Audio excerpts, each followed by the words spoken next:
guess the places that I've been. You never guess the places that I've been. 'Cause everything is like a dream, yeah, but only in that dream that I live in. I'm never gonna let the day begin. Never gonna let the day begin. 'Cause everything is like a dream, yeah, but only in that dream that I live in. Oh, don't wake me up before you go, and I'll just make this bed my home. Oh, darling, please just let me sleep. Give me my dreams.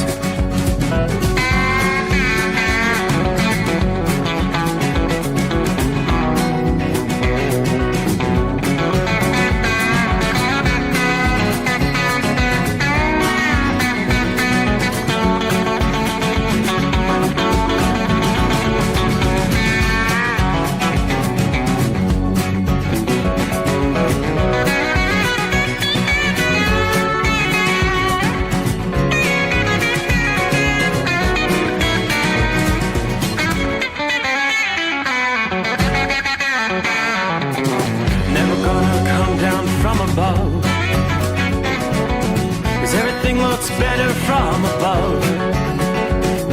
Nothing's ever as it seems, yeah, except in that world that I dream of. Never gonna lose the ones I love. Never gonna lose the ones I love. 'Cause everything is like a dream, yeah, but only in that world that I dream of. Oh, don't up before you go, 'cause I can't face this day alone. Oh, darling, please just let me sleep. Give me my dreams. Give me my dreams. Give me my dreams.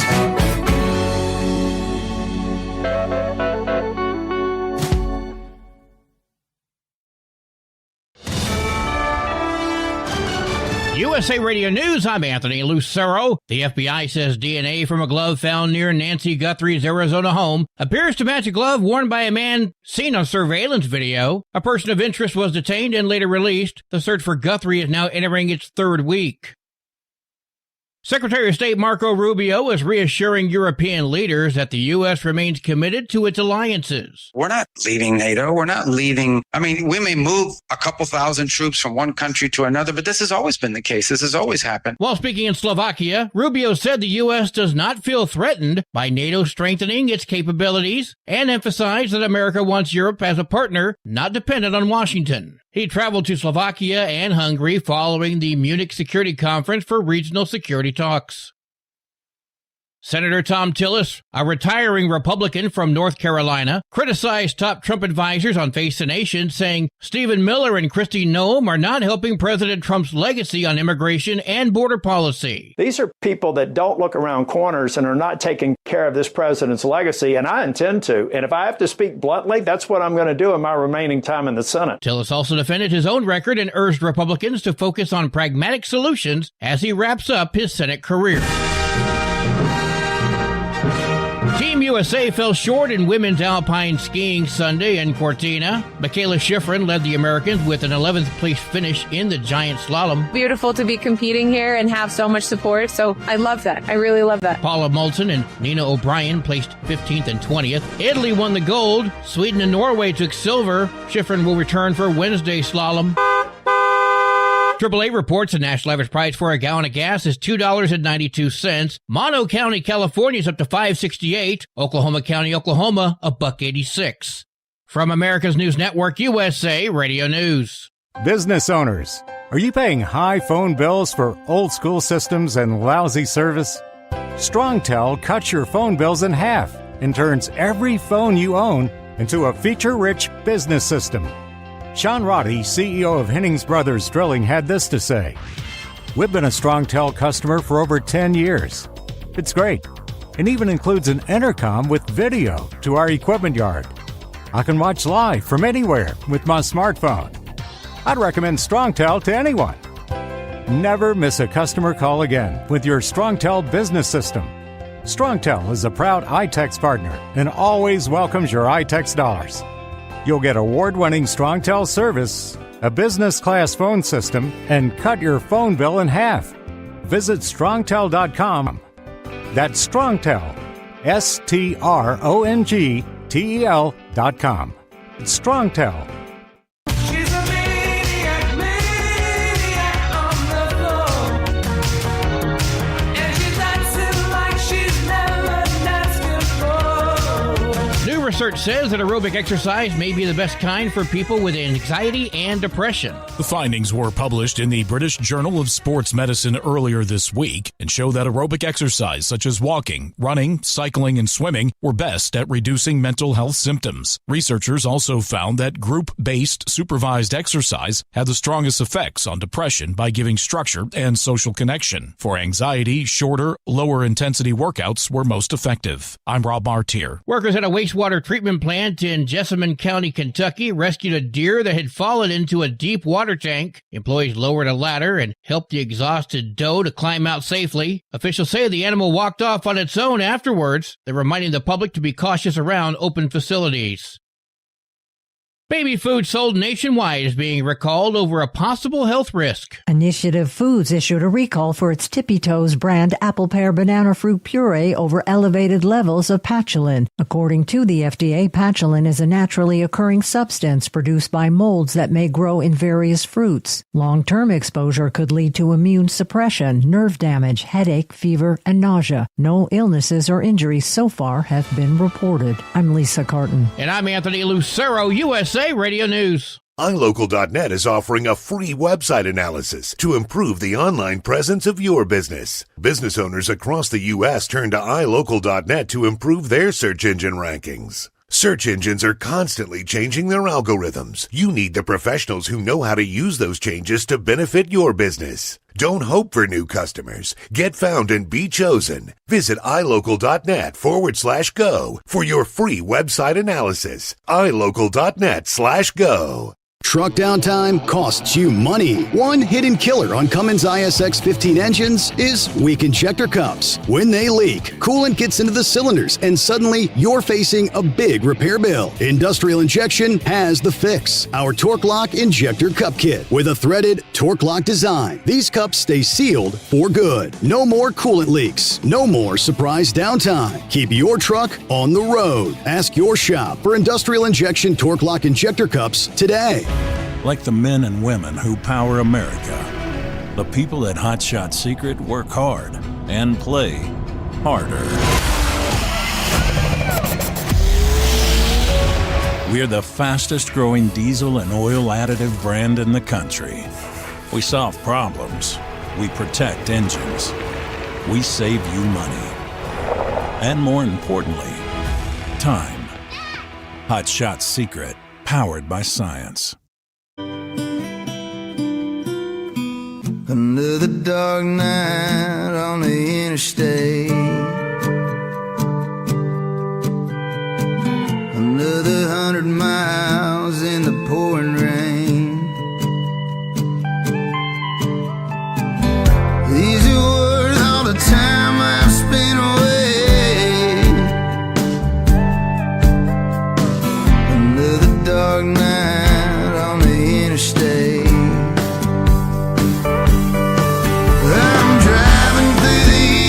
Trying to make it right, my baby's at home, hope she's doing alright. Miss my dogs and I miss my girls. I'm 1,000 miles away from my whole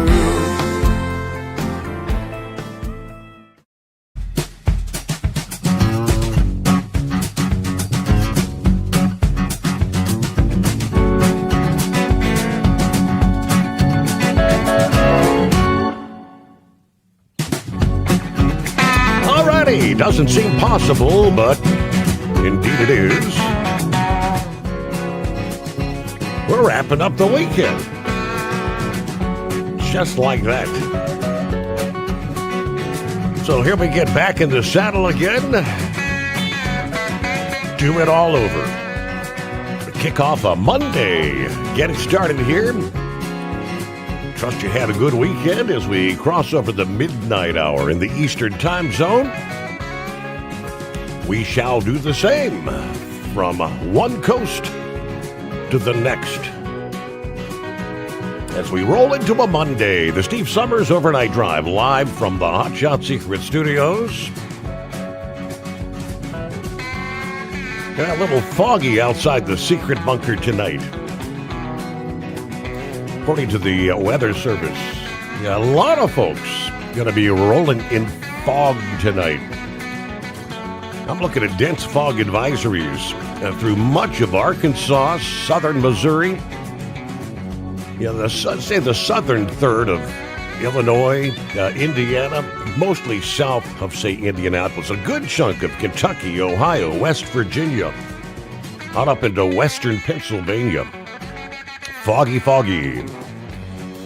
Yeah, weather map's a little more active tonight, especially versus Friday. Was a very, very quiet morning around the nation.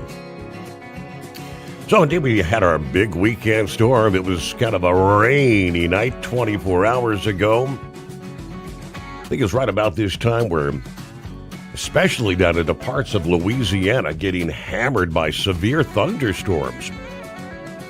I saw reports of if it holds true, 132 mile per hour straight line wind gusts with these storms down close to Lafayette, Louisiana last night as this big line of storms was plowing off to the east. What we see tonight is still some lingering showers. The tail end of that front, now moving into the southern portions of Florida. The rain held off for Daytona, indeed, able to get the Daytona 500 in before the rains ultimately did move in. Still some shower activity, pockets of heavier rain tonight, primarily eastern portions of Virginia, much of Maryland, and right about the Maryland-Pennsylvania line there is where we see a transition to some snow with the pocket of colder air that's hanging in there in eastern Pennsylvania. Snow actually falling in New York City tonight. I don't think it's going to amount to much. Let's see if we have any advisory. Not enough to even prompt winter weather advisories. Just watch for some possible slick spots on the bridges and overpasses primarily. But what the good news for those who are sick and tired of old man winter, relief is finally in sight. For millions who've been shivering for weeks on end, from the plains to the mid-Atlantic, as a major warm-up pushes temperatures toward possibly some record levels in some areas. For many areas in the mid-Atlantic, this is going to be the most sustained stretch of warmer weather since that string of abnormally warm days back in early January.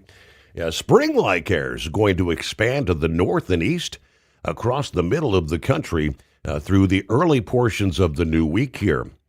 During the peak of the warm-up coming up Monday and Tuesday, temperatures rising 20 to 30 degrees above average from Oklahoma City to Des Moines, Iowa. And we're translating widespread highs in 60s and 70s across the Plain States for today. By Tuesday, temperatures in the 80s will spread throughout western and central Texas, extending north into parts of western Kansas. We could break some dozens of record highs during this early spring preview. First, as the warm builds, we'll see dry, gusty winds sweeping across the high plains, increasing the risk of wildfire and rapid spread. Potentially the greatest danger is going to be targeting areas that were mostly missed by the weekend rainfall. That includes parts of the Texas Panhandle, northward into parts of western Nebraska. And we do see those red flag warnings through eastern portions of Colorado, eastern New Mexico, right there through the Texas, Oklahoma Panhandle region, southwestern portions of Oklahoma. The winds are going to really begin kicking. Further north, there's going to be a dividing line separating the building warmth to the south and kind of a lingering chill across the northern tier Areas of snow, ice, and maybe some rain could traverse this boundary by the middle of this week. This sharp variation in temperature is going to be, say, just north of Chicago, where you're going to see several days with highs in the 60s this week. Snow and ice will be confirmed to the northern plains, upper Midwest, the Great Lakes, and the interior Northeast. South of that area, temperatures are going to be well above historical average with less precipitation. AccuWeather tells us temperatures are poised to trend upward across the mid-Atlantic and the Southeast, following the weekend storm that brought a swath of snow to parts of the Northeast, and we saw soaking rains and even some severe weather in the Southeast.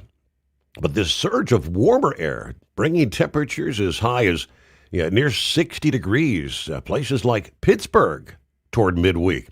If you do indeed reach 60, that'd be the warmest day since January 9th when you saw 66 degrees. Washington, D.C., you may flirt with the 60 mark on Tuesday and Wednesday as well.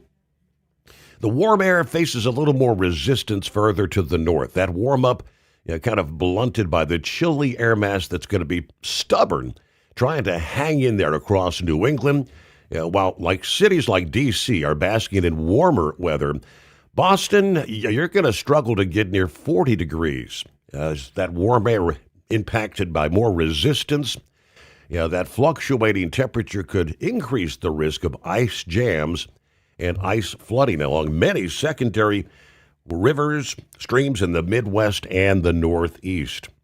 For those in the southeastern portions of the country, many days with highs in the 70s to even lower 80s will be occurring. Some records could also be challenged there by later this week. The change in the weather pattern, warming in the east.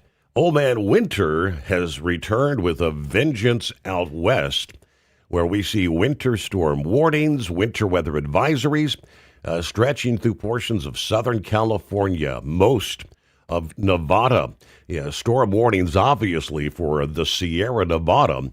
A big plume of moisture is going to be making its way inland across the West Coast, bringing with it multiple hazards this week, ranging from localized flooding and severe thunderstorms to feet of snow in the mountains and gusty winds. We'll break down the West Coast forecast coming up here.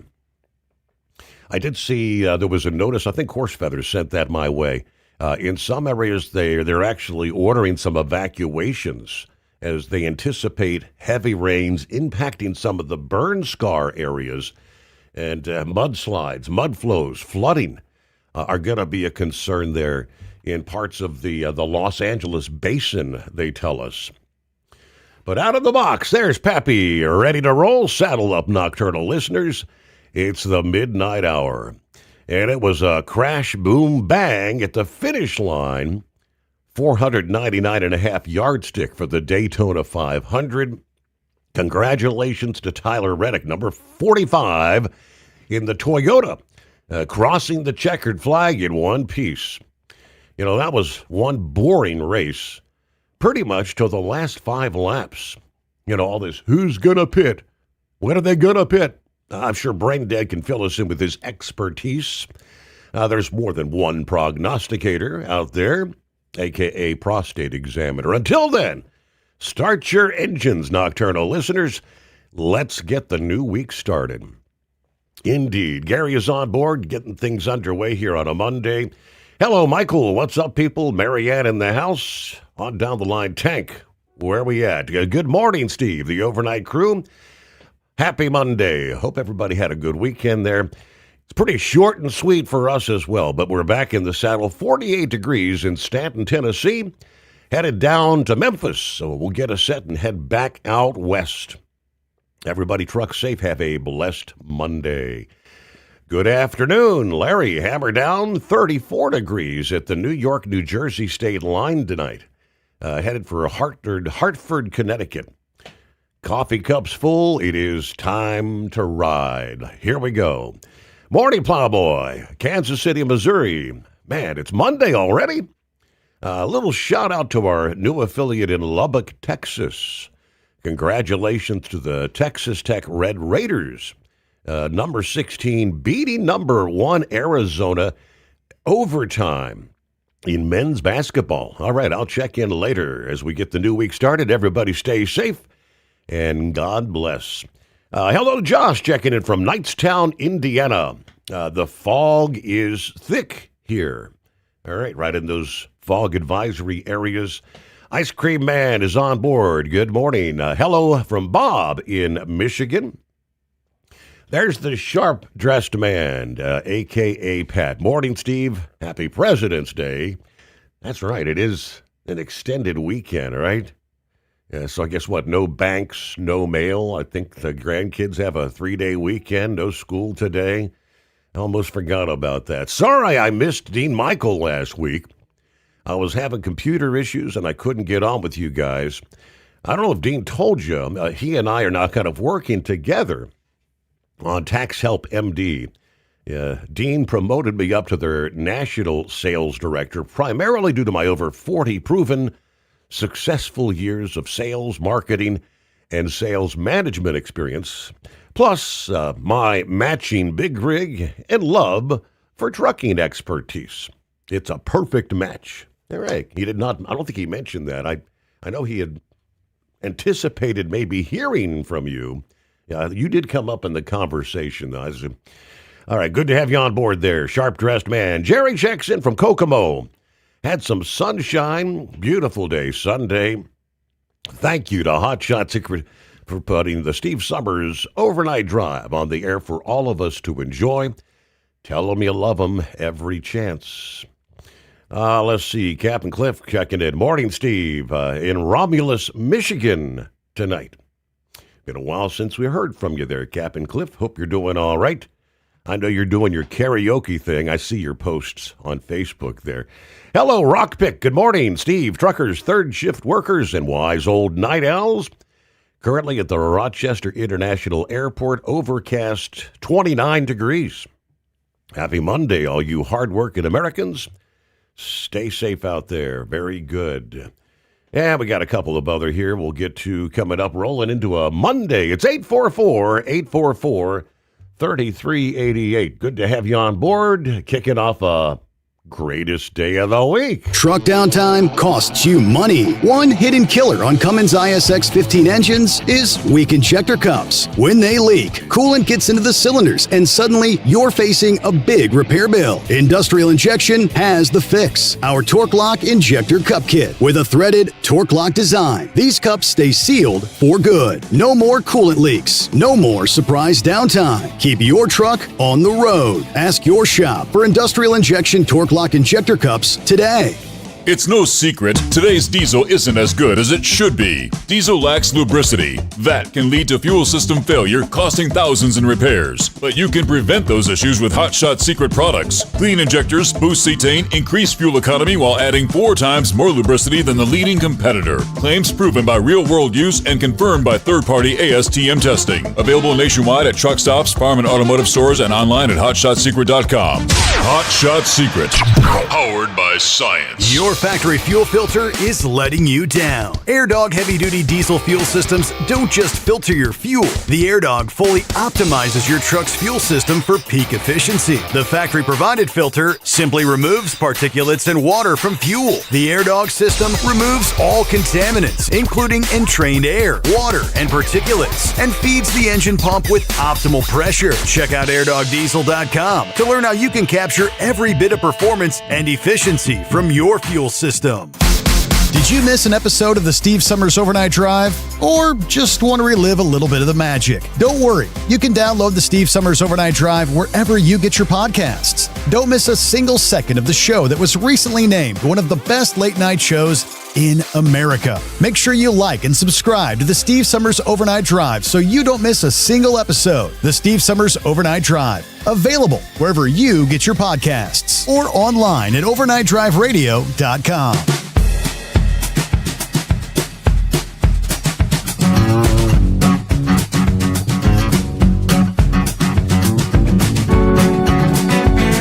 Yeah, I'm sure you notice the Weekends do surely go by very quick.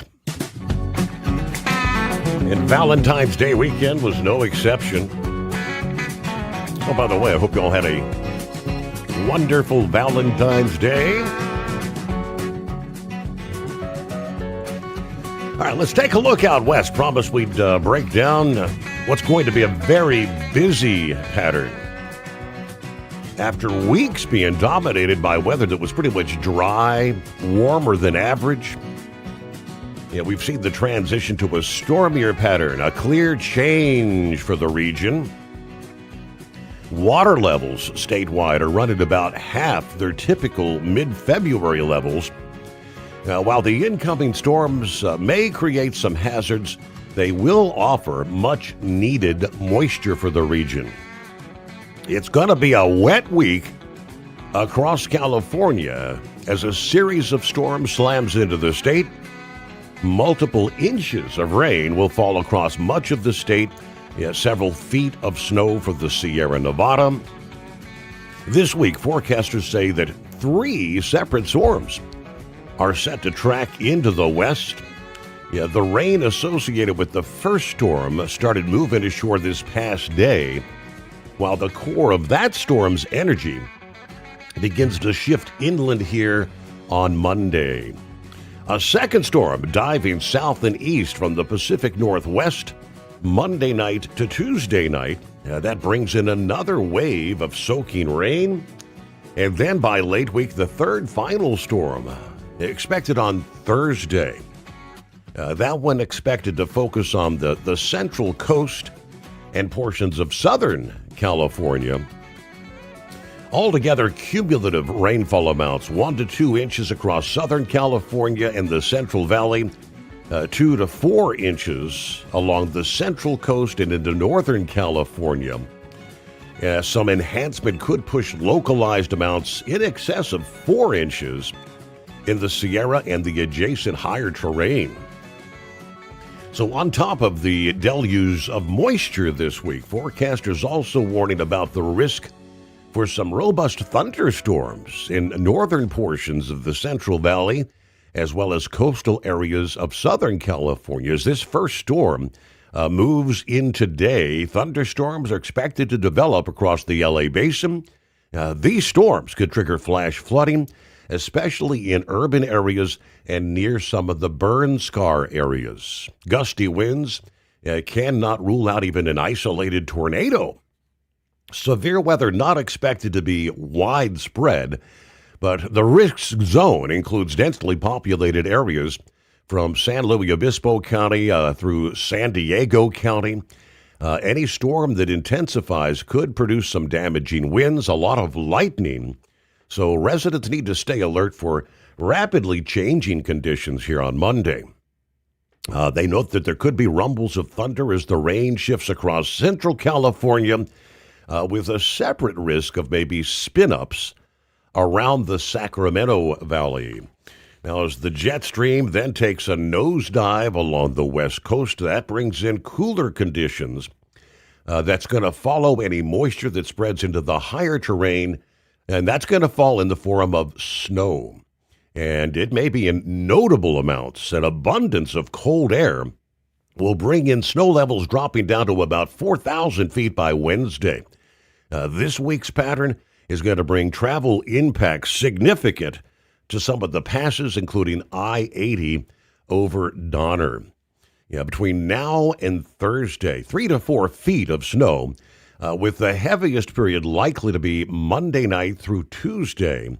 Now, snowfall totals on the order of feet will be disruptive for the region. There could be some long-term benefits that come out of this. The snowpack is running well below average for this time of year with all the dry weather we saw in January and early February. This active pattern could also close several passes out west. All passes across the Sierra could be closed at some point in time between Monday and Wednesday. Donner may be closed at multiple locations. Forecasters warn snow levels are expected to drop to the 2,000 to 3,000 feet levels and even lower in some areas from now to midweek. as that moisture pushes southward with each storm from Tuesday to Thursday. There's going to be more than one opportunity for the precipitation to fall as snow in the mountains of Southern California, particularly surrounding the Los Angeles basin there. Locations that could be impacted by snow, the Tehachapi Mountains near the Grapevine along I-5, as well as the San Gabriel and San Bernardino Mountains.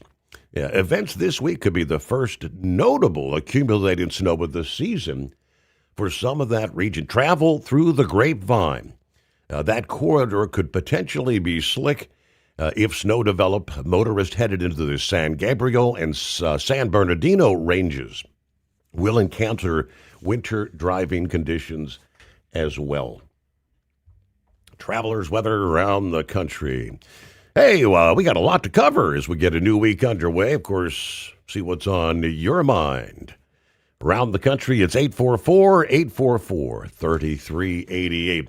First news on the Steve Summers Overnight Drive, brought to you by Industrial Injection. Fuel injectors, fuel pumps, turbochargers, and complete diesel engine kits for the heavy-duty world. If it burns diesel, we can keep it working. Learn more at industrialinjection.com. USA Radio News, I'm Anthony Lucero. The FBI says forensic testing links a glove found near Nancy Guthrie's home to a man seen on surveillance footage. Authorities say the investigation remains active. Senate Minority Leader Chuck Schumer says Democrats will push ahead with reforms to immigration and customs enforcement. That includes banning agents from wearing masks. They need to stop the violence. And the question that Americans are asking is, why aren't Republicans going along with these common sense proposals? They're not crazy. They're not way out. They're what every police department in America does. While speaking on CNN's State of the Union, Schumer called ICE a rogue force that must be reined in as funding for the Department of Homeland Security lapsed amid a partisan battle over immigration policy. AAA reports the national average price for a gallon of gas is $2.92. Mono County, California is up to $5.68, while Oklahoma County, Oklahoma, $1.86. From America's News Network USA Radio News. Commerce moves fast. Your business should too. If you're not on the first page of search results, you're losing customers. Out of sight, out of mind is true. Don't let that be you. iLocal.net has helped local businesses dominate search results since 2009. For a limited time, iLocal.net is offering a free website analysis to improve the online presence of your business. Local business owners across the U.S. turn to iLocal.net to improve their search engine rankings. Search engines are constantly changing their algorithms. You need the professionals who know how to use those changes to benefit your business.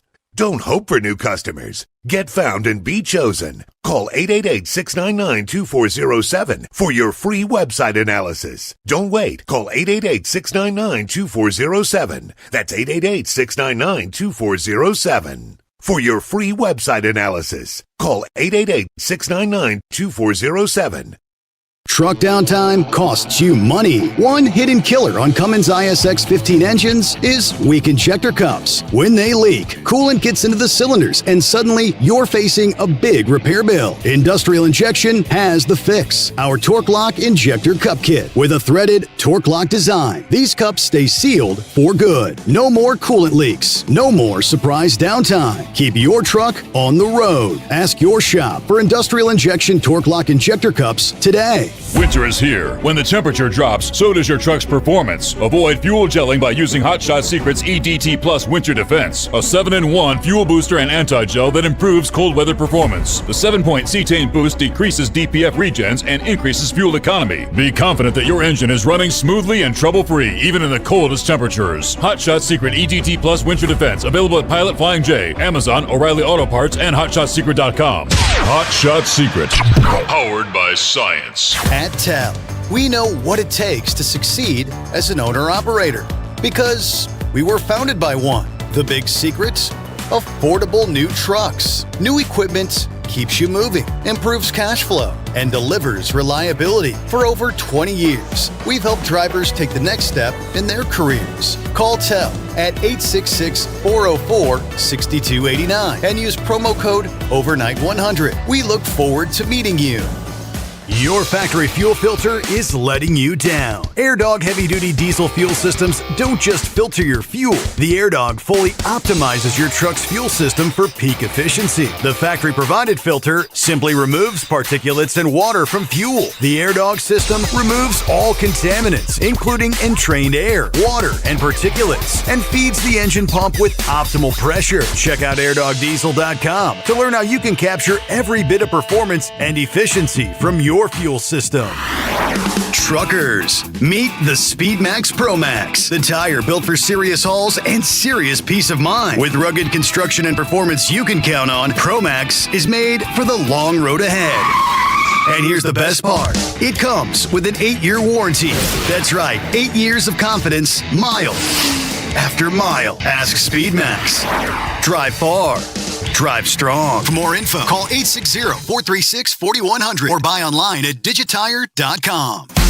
Did you miss an episode of the Steve Summers Overnight Drive? Or just want to relive a little bit of the magic? Don't worry. You can download the Steve Summers Overnight Drive wherever you get your podcasts. Don't miss a single second of the show that was recently named one of the best late night shows in America. Make sure you like and subscribe to the Steve Summers Overnight Drive so you don't miss a single episode. The Steve Summers Overnight Drive. Available wherever you get your podcasts or online at overnightdriveradio.com. The Overnight Drive with Steve Summers. Live from the Hot Shot Secret Studios. Call Steve now. 844-844-3388. That's 844-844-3388.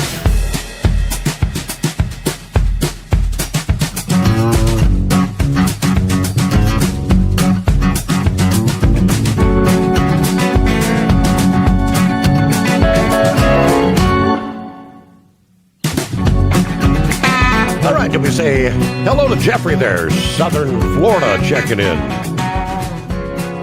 Probably looking to see a little bit of that rain overnight tonight down in your neck of the woods. Apparently, you could really use it. I was seeing where 90-some% of Florida is considered to be in drought, so they really needed some of that rain. They got this past day, probably not enough to eliminate the drought, but it's been dry in the Sunshine State. Meanwhile, Buckeye Boy checking in. Ackworth, Georgia tonight, 51 degrees. Yeah, we got a little rain yesterday. We need more. Had a great time with the grandkids over the weekend. Did some paperwork.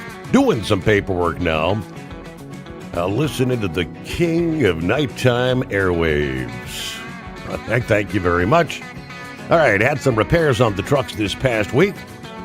Everybody's up and running. And, of course, at the same time, my bank account is a whole lot lighter. All right, hope you had a great weekend, everybody.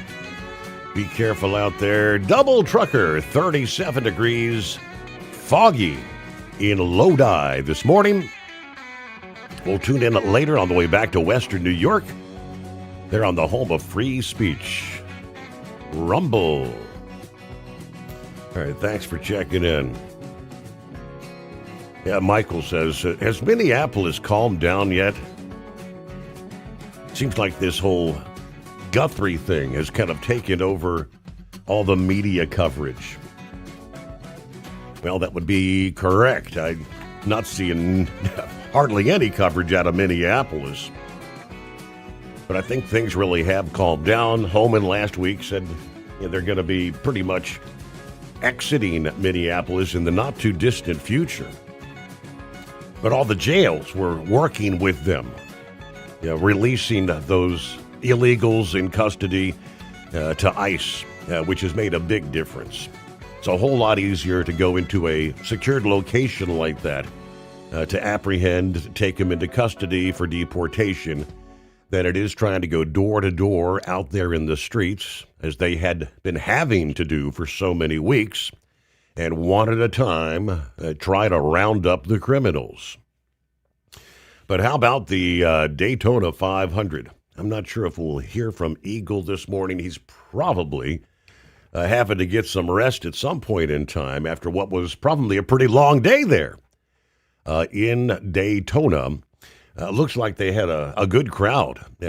All things considered, And how about Michael Jordan's team? Driving for Michael Jordan's team is definitely a dream come true, and Tyler Reddick knows it all too well. The NBA legend seems to be Reddick's good luck charm.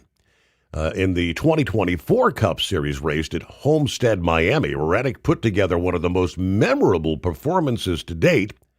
He is starting on the pole and ending the race with the victory. While he did not start from the pole this past day, he sure did Team Jordan proud. I know, it's last year. Really hard for all of us, hard for me. When you're a Cup driver and you get to this level and you drive for Michael Jordan, it's expected you're going to win every single year. Now, pressing on that drought that we did, we really took a hard look in the mirror, and we're really proud of everyone. Speaking after the race, the Daytona 500 win was a masterclass in timing, patience, and opportunistic racing. This year's race saw a chaotic final stage, multiple drivers swapping the lead, several accidents rattling the field. Reddick quietly moving his way through the pack, positioning himself near the front as the laps were ticking down. With just 4 laps remaining, he was in the top 5, ready to capitalize on any opening that would come his way. As the white flag waved, he was perfectly situated between the leaders, Carson Hocevar and Michael McDowell. The intense 3-wide racing set the stage for quite the drama. A multi-car incident unfolded in those closing moments, taking several of the front runners out of contention, which Reddick seized that opportunity, navigating through all the chaos with precision and composure. So it all came down, pretty much to those final few laps, as Pappy said. Just in this day, it's pretty typical of the super speedways. Everybody just kind of gets in line, positions themselves. You can't win unless you're there at the end. So they all just, you settle in and put the miles in the books. And then when push comes to shove, it's every driver for themselves, all right? So congratulations there. It is 844-844-3388. Phone lines open here on a Monday. Michael checking in. Morning all. Checking in from, is it Cadiz, Ohio? Our main refinery is down, and it is hours wait time at the other ones. Nevertheless, we've got foggy conditions, 30s over yonder. I'll start my weekend about 4:30 this morning. Hope everybody has a great day. Be careful out there. Be grateful for the little things. I don't know, when it comes to the trucking industry, 3-day weekend, President's Day coming our way. I'm sure there's some businesses that would otherwise be taking deliveries or pickups that will not be open today. But for the most part, it's a federal holiday, right?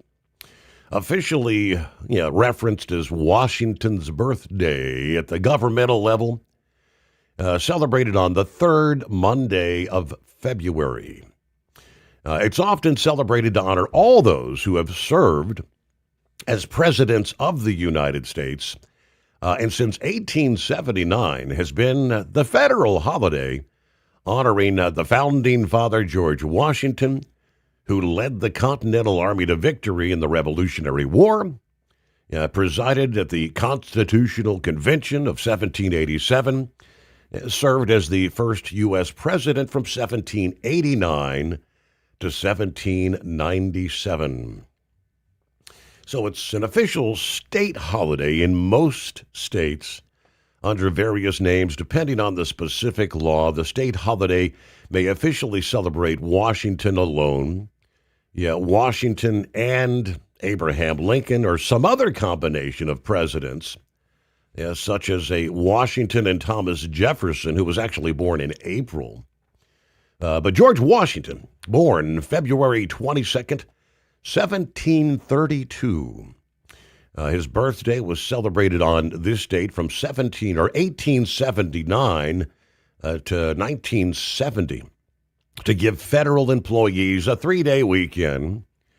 In 1968, the Uniform Monday Holiday Act moved it to the third Monday in February, which can occur anywhere between the 15th and the 21st, starting in 1971, soon becoming known as President's Day, an occasion to remember all U.S. presidents, to honor Abraham Lincoln and Washington's birthdays together, or any single president of choice. As many states followed suit, some states that had been celebrating Lincoln's birthday on February 12th kind of combined the two into President's Day. Lincoln led the nation through the American Civil War, preserved the Union, abolished slavery, bolstered the federal government, modernized the U.S. economy. Lincoln's birthday, though, February 12, was never a federal holiday, but nearly half the state governments have officially renamed their observances as President's Day. Washington and Lincoln Day, some call it, or other such designation. All right, around the country, different names for different states for what it's worth. But our number, 844-3388. The Guthrie case. All right, so they found the gloves, right, last week. A glove or a pair of gloves. And they now tell us DNA of an unknown male profile lifted from the glove, found, near Guthrie's home, actually a mile and a half, nearly 2 miles away. Now, investigators lifted that DNA, a male profile, about 2 miles from the home. According to sources briefed on the investigation, that was confirmed by the FBI. The glove appears to generically match the kind of gloves that were worn by the suspect that was recorded on the doorbell camera. Pima County Sheriff tells ABC News that the DNA had been retrieved from multiple gloves. We've got DNA back, so that is of use. Now we have to go through and try to eliminate people or maybe make people. They had sent the gloves to a private lab in Florida last Thursday evening, arriving at that laboratory this past Friday. Now, they had received preliminary results from that lab on Saturday, and then were awaiting quality control and official confirmation on Sunday before putting the unknown male profile into a national database that's unique to the Bureau.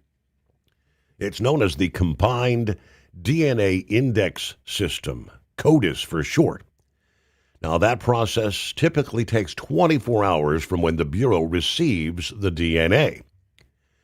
Investigators, and I found this odd, investigators collected approximately 16 gloves in various areas near Guthrie's house. Most of the gloves, they say, were actually searchers' gloves that were discarded in various areas when they had combed through the area. The one glove with the DNA profile recovered is different from the other gloves found in the area. It appears to match the gloves of the subject in the surveillance video, we know.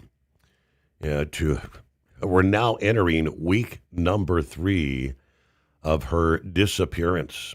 And there's been some various individuals of interest taken in. There was another scenario that unfolded there. I was watching some of the coverage Saturday morning. A vehicle, 3 individuals, but they've all come back as, I guess, dead ends. Sources say that the investigators are now kind of leaning away from any relatives of Nancy Guthrie as suspects here. Yeah, the sources also said investigators are leaning away from both the man who was stopped in a car in Rio Rico last week and the man whose home was searched this past Friday night. However, as Pima County sheriffs spoke late on Friday, he said nobody is fully cleared until the actual kidnapper is in custody. Meanwhile, Savannah Guthrie reportedly is considering leaving her role as the host of NBC's flagship program, The Today Show, as this massive search wraps up week number 2. Of course, Savannah is perhaps maybe one of the most recognized faces in network news, first appearing on NBC back in 2007. Sources tell us that the exhaustive traumatization, this search for Nancy, has forced her to reconsider her position in the public eye. This absolutely came out of the blue. And I think she's really concerned that it was because of her job that her mother has come up missing. Savannah reportedly is a mess right now, worried that past segments featuring her mother actually made Nancy vulnerable.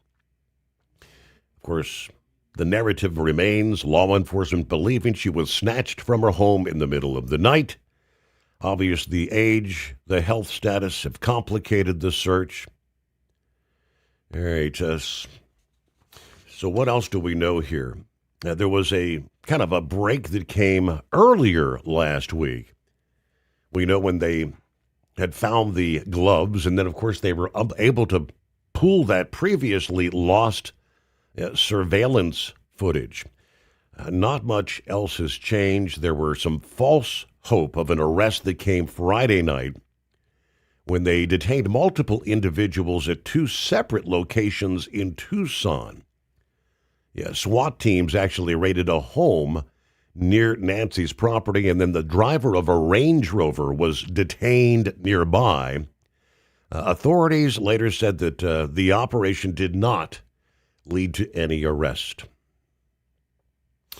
All right, it's 844-844-3388. That's where things stand. And, some of these reports I'm seeing say with the lack of any, really good leads. With each passing day, more and more, some are saying it could be years before they solve this case. There may never be a body recovered. There's just too many unknowns at this point. The Steve Sommers Overnight Drive, live from the Hot Shot Secret Studios. Truck downtime costs you money. One hidden killer on Cummins ISX 15 engines is weak injector cups. When they leak, coolant gets into the cylinders, and suddenly you're facing a big repair bill. Industrial Injection has the fix. Our Torque Lock Injector Cup Kit with a threaded Torque Lock design. These cups stay sealed for good. No more coolant leaks. No more surprise downtime. Keep your truck on the road. Ask your shop for Industrial Injection Torque Lock Injector Cups today. Diesel owners know if you take care of your engine, it'll return the favor. Hot Shot Secret formulates additives that help you prevent problems and boost performance. Diesel Extreme cleans internal and external injector deposits. And EDT increases fuel economy by up to 7.3%. Scientifically proven by third-party testing. Add Hot Shot Secret at your next fill-up to get the most out of your diesel. Available nationwide at truck stops, farm and automotive stores, and online at hotshotsecret.com. Hot Shot Secret. Powered by science. Have you been searching far and wide, looking to advertise your business on a brand that will help you reach the very clients you want to walk through your front door? Well, they've done studies that 100% of the time, it works every time. We're talking about the Steve Sommers Overnight Drive. Let us go to work for your business. The Steve Sommers Overnight Drive currently broadcasts in radio markets all over the United States and was recently named one of the top 50 best late night shows and podcasts in America. Advertising on the Steve Summers Overnight Drive will maximize your ability to reach clients both on the air and through podcasting. Consider it the best of both worlds. Don't miss this chance to put your business on the Steve Summers Overnight Drive and expand your reach immediately. Before we go, I've got one question to ask you. Are you ready to get started? If so, email me, Ryan Wild at lubricationspecialties.com, and get started showing off your business today on the Steve Summers Overnight Drive.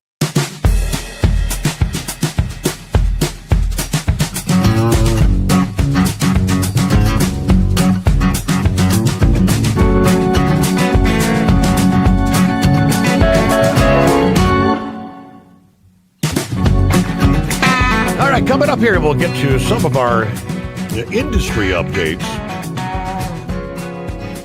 Yeah, interesting when you have trucking actually making some mainstream news headlines. Yeah, the likes of the Daily Caller Foundation and the Western Journal over the weekend, kind of focusing in on what we've been covering pretty in-depth for months now. And that is the sheer number of illegal immigrants that are finding their way behind the wheels of 80,000-pound killing machines. As they explained it, thanks to a glaring loophole.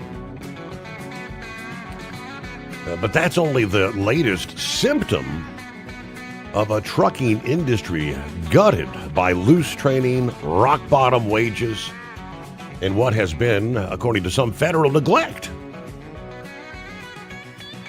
While California has larger, in some cases regulated driving schools to obtain non-domiciled commercial driver's licenses, there's a major loophole that has for years been allowing these small private schools to dominate the low-cost end of the market with almost no state oversight whatsoever.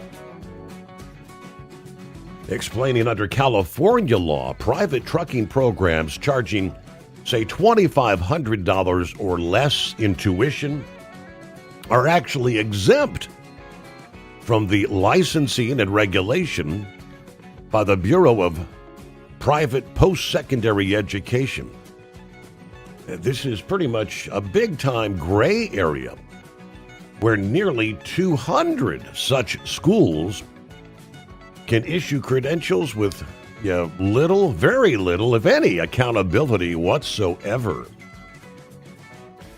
Executive Vice President of the Owner-Operator Independent Drivers Association, none other than Louis Pugh, told the DCNF that it's that lack of enforcement, part of the broader federal failure in trucking oversight.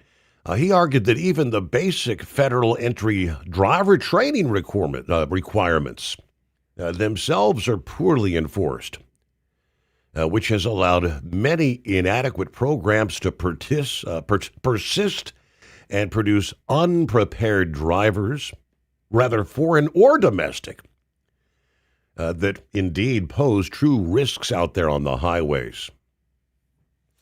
And so we looked at this whole CDL thing back in, it was like 1991, 92.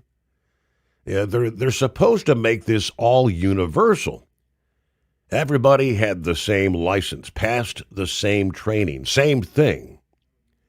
But the problem was we passed the licensing rule that the states did the application. We never really did anything with the training, and that's where the problem lies. It's crazy in California. A $2,500 tuition, unless you want it to be regulated. Yeah, so no matter if it's free, it has to be regulated. But this thing, it really needs to be regulated at the federal level to begin with, and it has to come down. Because, again, most people get CDLs and get trucking. They're crossing state lines, obviously. Yeah, we'll tell you more about what Louis had to say in the broader picture. How do we address this? First, we'll close out hour number one. Lines wide open at 844-844-3388. News on the Steve Sommers Overnight Drive, brought to you by Industrial Injection, serving the likes of Cat, Cummins, Detroit, and more. Fuel injection, turbochargers, complete engine solutions, the knowledge you trust, the quality you depend on. You can learn more at industrialinjection.com. All right, we close out the weekend. Good to have you with us on a Monday. Truck downtime costs you money. One hidden killer on Cummins ISX 15 engines is weak injector cups. When they leak, coolant gets into the cylinders and suddenly you're facing a big repair bill. Industrial Injection has the fix. Our Torque Lock Injector Cup Kit with a threaded Torque Lock design. These cups stay sealed for good. No more coolant leaks. No more surprise downtime. Keep your truck on the road. Ask your shop for Industrial Injection Torque Lock Injector Cups today.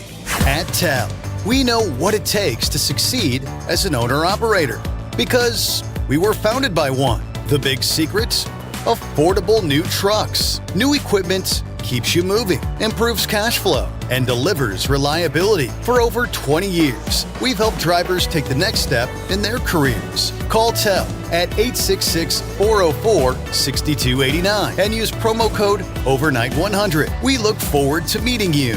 Winter is here. When the temperature drops, so does your truck's performance. Avoid fuel gelling by using Hot Shot Secret's EDT Plus Winter Defense, a 7-in-1 fuel booster and anti-gel that improves cold weather performance. The 7-point cetane boost decreases DPF regens and increases fuel economy. Be confident that your engine is running smoothly and trouble-free, even in the coldest temperatures. Hot Shot Secret EDT Plus Winter Defense, available at Pilot Flying J, Amazon, O'Reilly Auto Parts, and HotShotSecret.com. Hot Shot Secret, powered by science. Your factory fuel filter is letting you down. AirDog heavy-duty diesel fuel systems don't just filter your fuel. The AirDog fully optimizes your truck's fuel system for peak efficiency. The factory-provided filter simply removes particulates and water from fuel. The AirDog system removes all contaminants, including entrained air, water, and particulates, and feeds the engine pump with optimal pressure. Check out airdogdiesel.com to learn how you can capture every bit of performance and efficiency from your fuel system.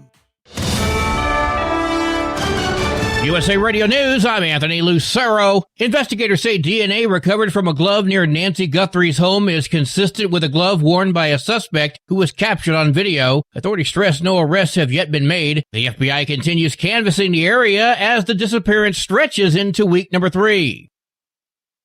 Congressman Thomas Massie says he has no confidence in former Florida Attorney General Pam Bondi over the handling of the Jeffrey Epstein files. Ultimately, it's her who is responsible for the document production, according to our law. The Attorney General, it's not Todd Blanche, it's not the people below them. You can assign tasks to people, but you can't assign your responsibility. Well, appearing on ABC's This Week, Massie criticized the Department of Justice for mistakes in document production and said more accountability is needed as the investigation continues.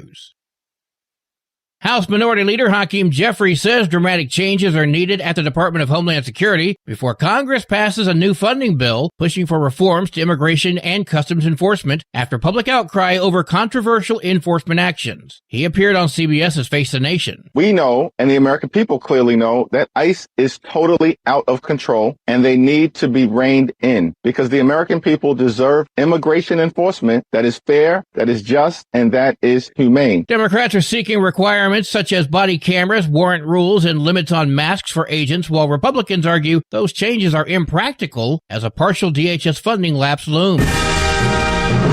The U.S. women's curling team rallied from a 2-point deficit to beat China 6-5 in Cortina. Curler Tabitha Peterson says teamwork has been key. Trusting the sweepers and knowing that they know what the speed is. They tell me the time to throw, and I throw it. Team USA improves 4-1 in the round robin and sits 1 win shy of first place, facing Italy on Monday as they aim for a top spot in the standings. From America's News Network USA Radio News. No matter who we are or where we come from, we all experience difficulties in life. Military veterans know that sometimes it takes strength and determination to make it through. Whether it's obvious physical challenges or struggles on the inside, it takes strength to ask for help when you need it. I knew that I had to get support, not just for me, but for the sake of my wife and kids. Talking about it has helped me feel more like myself again. Honestly, it was hard to open up at first, but it's changed my life for the better. Learn how veterans like us have reached out for help. And hear stories of strength and recovery at MakeTheConnection.net. Maryland lawmakers are considering House Bill 95, which would require both applicants for a marriage license to appear in person with identification before a clerk to help prevent fraud. Supporters say it strengthens safeguards against misuse and trafficking while allowing exemptions for military members and others with good cause. A new analysis finds Americans who live alone are paying a so-called singles tax. Data from Zillow shows the typical apartment rent now tops $1,700 after rising 30% in the last 5 years. Zillow named it the singles tax after finding the national average that singles pay costs them an extra $10,000 a year. New Yorkers are paying the most, with apartment rents hovering around $4,000 a month, which results in a singles tax of over $23,000 a year. San Jose, California follows with a typical rent of over $3,200 a month and a singles tax of over $19,000 a year. I'm Lisa Carton. Consumer prices rose less than expected in January. The Labor Department reported the Consumer Price Index showed the core CPI rose 0.3% for the month. President Trump touted more good news on the cost of living. Gabe Gutierrez has that. Inflation just dropped at 2.4% year over year, down from 2.7% last month. That's close to a 5-year low, beating expectations. Among the biggest price drops, the cost of gas and used cars. Cooler than expected reading helped boost the outlook for a Federal Reserve interest rate cut later in the year. I'm Lisa Taylor. And I'm Anthony Lucero, USA Radio News. Would you know where to turn if you or a loved one became paralyzed? For thousands of families, the National Paralysis Resource Center has been that lifeline. But now federal funding's at risk. Sherman Gillums Jr., a partially paralyzed Marine veteran with the Christopher and Dana Reeve Foundation, explains why. This is about more than just a budget line. It's about veterans, caregivers, and families, real people who need these resources to live more productive and independent lives. Learn more at ChristopherReeve.org. Truck downtime costs you money. One hidden killer on Cummins ISX 15 engines is weak injector cups. When they leak, coolant gets into the cylinders and suddenly you're facing a big repair bill. Industrial Injection has the fix. Our Torque Lock Injector Cup Kit with a threaded Torque Lock design. These cups stay sealed for good. No more coolant leaks. No more surprise downtime. Keep your truck on the road. Ask your shop for Industrial Injection Torque Lock Injector Cups today. Did you miss an episode of the Steve Summers Overnight Drive? Or just want to relive a little bit of the magic? Don't worry, you can download the Steve Summers Overnight Drive wherever you get your podcasts. Don't miss a single second of the show that was recently named one of the best late night shows in America. Make sure you like and subscribe to the Steve Summers Overnight Drive so you don't miss a single episode. The Steve Summers Overnight Drive, available wherever you get your podcasts or online at overnightdriveradio.com. And now, back to the Steve Summers Overnight Drive, live from the Hot Shot Secret Studios.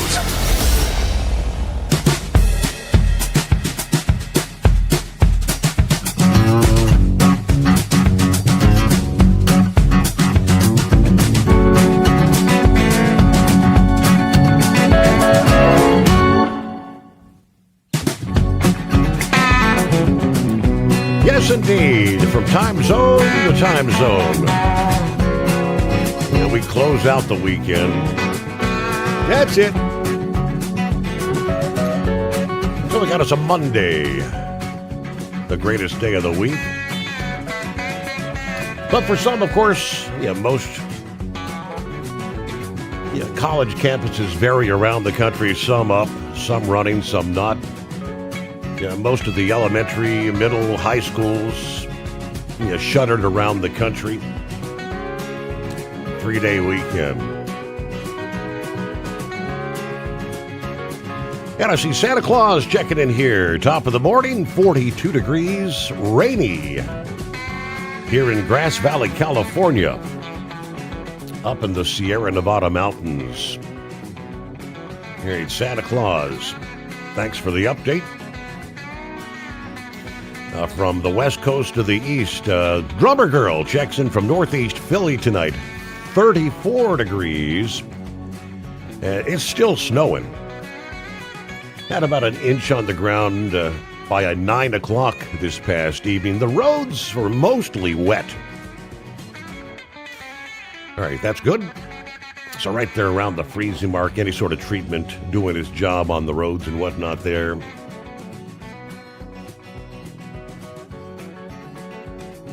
Pappy chimes in, I guess, in regards to the Guthrie thing. Let's face it. Local and FBI has no clue who, what, how, why, and when. Well, maybe. The when, because they have a video, but that's about it. All right. I think Grump's going to chime in a bit on that. Let me finish up. We were talking about the licensing issue that we've covered rather in depth for quite some time, but even getting more mainstream coverage around the country. It kind of let the general populace know how the trucking industry got where it is today. Louis Pugh kind of described what they call the Federal Entry-Level Driver Training Program, launched in 2022, which was the first real-time requirement for new truckers. Fundamentally ineffective. Applicants simply complete an online registration, find a registered trainer who needs only minimal qualifications, and have the trainer check off on the topics taught with no meaningful behind-the-wheel instruction even required. I mean, for example, I have 25 years experience traveling miles without a truck. I could be a trainer. I could take you tomorrow, fill out the paperwork on the entry-level driver training. I can fill out to be your trainer. We could start on Saturday, Sunday. I can go down through and check off. I've taught you everything and hand it back to you. So if you can go past and pass the maneuverability test, driving around a cone, boom, you're a truck driver. That's how simple it is and how easy it is. So the trucking school not only can train you, but they can test you. You think they're going to fail? They're going to fail you after you give them a bunch of money? No, they're going to pass you. It's a bad system all the way around. Now, California's handling of the non-domiciled CDLs indeed has drawn intense federal scrutiny, with the FMCSA uncovering systemic policy, procedural, programming errors throughout the state's program. Matter of fact, audits found licenses issued to ineligible foreign nationals, including those whose legal presence had even lapsed, and validity periods extending well beyond their legal work authorization in the country. Violations have allowed unqualified drivers, including illegals, to operate massive commercial vehicles. Some of these accidents resulting in the deaths of others, as we know. I said, while these licenses and how they're obtained do pose a serious safety risk, they're just the latest symptom of a much larger, decades-old failure that begins at the federal level. Sky-high turnover, stagnant pay, that have driven the qualified American drivers out of the profession.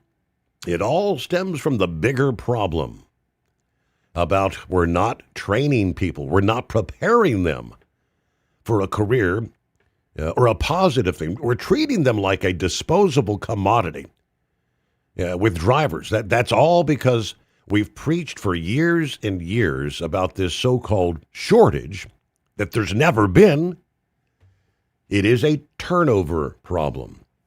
That's led us down this path of getting people behind the wheel or letting people start trucking companies overnight. Yeah, with really no looking into them or finding anything else.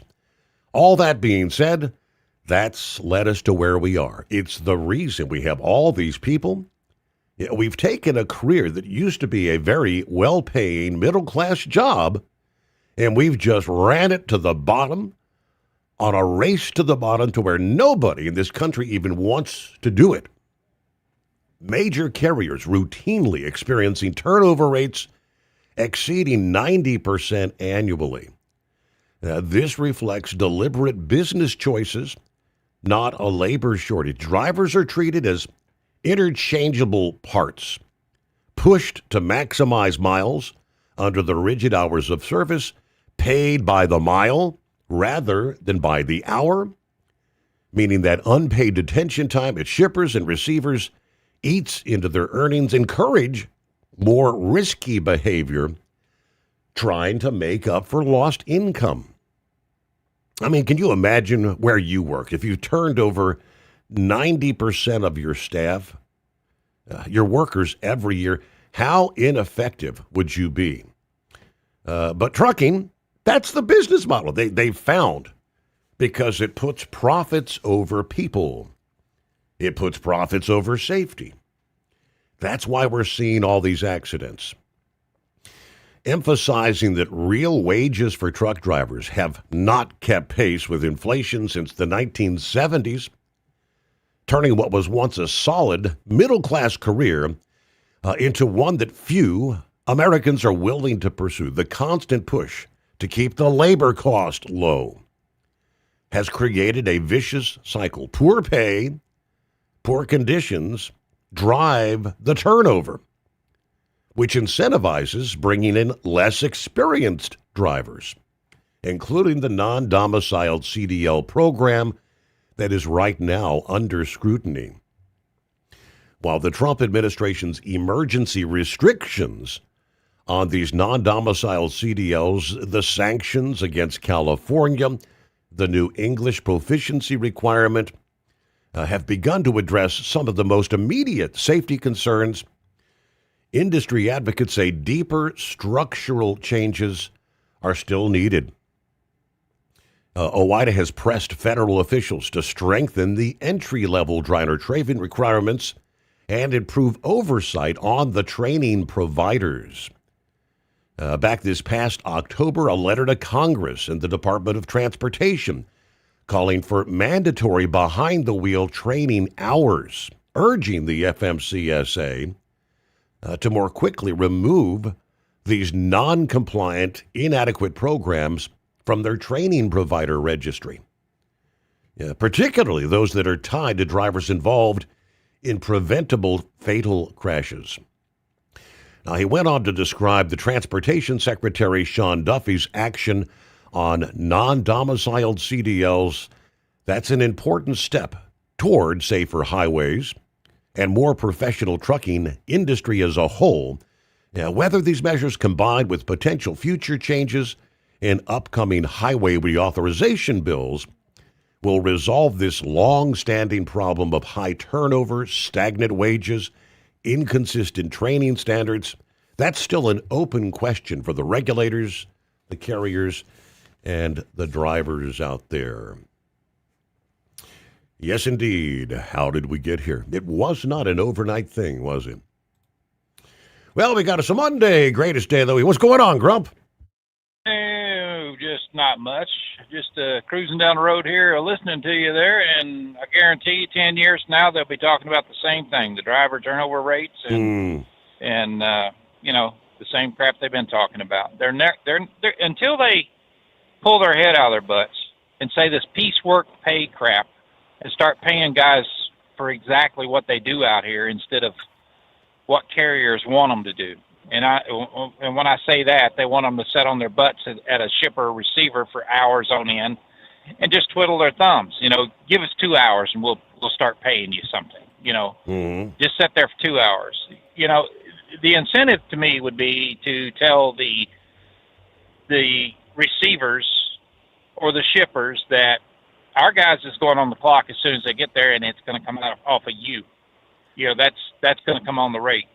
So it's never going to change until they pull their head out of the butts and say, we've been arguing about this now for 20, 22, 23 years on this. I mean, that's just the way it's been. And until they come up with a game plan that's going to keep butts in the seats, that's going to make it worthwhile for that driver that is fed up with looking at these regulations and everything else, that thinks he's a criminal just for driving down the damn road, and you pull into a scale and it's, guess what? We're going to shut you down because you got a tire that's got a bad spot on it, or we're going to do this, we're going to do that. And then companies are raising hell with drivers. Steve, it ain't never going to change until they can get out of this mentality, number one, that they'll bitch about a puppy mill, but they don't say a damn thing about a driver mill, and that's exactly what they've had over the years. And it just seems to me like they don't want it to change, that they like the fact that they got this massive turnover rate, because if they had drivers that were happy somewhere or wasn't even happy somewhere, they just needed to be there to work and stuff like that, that they would look at possibly organizing or something to where they could bring in more money and better benefits and things like that. So I don't know, man. I'll tell you, we've talked about it forever, and we'll see what happens down the road. But, I think Sean Duffy's got the right idea, and he's doing what he can. But there's been too many, and Elaine Chao during the first Trump administration could really give a fat rat's ass less about anything. She was just in it for basically to help her cronies, and that's exactly what she did. So anyway, moving on to the Guthrie thing here. I've never been convinced for any reason that this was a kidnapping. Just from the very beginning when they started showing the videos and this and that was the most bumbling dumbass I ever seen in my life. If it was a kidnapping, it looked to me more like it was a robbery gone bad. He probably, I don't know what, or scared the hell out of her, and she had a heart attack, died, fell and busted her head or something like that, and they just carried her out of there. I don't think it was,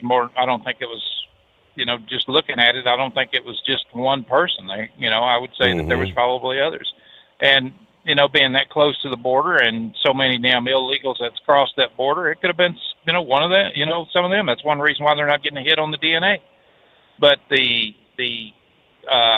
all the ransom letters and things like that we've seen,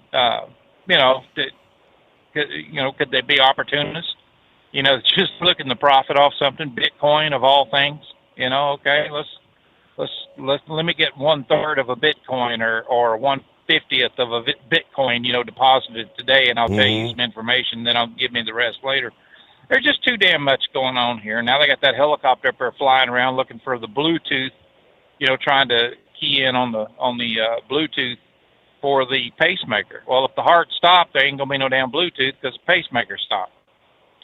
So it's, I don't know. I would look for them really soon I would say within the next week to 10 days of having a face to that DNA. And, the FBI, I still think if that sheriff would have pulled his head out of his ass and let the FBI handle this from the very beginning, instead of this, kind of we're going to send it off here and there and everywhere else. Quantico's equipped for that. They do this, every day, and that sheriff and his deputies, bless their hearts. I mean, they I guess they try, but they were so far over their head from the very beginning that they should have just tapped out and said, hey, here's what we know and what we have. Can you help us? Take it from here. And, well, Pappy mentioned last week, as far as when they found the glove, he said, all right, so if they find DNA and it's an individual who's never committed a crime, there's no database that they're going to find him in. And it sounds like that's what they've got going right now. And what about, would Nancy's DNA, would that not have been on that glove or in some form or fashion? I would say that, it probably would have been.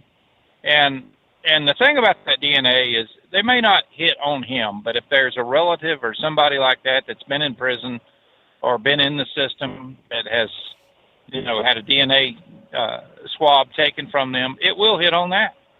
In that likeness there. So then they'll look a little closer and, at this and that but if there's nothing showing up at all, it's unusual. Mm-hmm. I mean, it really is, do you just start out one day and just become a kidnapper or a robber that mm-hmm. I mean, something, I'm saying that person was probably in the system for some reason before, and it's, maybe, I don't know. Like I said, it just the way he walked and the way, looking at the mustache and everything, it just looked to me like he, could have come across the border illegally and maybe he was living in the area or something like that, or had followed her before, home or something from being at the store or something. You never know. Yeah. You never know. They're looking at every little aspect of this. But to be a kidnapping and not to offer any kind of proof of life or anything like that, no. Then it would have just been a breaking and entering in a murder. That's all it would have been. And I don't know. They're not offering up anything. They still haven't. So, and it just looked to me like it was just a robbery gone bad. And, it's one of the reasons why he was trying to cover up the damn cameras and break them and stuff like that, just to, kind of mm-hmm. fool the timeline or whatever. But I don't know. I still look that the FBI is going to, they're going to get a handle on this pretty quick. I think that sheriff out there is leaning more toward their analysis on a lot of the things that's going on in the investigation right now. And they're good about this. I mean, they can build profiles. They can do everything. I mean, it's, they got some of the smartest people in the world working in the FBI, and we'll see. But I'm like I say, I think here in the next 10 days, probably the max, they're going to have a face to this, and an arrest is going to be made, if not sooner. But it's, there's just nothing there that looks like a kidnapping. It just looks like a robbery gone bad, and this is what happened. So, I hate to say it, but I don't think that, that poor lady stood a damn chance when, and if, she could have had a heart attack. I mean, pacemakers are, I just hate to see it, but that's the way it looks, to me. If back in my day when I was, working as an investigator for a district attorney, that would have been the first thing that I looked at. Wouldn't been looking through, old cases of robberies, things like that, talking to people about the mannerisms of this guy, showed them, a video or something like that, and went to those communities that, and they're probably doing all that, that's probably exactly what they're doing, but you have to look at the mannerisms and things of people. That's the tell-all right there of how he walked and how he was bending and, mm-hmm. and, things like that. And, I mean, he just, he looked like a clumsy oaf to me. From what he's trying to do, cover up a damn camera with grass and sticks. Right. Really, who in the hell would think of that? You haul off and kick the damn thing or something, and they don't bust it and get it gone, as opposed to, but looked like he was trying to be real quiet, like he was, like it was he's just going to sneak in the house and do a robbery or whatever. But boom, this is where we're at 2 weeks later. So I don't know. It's been a mess, but everything else, it just looks like things is boiling over in Iran. They got a couple of meetings, I guess, going, which is going to be fruitless. Their Iranians are not going to agree to a damn thing. They've already told them that. I think this is all wishful thinking. I hope the hell that it's not. I would like to see more people, like I said, more countries in the region get involved in this and try to convince them to, straighten up, instead of us looking like the thug right now that, is coming in to slap them down. But, I guess somebody's got to, and it's it just looks like every damn time you open a paper or turn the news on or something, there's something else going on. You know, I mean, just things that is out of the ordinary. You know, and I know we went a long time without any kind of a skirmish with people, other than the fact that blowing up their nuclear capabilities and things like that. Which, from what I'm listening around at some of the talking heads, are saying they're rebuilding quite quickly. And, there's not a doubt that we couldn't just wipe Iran off the face of the earth in just a matter of minutes. That's a fact. But what kind of damage are they going to do? I mean, they could have a final push on launching drones and things like that. And there's no way in the world that our defense systems around those ships could shoot them all down at one time, and they still got all them damn little subs. They got them mini subs that's out there. And at one time they had over 200 that was out there, that trained people, military, their Navy. But, Ronald Reagan knocked out about half of their Navy at one time. And, this could be something good. It could be something bad. I don't know. If we look at it and if the shooting starts and things like that, of course, they're going to look at us like the aggressors, and the damn Democrats are going to make sure of that. I mean, it's just going to be another campaign slogan or a bumper sticker for them to get reelected, or get, take over the House and the Senate. Man, I got to tell you, Steve, I hope to hell that the Republicans are taking good note of everything that's going on with this. I mean, it's that's the last thing we need is them morons in there, because the remaining, 2 years of Trump's tenure will be, tied up once again. And absolutely nothing, a nothing burger, right? Hey, we got to pause. Truck downtime costs you money. One hidden killer on Cummins ISX 15 engines is weak injector cups. When they leak, coolant gets into the cylinders, and suddenly you're facing a big repair bill. Industrial Injection has the fix. Our Torque Lock Injector Cup Kit with a threaded Torque Lock design. These cups stay sealed for good. No more coolant leaks. No more surprise downtime. Keep your truck on the road. Ask your shop for Industrial Injection Torque Lock Injector Cups today. Like the men and women who power America, the people at Hot Shot Secret work hard and play harder. We're the fastest growing diesel and oil additive brand in the country. We solve problems. We protect engines. We save you money. And more importantly, time. Hot Shot Secret. Powered by science. USA Radio News, I'm Anthony Lucero. The FBI says forensic testing links a glove found near Nancy Guthrie's home to a man seen on surveillance footage. Authorities say the investigation remains active. Senate Minority Leader Chuck Schumer says Democrats will push ahead with reforms to immigration and customs enforcement. That includes banning agents from wearing masks. They need to stop the violence. And the question that Americans are asking is, why aren't Republicans going along with these common sense proposals? They're not crazy. They're not way out. They're what every police department in America does. While speaking on CNN's State of the Union, Schumer called ICE a rogue force that must be reined in as funding for the Department of Homeland Security lapsed amid a partisan battle over immigration policy.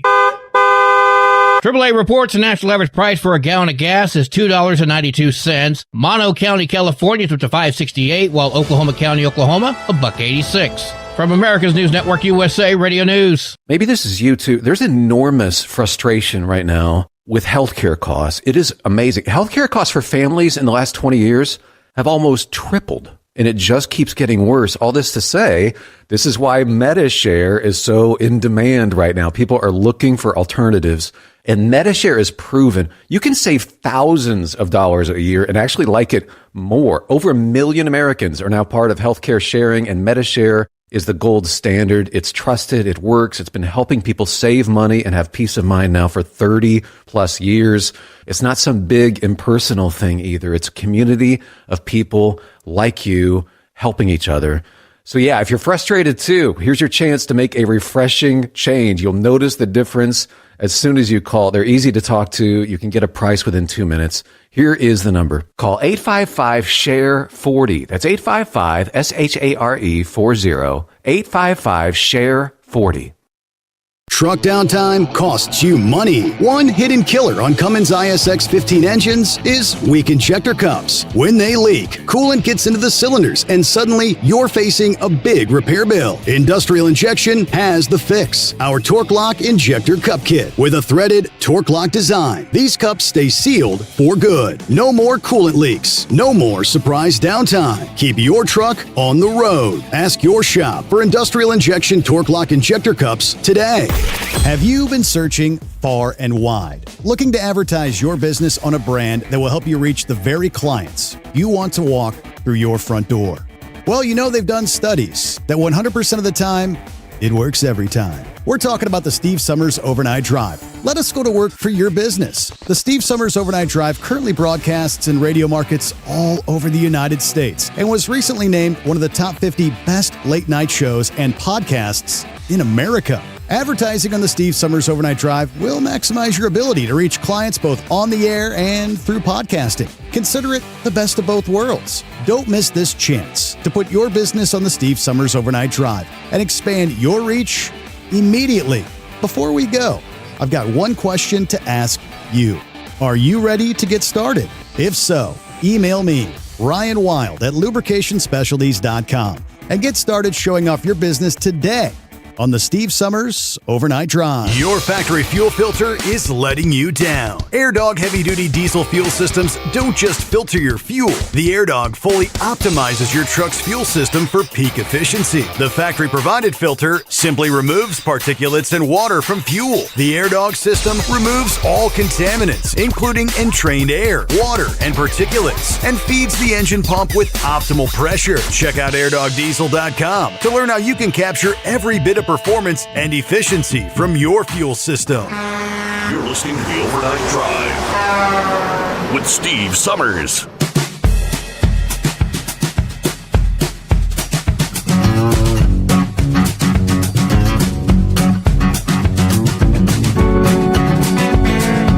All right, pick it up on a Monday.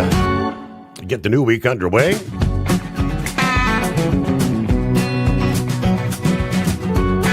And as always, 844-844-3388. Get on board. I'll get back, finish up with the grump here. Welcome back.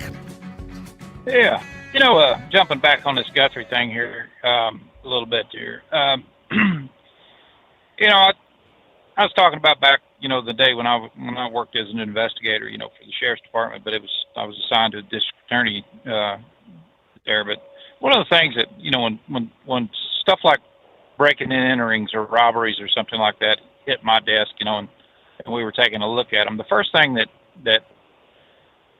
comes to mind, is some of the tactics that we would use. It is just community saturation. And when I say that, we would, if they thought it was Hispanic, they thought it might be illegal or something like that, the first thing I would have done, and I hate saying that, but, would be saturate that area with officers. I'd be, checking papers, be, doing everything humanly possible. Hell, I'd have brought in Border Patrol, or somebody like that and said, hey, we need to check, start saturating this area and breaking up the lifestyle. Number one, you disrupt their everyday lifestyle to the point where it gets so annoying that somebody will open their mouth.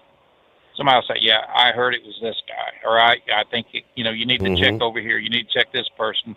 And we had more breaking and entering solved like that, just out of just saturating the communities, in areas where we knew those thugs or those thieves and people like that like to frequent.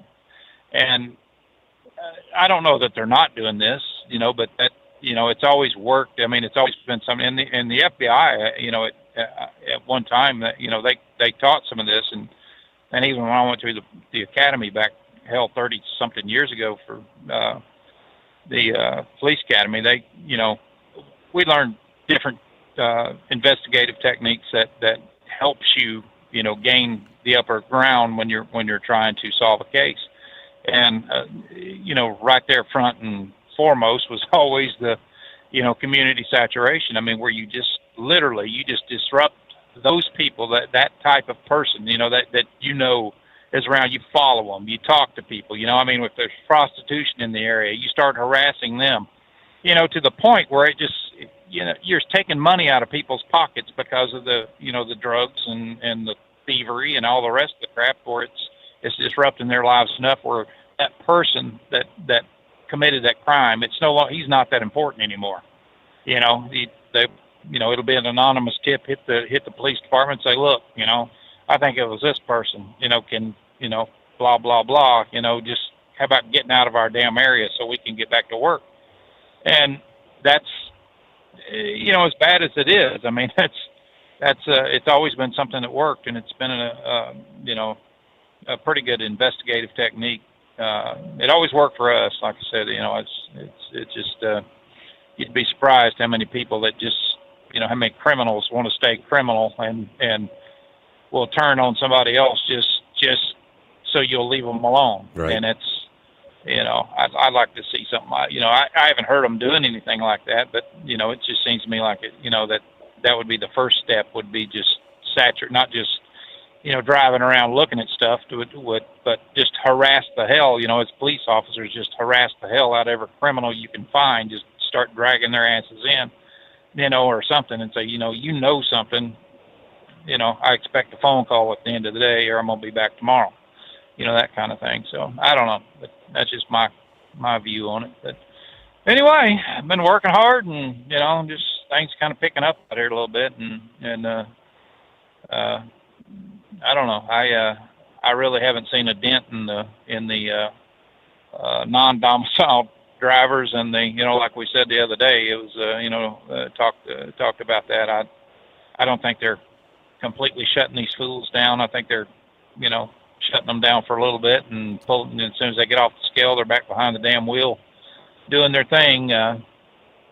We'll see this summer, you know, and when things kind of pick up a little bit more, how many accidents or right. stuff. And I hope to hell that they start pushing that more to find out who the demographics and how long somebody's been behind the wheel and things of that nature, so we can start seeing exactly, you know, that'll tell a lot, Steve, on the failures in this industry and training and things like that, when they start identifying, you know, the bad players and how long they've been behind the wheel and stuff. People might say, no, it wouldn't matter, you know, because it does matter. It damn sure does matter, because those are areas when you see people that have been out here, you know, 6 months or foreign, or, you know, things like that, on driving on a visa, H-2B visa, you know, that maybe they need to stop that program altogether for a while and get some more experience out here, or do better vetting, you know.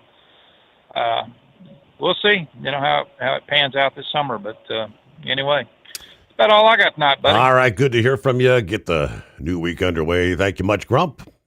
Safe journey out there.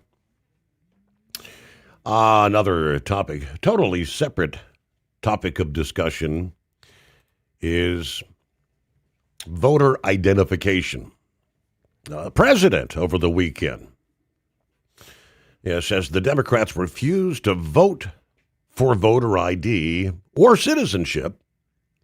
The reason is very simple. They want to continue to cheat in elections. This is not what our founders desired. I have searched the depths of legal arguments not yet articulated or vetted on this subject, and I will be presenting an irrefutable one in the very near future. There will be voter ID for the midterm elections, whether approved by Congress or not, he says. Also, the people of our country are insisting on citizenship and no mail-in ballots, with exceptions for military, disability, illness, or travel. Thank you for your attention to this matter. President Donald J. Trump. All right, for some, a weekend is a time to relax. Senator Mike Lee of Utah was working over the weekend, intensifying pressure on Senate colleagues to advance the SAVE Act. That's the election integrity bill that would mandate proof of citizenship to register to vote and a photo ID to vote in federal elections. Of course, it passed the House on a party line vote last week, a difficult path in the Senate, where Democrats can block it under the existing filibuster rules, needing 60 votes to end debate. The longer we wait, the harder it's going to get to pass the Save America Act, says Lee this past evening. Senate Republicans should rip off the zombie filibuster next week. In a series of posts over the weekend, he was urging Republican senators to revive the talking filibuster, a traditional form of extended debate to bring the measure to a vote without abolishing the 60-vote threshold. Enforce the talking filibuster. Slay the zombie, he said. Baby steps to save America, becoming giant leaps. He then doubled down in several follow-ups. He said, my friend Senator Hagerty gets it. We must sideline the zombie filibuster to pass the SAVE Act. Linking a video of a television appearance by Senator Hagerty of Tennessee. We need Republican senators all on the same page. If you agree, please spread the word, he says. Now, earlier in the weekend, Senator Lee hailed Susan Collins of Maine as the 50th Senate Republican co-sponsor of the bill, written by Lee and Representative Chip Roy of Texas, building on the House-passed SAVE Act by adding a voter ID requirement. The Save America Act makes our original SAVE Act better. Unveiling the bill that passed the House this past week, President Trump rightly believes we should include voter ID in this bill as we make a renewed push to secure our elections by requiring voter ID and proof of citizenship. The Save America Act will ensure that our federal elections are decided by U.S. citizens and citizens alone. Under the current Senate rules, most legislation cannot be voted on unless debate is closed, a process known as invoking cloture, which typically requires 60 votes out of 100. If cloture fails, opponents can indefinitely delay a bill's progression.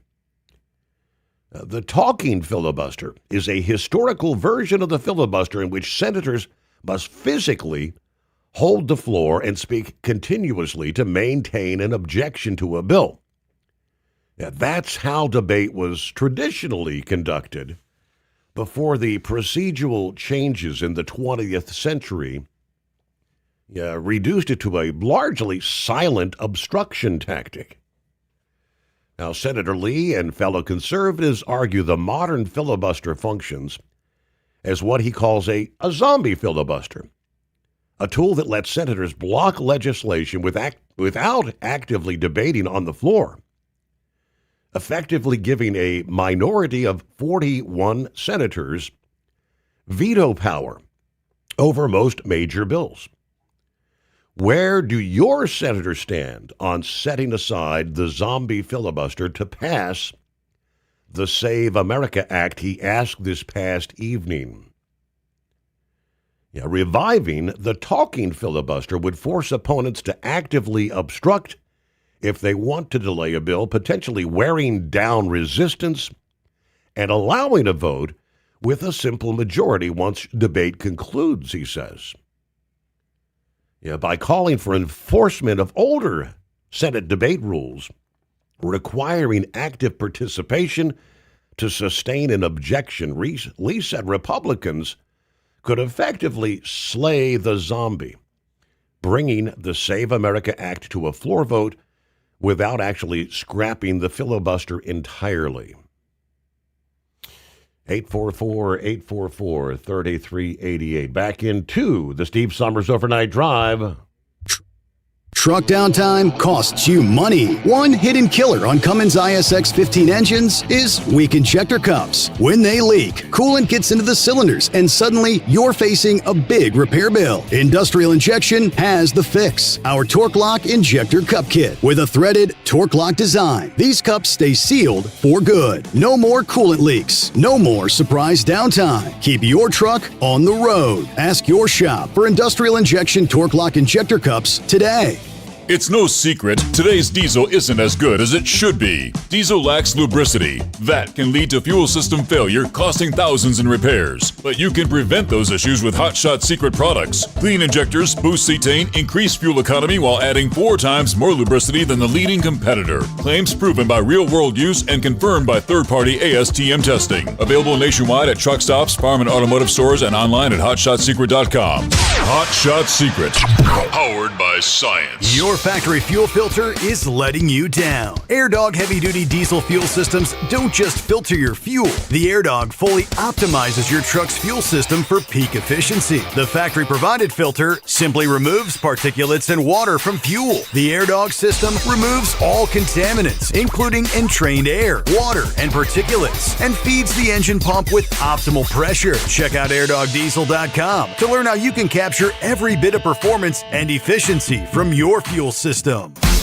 Did you miss an episode of the Steve Summers Overnight Drive? Or just want to relive a little bit of the magic? Don't worry. You can download the Steve Summers Overnight Drive wherever you get your podcasts. Don't miss a single second of the show that was recently named one of the best late night shows in America. Make sure you like and subscribe to the Steve Summers Overnight Drive so you don't miss a single episode. The Steve Summers Overnight Drive. Available wherever you get your podcasts or online at overnightdriveradio.com.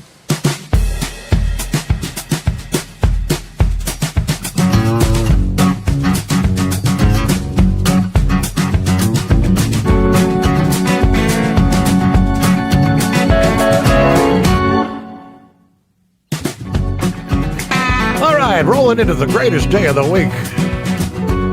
Says who? Well, I guess it's a great day for Pappy because it's an off day. You are correct. Steve, we got to get this SAVE Act passed one way or another, no matter what it takes. Talked about it a little bit last week. The United States, like I said, stepped on a landmine. It's like losing 2 legs and an arm. You got to get a tourniquet on them, Steve. You can't bleed out. Mm-hmm. All right, Trump got a tourniquet on the border. All snugged up tight. Stop the bleed. We got to do it with the SAVE Act, Steve. We got to get these elections under control and minimize the fraud, the stealing of elections. Because we know it happens. It's got to be done. And we got to get these illegal criminals, murderers, rapists, pedophiles out of the country. Those are the 3 top things. If we don't get a tourniquet on the SAVE Act and ICE moving forward, you're going to bleed out, man. It's that simple.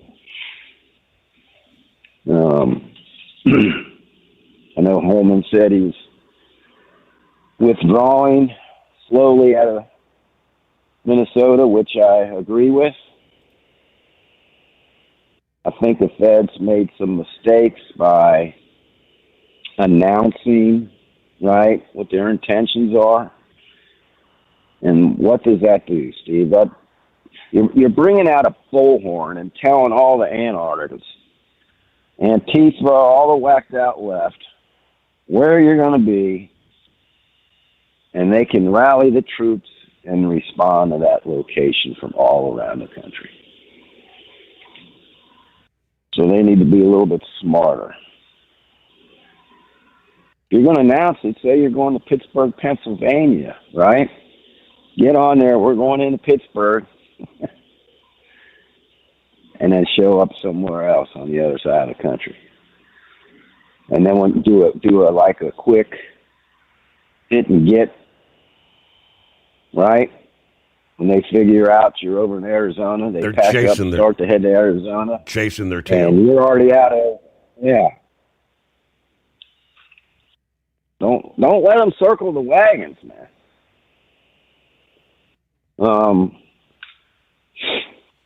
Remember me talking about that glove they found, Steve? We needed 2 things on that glove.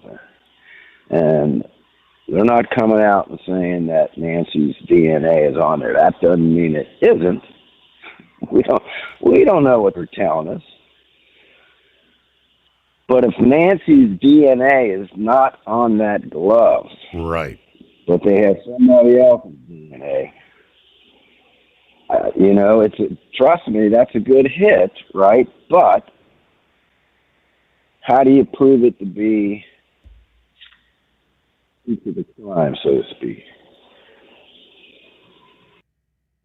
Can't tie it. Say they do find the guy, Steve. All these ancestries.com, right? You want to find out about that have other people's. Mm-hmm. You swab your mouth and you send it into these companies, Steve, right? Steve, if you don't think the government has your DNA, don't fool yourself.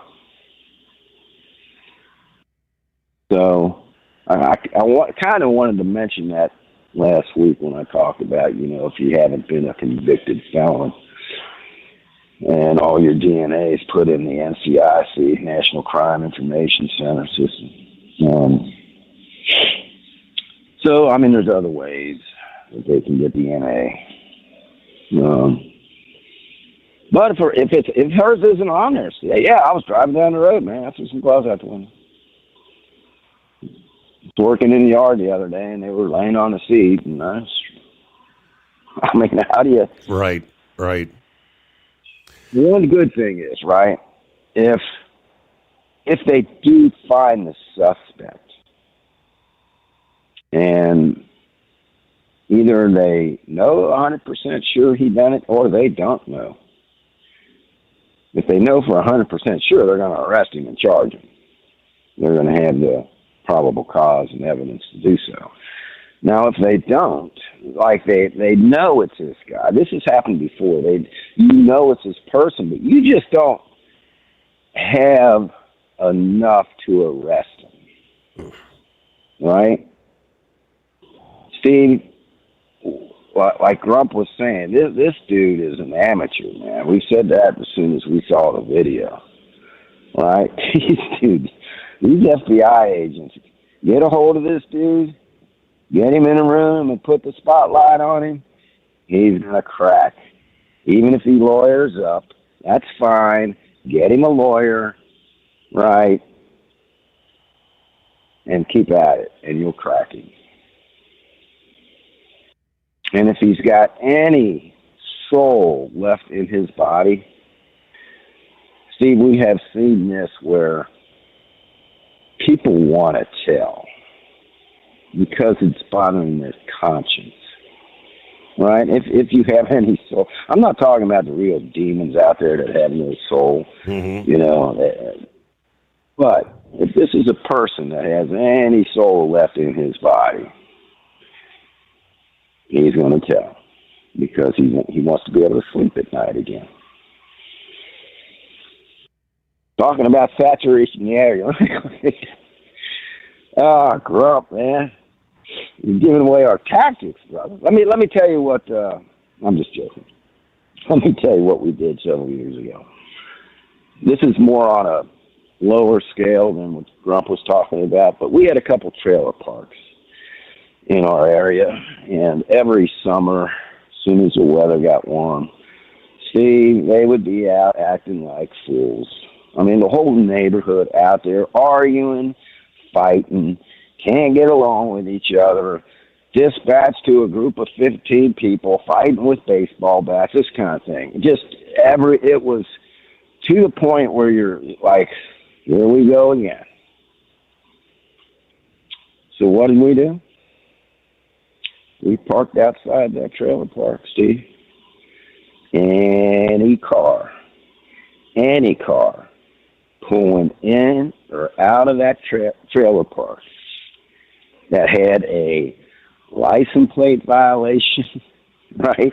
Didn't use your turn signal, any equipment, for any reason at all that we could find a reason to stop that car, we would stop it and we would write them a ticket.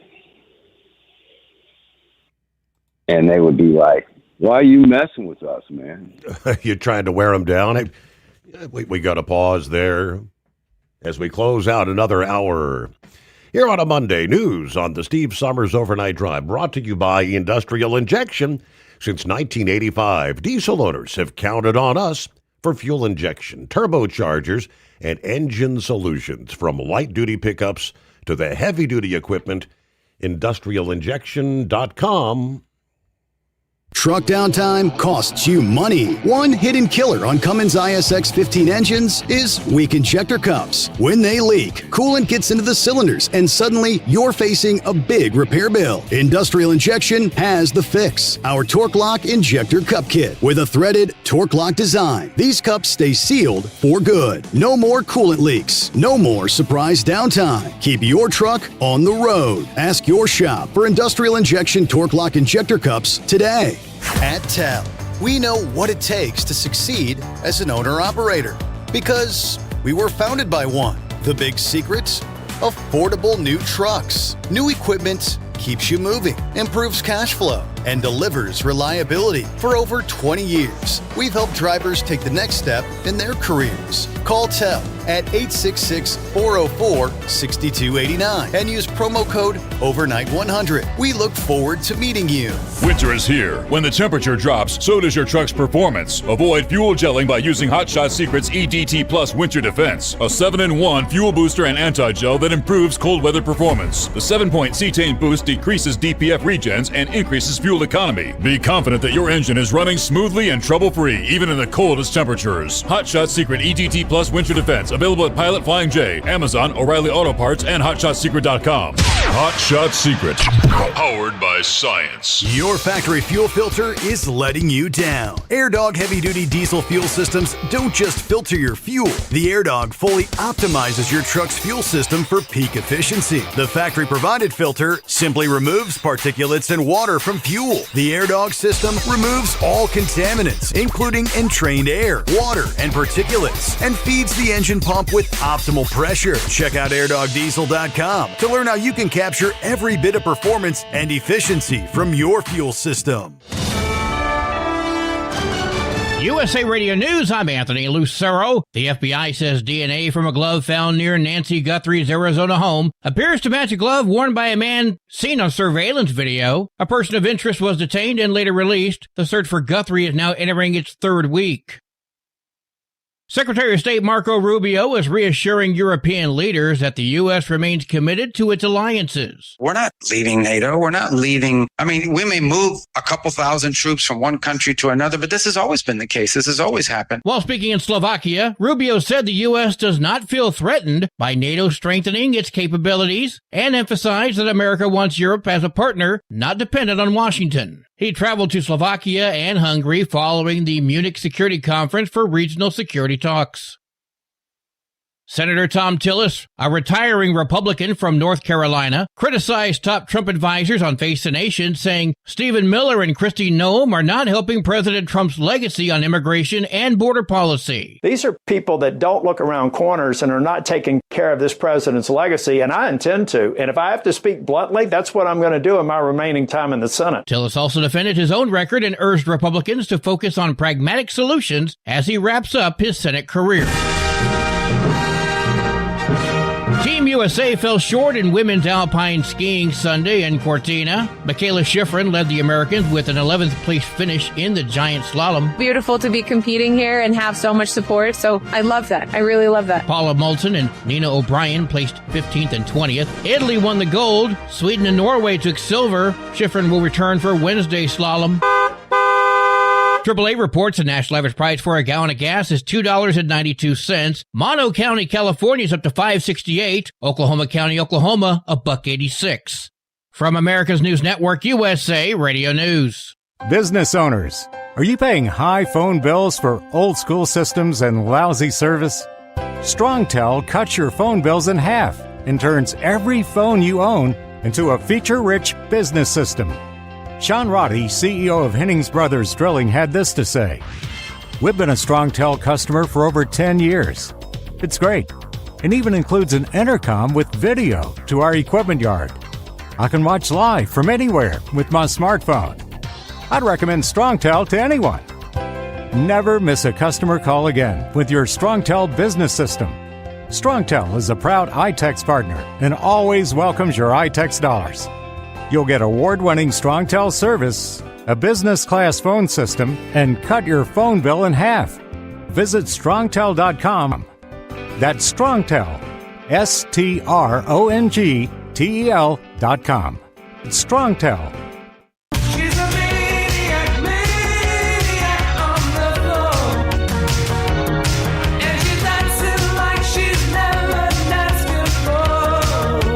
Research says that aerobic exercise may be the best kind for people with anxiety and depression. The findings were published in the British Journal of Sports Medicine earlier this week and show that aerobic exercise such as walking, running, cycling, and swimming were best at reducing mental health symptoms. Researchers also found that group-based supervised exercise had the strongest effects on depression by giving structure and social connection. For anxiety, shorter, lower-intensity workouts were most effective. I'm Rob Martier. Workers at a wastewater treatment plant in Jessamine County, Kentucky, rescued a deer that had fallen into a deep water tank. Employees lowered a ladder and helped the exhausted doe to climb out safely. Officials say the animal walked off on its own afterwards. They're reminding the public to be cautious around open facilities. Baby food sold nationwide is being recalled over a possible health risk. Initiative Foods issued a recall for its Tippy Toes brand apple pear banana fruit puree over elevated levels of patchoulin. According to the FDA, patchoulin is a naturally occurring substance produced by molds that may grow in various fruits. Long-term exposure could lead to immune suppression, nerve damage, headache, fever, and nausea. No illnesses or injuries so far have been reported. I'm Lisa Carton. And I'm Anthony Lucero, USA Radio News. iLocal.net is offering a free website analysis to improve the online presence of your business. Business owners across the U.S. turn to iLocal.net to improve their search engine rankings. Search engines are constantly changing their algorithms. You need the professionals who know how to use those changes to benefit your business. Don't hope for new customers. Get found and be chosen. Visit iLocal.net/go for your free website analysis. iLocal.net/go.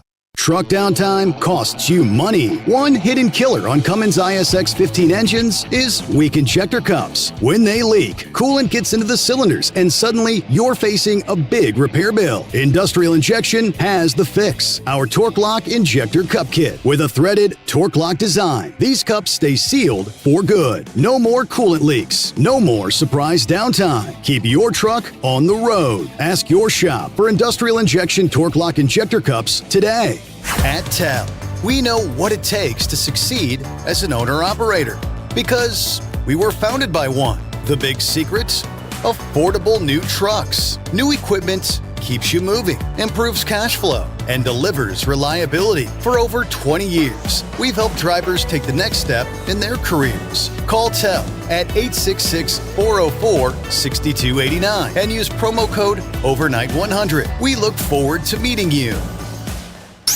The Overnight Drive with Steve Sommers. Live from the Hot Shot Secret Studios. Call Steve now.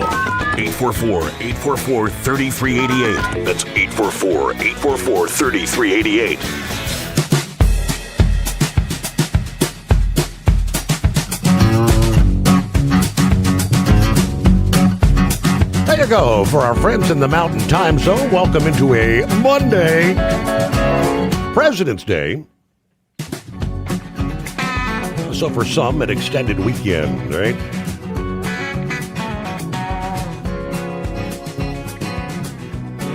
Meanwhile, 844-844-3388. We left off, we were chatting with Pappy there. So we're trying to wear them down at the mobile home park there, right? Yeah, the point of the story, Steve, is that exactly what Grump was saying, right?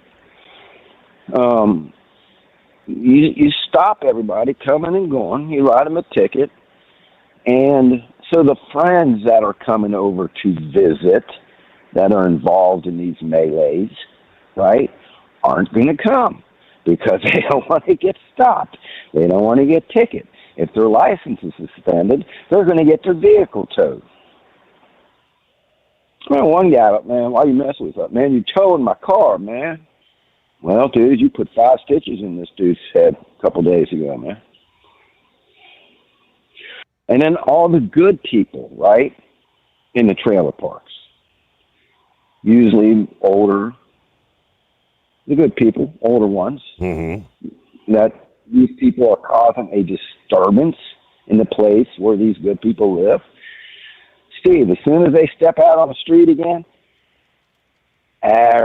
knock it off. Are you stupid? Take it back in your house. And that's how you get things done sometimes. Just the way it is. Steve, I don't know too much about this sheriff's office. It does sound like this sheriff kind of dropped the ball on not getting the FBI involved sooner and using more of the resources. That man, like Rump said, listen, the FBI, Steve, Bongino was talking about this the other day. They have the state-of-the-art technology for all this evidence collection, DNA, all that, Steve. It's the best in the world, right? Why he would not want to utilize that, I don't know. And how big are they? What's the size of this sheriff's office? How many homicides do they get? What kind of area is this? It's not, the area where this occurred sounds like it's definitely upper middle class. Not that the whole county's going to be that way. But how big is it? How many homicides? How many serious cases do they really get a year? I mean, our county here, Steve, is one of the largest in Ohio. We have other agencies that come to us when they get a homicide or a fatal crash or something serious and ask for our help. Just like we would turn around and ask the FBI for help if it's something really major. So I don't know how big this county is,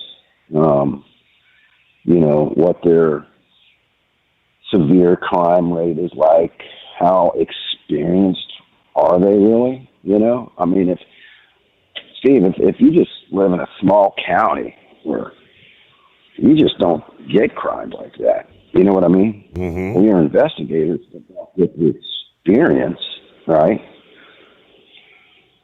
So that's why maybe the FBI should have been called in sooner. But I don't know, I'm going to dog anybody. I don't know the whole deal behind all this. It might come out. But, Steve, I got a bad feeling that they have no clue. It seems to me that what we've seen over the weekend, they are just trying to, what they probably did, Steve, is they probably went to the flock cameras, right? Any camera hit on a car that was in that area around that time, they know who it is, right? And they're stopping them, probably getting volunteer DNA swaps from them. If they don't get volunteer, if they got enough to get a judge to sign off on a search warrant to get DNA from them, it sounds like they're just out there trying to swab anybody and everybody, man. They went to a house, I think it was last night? It might have been the night before. It was Friday night. Steve, I mean, I don't know how many cars. They had a SWAT team, the bomb squad. They had, I don't know how many cars out there. A ton. And I thought, man, this is it, and nothing. Supposedly they interviewed 2 males. I don't know their ages. One news outlet said they interviewed the mother, so I was thinking, are these a couple younger teenagers or younger adults living in here? Does mom know about it? Is she trying to cover for them, or does she have no idea what's going on? Right. But the way they went in, right, I'm thinking, man, and nothing. So that leads me to believe they're just, throwing every line in the water and hoping something hits, man. That they have no clue at this point. That vehicle they stopped, you take on news commentators, man. We had the FBI there, right? And local sheriffs. I wonder if that's involved. I wonder if they're stopping this car because it's possibly involved in the Nancy deal. Man. Well, why would the FBI be there? Come on, Steve. And then they brought out a tarp. I don't know if you've seen that. Yeah. They held up a tarp because they didn't want the photographers to see what they were looking at in the rear. And why are they holding up a tarp? Why do you think? They don't want you to see what they're looking at. Jeez, oh, peace, man. And then one of their analysts that they had on there, Steve, listen, man, trust me, I know from experience, right? One of their analysts could be, there could be a dead body in the back. So these guys were 3 people, I think, were in this car, if I'm not mistaken. Right. Were driving around with a dead body in the car for a couple weeks. And Steve, when they cracked the hatchback of that thing, I was watching every one of their faces. Every one of them, I wanted to see how they reacted when they popped up that. As you know, Steve, anybody that's been around dead bodies, it's been dead for a while. You know the smell, and it's going to be bad, and they would have reacted. I don't care. There's only one time, Steve, we had an elderly lady that died of natural causes in her house. And the neighbors called because they haven't seen her in a couple days. And mail was piling up. So they called. And normally we'd walk around the house, and if nothing seemed suspicious, the place is locked up, we really wouldn't force entry unless we have really something to go on, right? But Steve, I go up to knock on the door. It's not what do I see, what do I hear, it's what do I smell. Yeah. Right? I'm like, oh, man. All right. So we go in, we find her. And it was pretty bad, right? It was pretty bad. Now, the coroner came out. And I guess, Steve, when you're that used to it, he's just walking around like it doesn't affect him at all, man. Just like another day on the job. Yeah. But everybody else there that's been in these situations before, firefighters, paramedic, other officers, see, we went in there and started opening windows, and man, you could smell from the street. So they didn't react at all when that trunk got opened up, that hatchback. When that hatchback opened up, they didn't react at all. There ain't nobody in there, man. Yeah. I don't know what they want us to see to be. All right, bud. Took enough of your time. I appreciate it. All right. Have a great Monday, Pappy. Enjoy some time off there. You got a few days here. A week and a half, 2 weeks. What was it? What's going on, Plowboy? We might have lost Plowboy. Well, let's head on down to the Sunshine State. Philip. Hey, buddy. How you doing today? It's another greatest day of the week. Absolutely. Greatest day of the week. Coming in after a little bit of rain came through last night. Got the race off okay. I know you probably didn't watch the race, did you? No, I did not. But Friday morning, I was saying maybe they'll bump the race time up, and apparently they did, and I guess it's lucky they did because I'm seeing they said it started raining about 30 minutes after the checkered flag. Pretty much, maybe about an hour is when the big stuff started coming in. We got the big stuff around 9 o'clock our time, and it came through quick. I mean, it was through the area in probably 2 hours, 3 hours, something like that. I don't know. I was asleep, but I could hear the lightning here and there. But we don't need that down here. I mean, we need the rain. We don't need that lightning. I don't know if you heard or not, Steve, but they had a fire on 95 there that shut 95 down just south of Daytona for a little while because they had a fire right beside the road. They got it reopened after the race had ended. They finally got it out to where they could move trucks and cars again on it. But other than that, it was a pretty good race, Steve. I watched it. I am glad that NASCAR is doing what they're doing. I mean, it looked like a pretty good race other than the usual, the big wreck. One guy gets sideways and the rest of them eat up on him, and that's what I saw pretty much. And good day for Michael Jordan. I mean, his boys came in. He had 3 cars in the top 10. What you think about that, Steve? That's pretty impressive, huh? But everything got shook up right there at the very end, though. I mean, I guess the leaders all got taken out at that final lap. If you want to watch the good part of the race was the end of it. Watch the last, I'd say 3 laps, because then you can see with it building and everything happening. And yeah, they had probably 5 lead changes in that one lap, between all the wrecking that was happening. And Reddick was just in the right place at the right time, I mean, it's just pretty much how it is. I mean, that's just the way it is on a lot of the big speedways like that. Yep. You want to be out front as much as you can, but like yesterday, Justin Allgaier, Dale Jr.'s guy, he's running Dale Jr.'s car.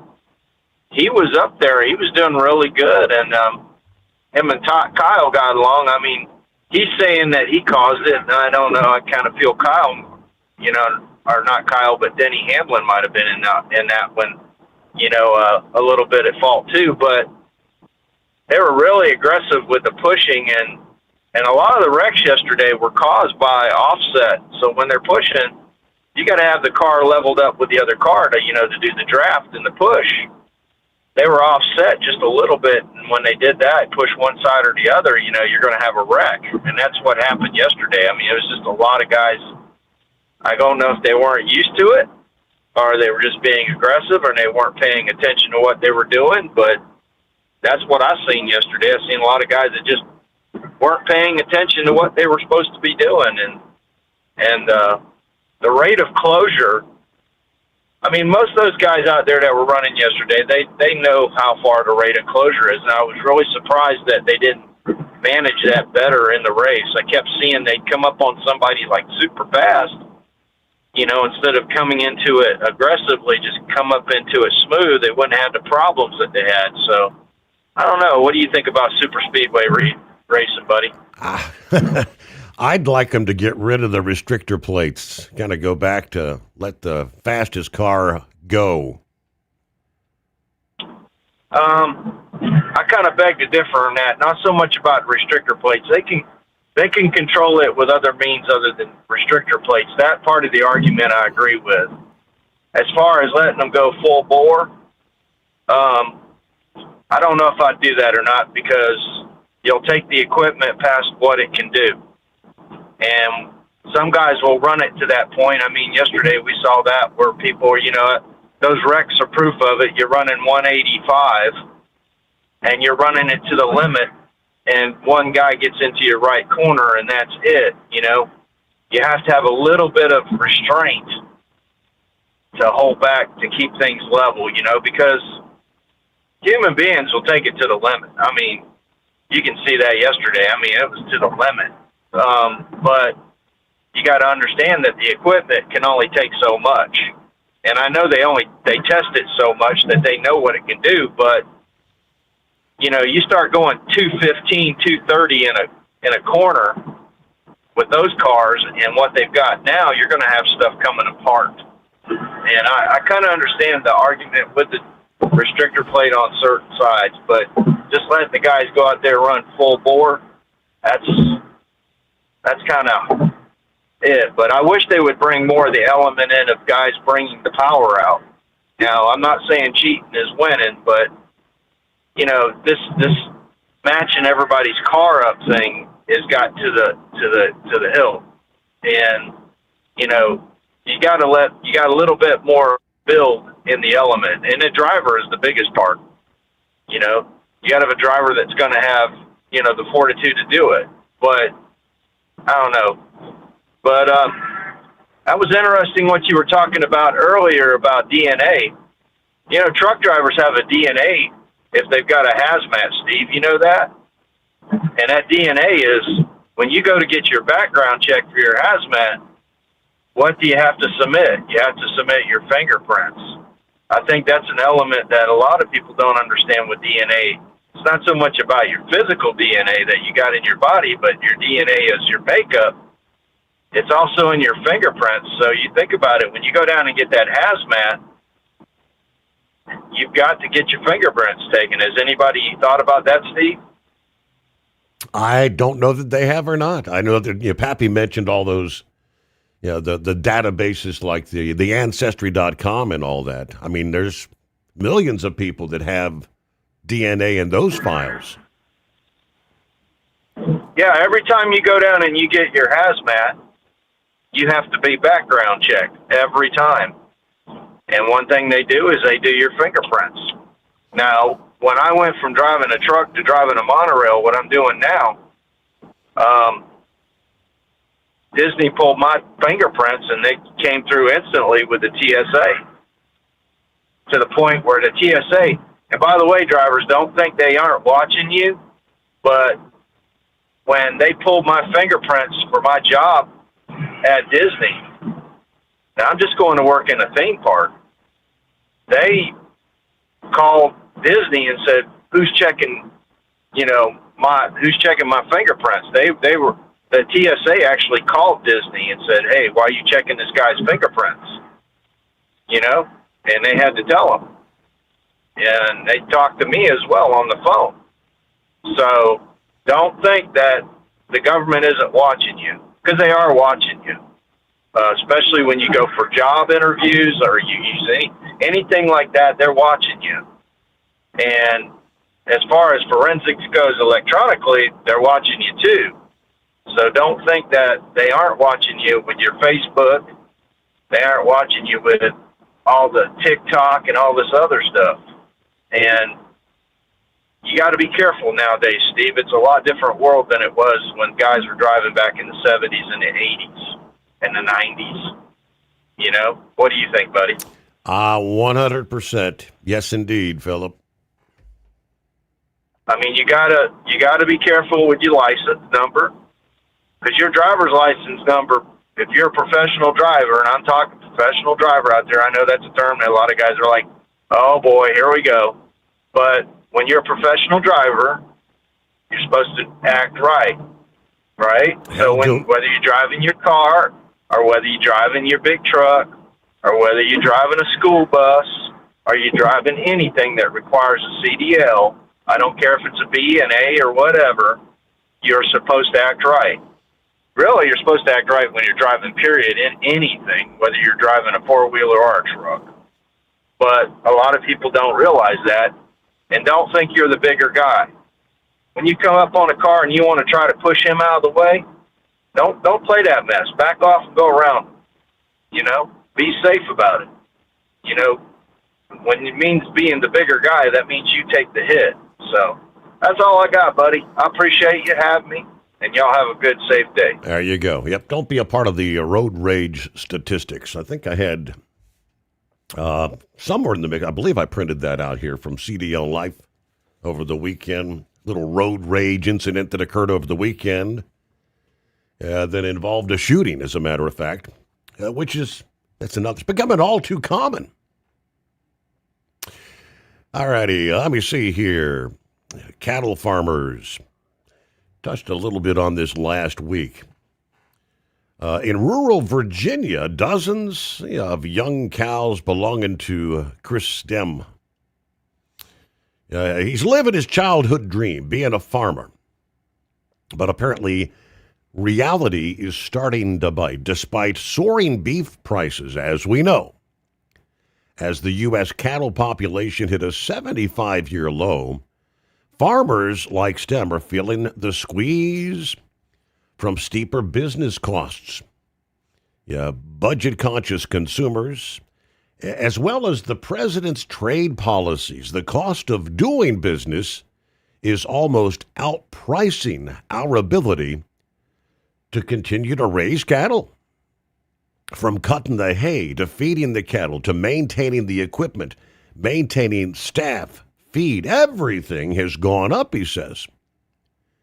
When is this going to stabilize and stop? The president's latest move to boost Argentine beef imports is actually adding to their concerns. He's 40 years old, and he has a herd of about 250 cattle in Ashland, Virginia. Most are sold at larger markets where they're purchased and fed to slaughter weight, while around 15% is processed nearby and sold at Stem's butcher shop. For him, higher beef prices have been a double-edged sword, he says. His revenue from selling cattle has risen, but so have operational costs. And there are limits to how much he can hike consumer prices at his shop to make up the margins, he explains. More on beef prices and the plight of the American cattle farmer coming up. First, a news break. This update brought to you by Industrial Injection, heavy-duty diesel parts and solutions, from injectors and pumps to turbochargers and engines, built for the trucks that cannot afford downtime. Learn more at industrialinjection.com.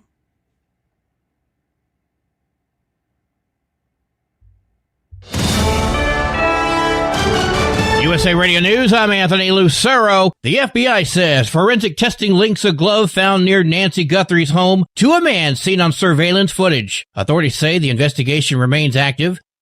Senate Minority Leader Chuck Schumer says Democrats will push ahead with reforms to immigration and customs enforcement. That includes banning agents from wearing masks. They need to stop the violence. And the question that Americans are asking is, why aren't Republicans going along with these common sense proposals? They're not crazy. They're not way out. They're what every police department in America does. While speaking on CNN's State of the Union, Schumer called ICE a rogue force that must be reined in as funding for the Department of Homeland Security lapsed amid a partisan battle over immigration policy. AAA reports the national average price for a gallon of gas is $2.92. Mono County, California is up to $5.68, while Oklahoma County, Oklahoma, $1.86. From America's News Network, USA Radio News. Maybe this is you too. There's enormous frustration right now with healthcare costs. It is amazing. Healthcare costs for families in the last 20 years have almost tripled. And it just keeps getting worse. All this to say, this is why MediShare is so in demand right now. People are looking for alternatives. And MediShare is proven you can save thousands of dollars a year and actually like it more. Over 1 million Americans are now part of healthcare sharing, and MediShare is the gold standard. It's trusted. It works. It's been helping people save money and have peace of mind now for 30 plus years. It's not some big impersonal thing either. It's a community of people like you helping each other. So yeah, if you're frustrated too, here's your chance to make a refreshing change. You'll notice the difference as soon as you call. They're easy to talk to. You can get a price within 2 minutes. Here is the number. Call 855-SHARE-40. That's 855-SHARE-40. 855-SHARE-40. Truck downtime costs you money. One hidden killer on Cummins ISX 15 engines is weak injector cups. When they leak, coolant gets into the cylinders and suddenly you're facing a big repair bill. Industrial Injection has the fix. Our Torque Lock Injector Cup Kit with a threaded Torque Lock design. These cups stay sealed for good. No more coolant leaks. No more surprise downtime. Keep your truck on the road. Ask your shop for Industrial Injection Torque Lock Injector Cups today. Did you miss an episode of the Steve Summers Overnight Drive? Or just want to relive a little bit of the magic? Don't worry. You can download the Steve Summers Overnight Drive wherever you get your podcasts. Don't miss a single second of the show that was recently named one of the best late-night shows in America. Make sure you like and subscribe to the Steve Summers Overnight Drive so you don't miss a single episode. The Steve Summers Overnight Drive. Available wherever you get your podcasts or online at overnightdriveradio.com. It's no secret, today's diesel isn't as good as it should be. Diesel lacks lubricity. That can lead to fuel system failure, costing thousands in repairs. But you can prevent those issues with Hot Shot Secret products. Clean injectors boost cetane, increase fuel economy while adding 4 times more lubricity than the leading competitor. Claims proven by real-world use and confirmed by third-party ASTM testing. Available nationwide at truck stops, farm and automotive stores, and online at hotshotsecret.com. Hot Shot Secret, powered by science. Your factory fuel filter is letting you down. AirDog heavy-duty diesel fuel systems don't just filter your fuel. The AirDog fully optimizes your truck's fuel system for peak efficiency. The factory-provided filter simply removes particulates and water from fuel. The AirDog system removes all contaminants, including entrained air, water, and particulates, and feeds the engine pump with optimal pressure. Check out airdogdiesel.com to learn how you can capture every bit of performance and efficiency from your fuel system.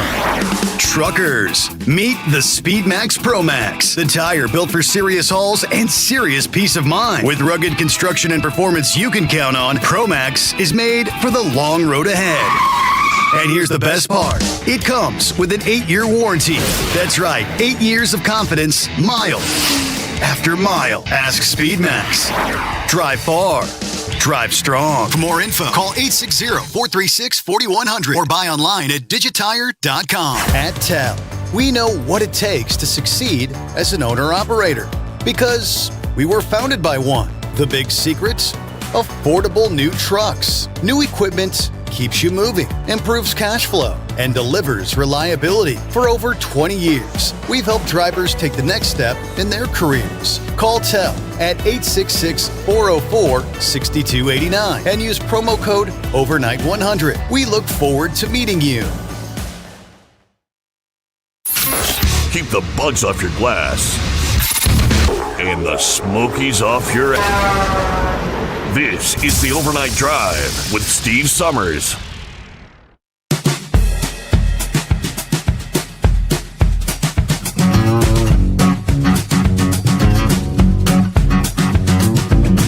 All right, I guess I'll give a shout out. Just a heads up. The trucking radio biz. You know, many have come and gone. Some are no longer with us. But one of those bigger names is pretty much officially retiring today. This morning, Monday, February 16, trucking radio legend Dave Nemo will broadcast his final show after some 55 plus years behind the mic. From the Road Gang, of course, to satellite radio, where he continued to host the Dave Nemo Show. He's been the voice that's kept many drivers company through countless miles on the open road, much as we continue to do. According to the American Truck Historical Society, which this is what I'm sharing from, his legend is forever preserved at the American Truck Historical Society's American Trucking and Industry Leader Hall of Fame there. We wish Dave safe travels on the next leg of his journey. And, of course, they've got a web page set up inviting you to share your congratulations, your well wishes, your memories, or a thank you. All right, from the American Truck Historical Society. All right, enjoy your retirement there, Dave. What do they say? Well-deserved, right? He's spent many a nights doing the overnight trucking radio before making that transition. He's been doing mornings for a number of years. All right, back to the cattle ranchers. The higher prices and the ranchers struggling to make ends meet or even break even.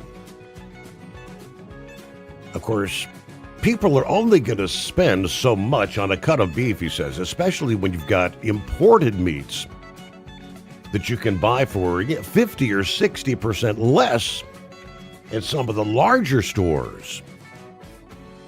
Already, he said, ribeye that sold for $14.99 a pound in 2019 is now selling for $32.99 a pound. Customer sales have dropped by 30% to afford the property. He's diversified operations at Oakdale into some winemaking and hosting events like weddings. Steeper beef prices have become a symbol of the high cost of living.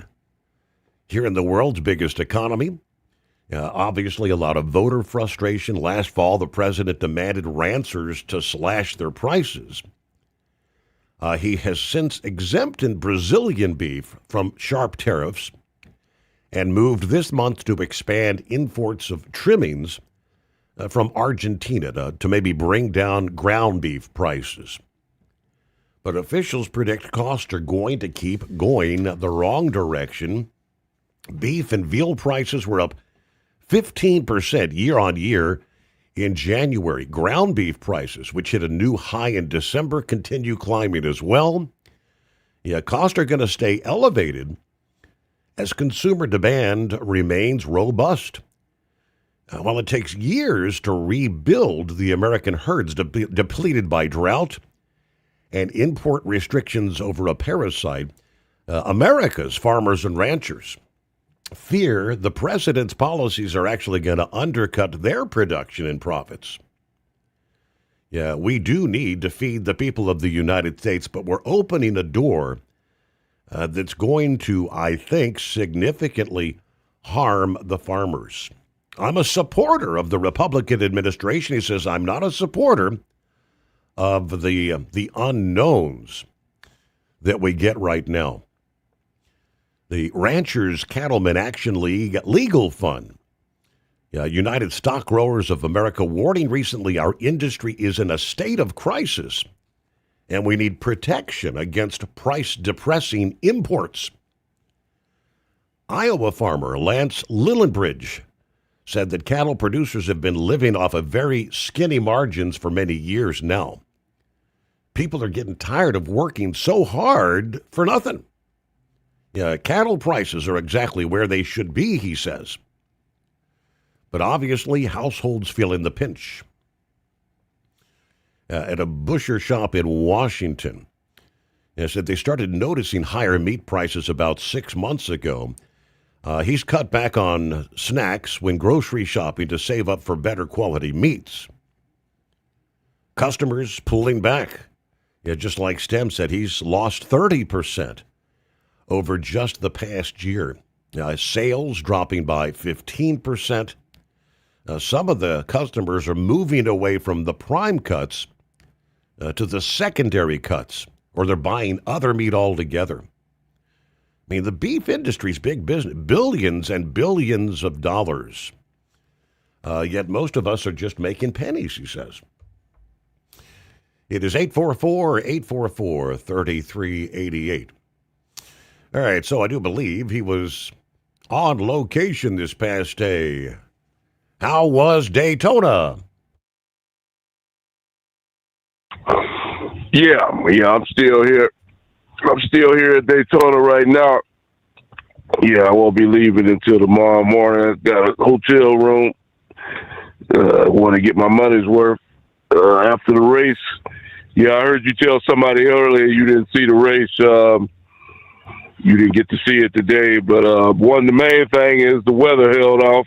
Mm-hmm. The rain didn't show up until after the race, so that was good. They did the smart thing by starting early, getting the race started before it was scheduled to start. So try to beat the rain. I told you a lot of people they want to come back on Monday, so I appreciate them doing that.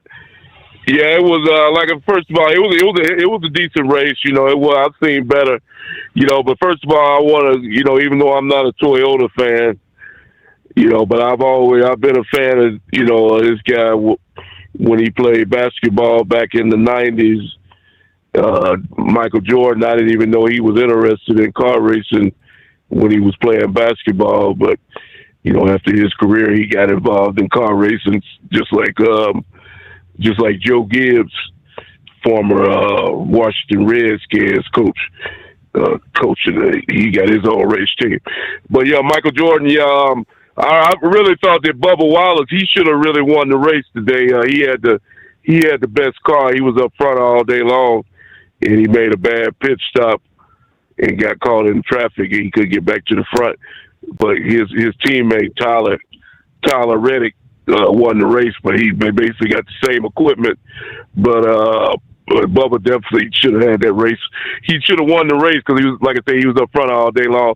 But being up front don't mean anything at Daytona. It used to be in the old days, if you was up front like Dale Earnhardt, you very rarely saw.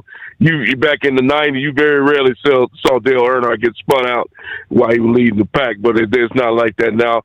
There was 3 or 4 guys that got spun out from first place today. The guy thought, Dale Earnhardt's driver, he was leading the race when he got spun out. Then they had the other guy get spun out.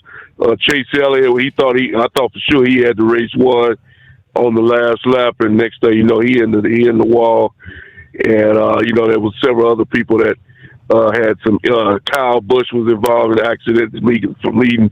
So leading the pack doesn't mean anything nowadays, because all you do when you have a wreck at the front of the pack, you end up taking out 15, 20 cars, and that's exactly what happened today. There's no way to go when you're going 3 wide. And I want to comment. I've told you this before, Steve, about I heard previous guy, the guy from Florida, was talking. But Dale Earnhardt, I always go back to what he said a long time before he died. And unfortunately, he was the one to lose his life. He made the comment before he died. He said, "We'll race like this until somebody gets killed," and that's exactly what happened. Somebody got killed. This restrictor plate racing. If you go back to the old days when Richard Petty was dominating back in the 60s and 70s, when the cars were running wide open, and the best team was winning races, which was Petty and then a couple of other racers. That was some real racing. This 3 wide stuff, like I said, I like NASCAR. I like the NASCAR, but they got to do something. The restrictor plate got to come off the cars, because these cars, the cars are better built than they was before. The drivers are safe. You've seen some of the accidents they had today. The guy Chase Elliott walked away from his accident. He ran in the wall running on 185 miles an hour. He got out of the car, not a scratch on him.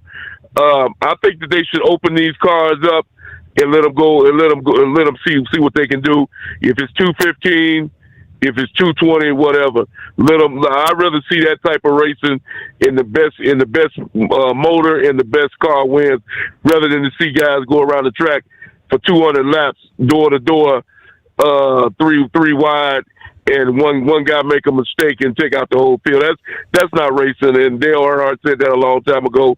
They said that with the restrictor plate, because of some of the but that was a long time ago when Petty went in the fence, and they said these cars would take off. That was before they had the roof flaps on the car to keep the cars on the ground.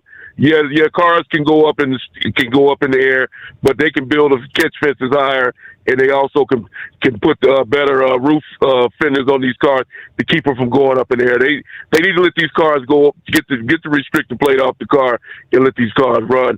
If you talk to most of the drivers, they'll say the same thing I'm saying.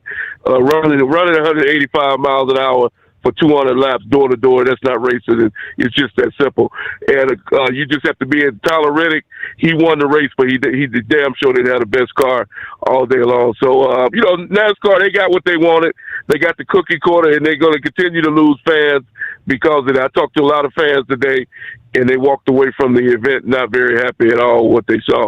Like I say, I went because, I enjoy racing, but I don't enjoy that type of racing. So hopefully NASCAR will take the fans' advice and get the restricted plate off and let these people drive like they're supposed to drive. Now, I want to say this right quick, Steve, about about a situation that happened over the weekend with these people. I'll get into this politics thing right quick. With the situation where the Democrats are trying to withhold funds from the what do you call it, from Donald Trump's border security people, border patrol people. They're trying to say that they're not going to give money to these people. These guys are working right now. Some of these guys are working without pay right now.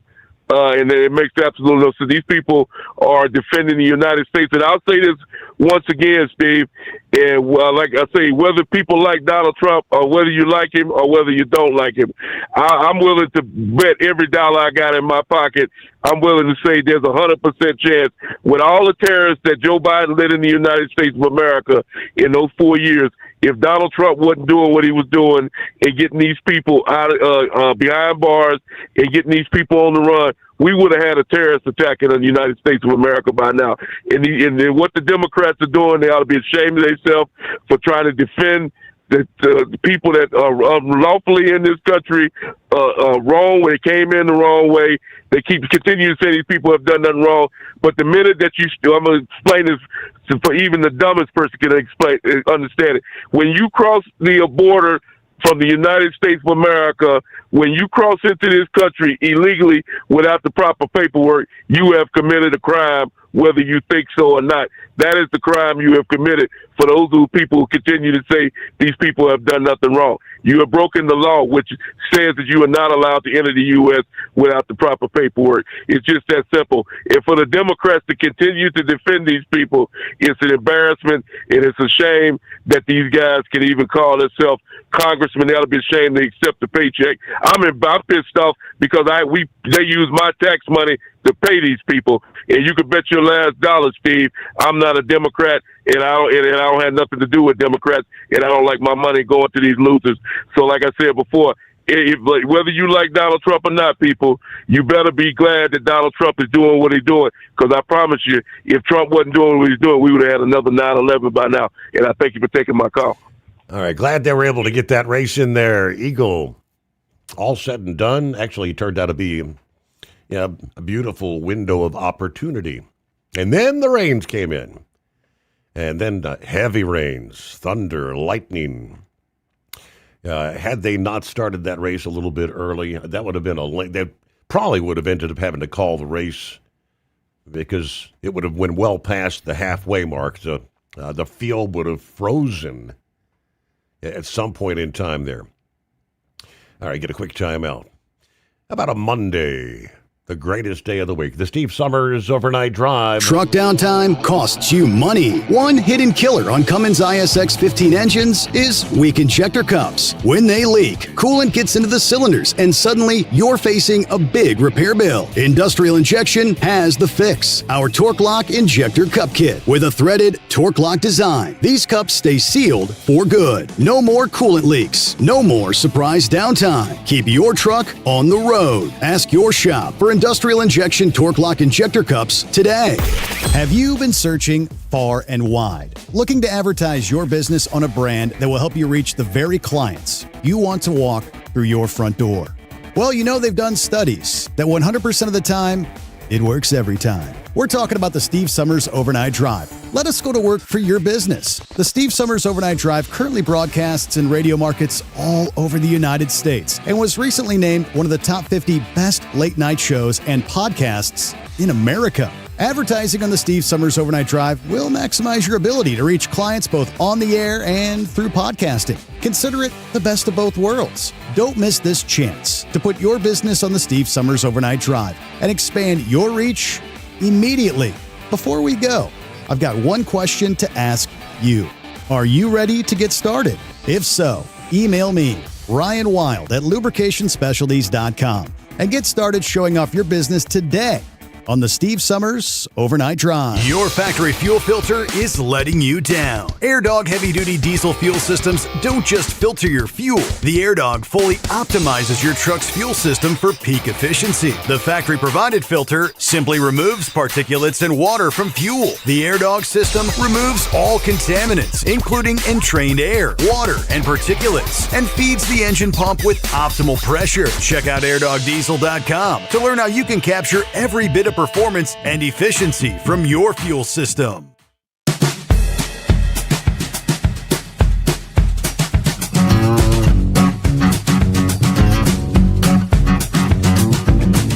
What do you say? Let's try again here.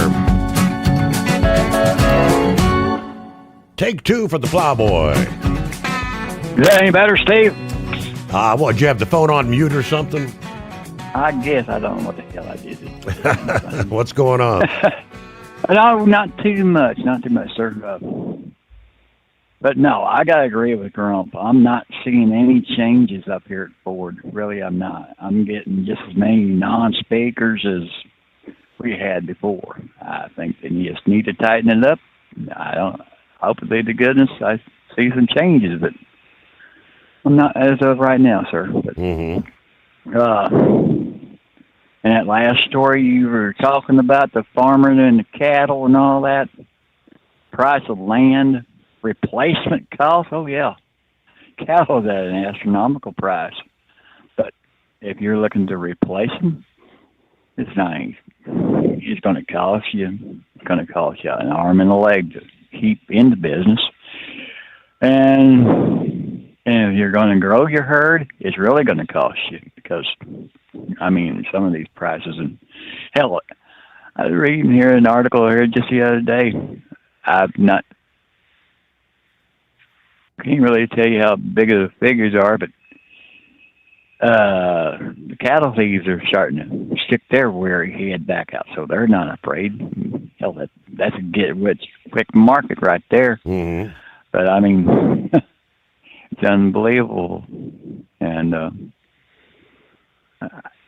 land prices $13,000 cheapest you're looking at, and hell, right now the farmer is in competition with all these big AI data centers and your solar farms that are going to be coming up and all that, but very ugly situation if you're trying to get into it or grow anything. But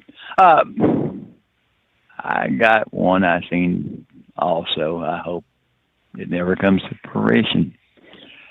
Missouri's about ready. They got a bill right now. They're about ready to turn their Waymos loose in St. Louis if the bill gets passed and signed by our governor. And no, sir, I absolutely am not happy with that. Yes, I don't see whether they're going to get any good out of it.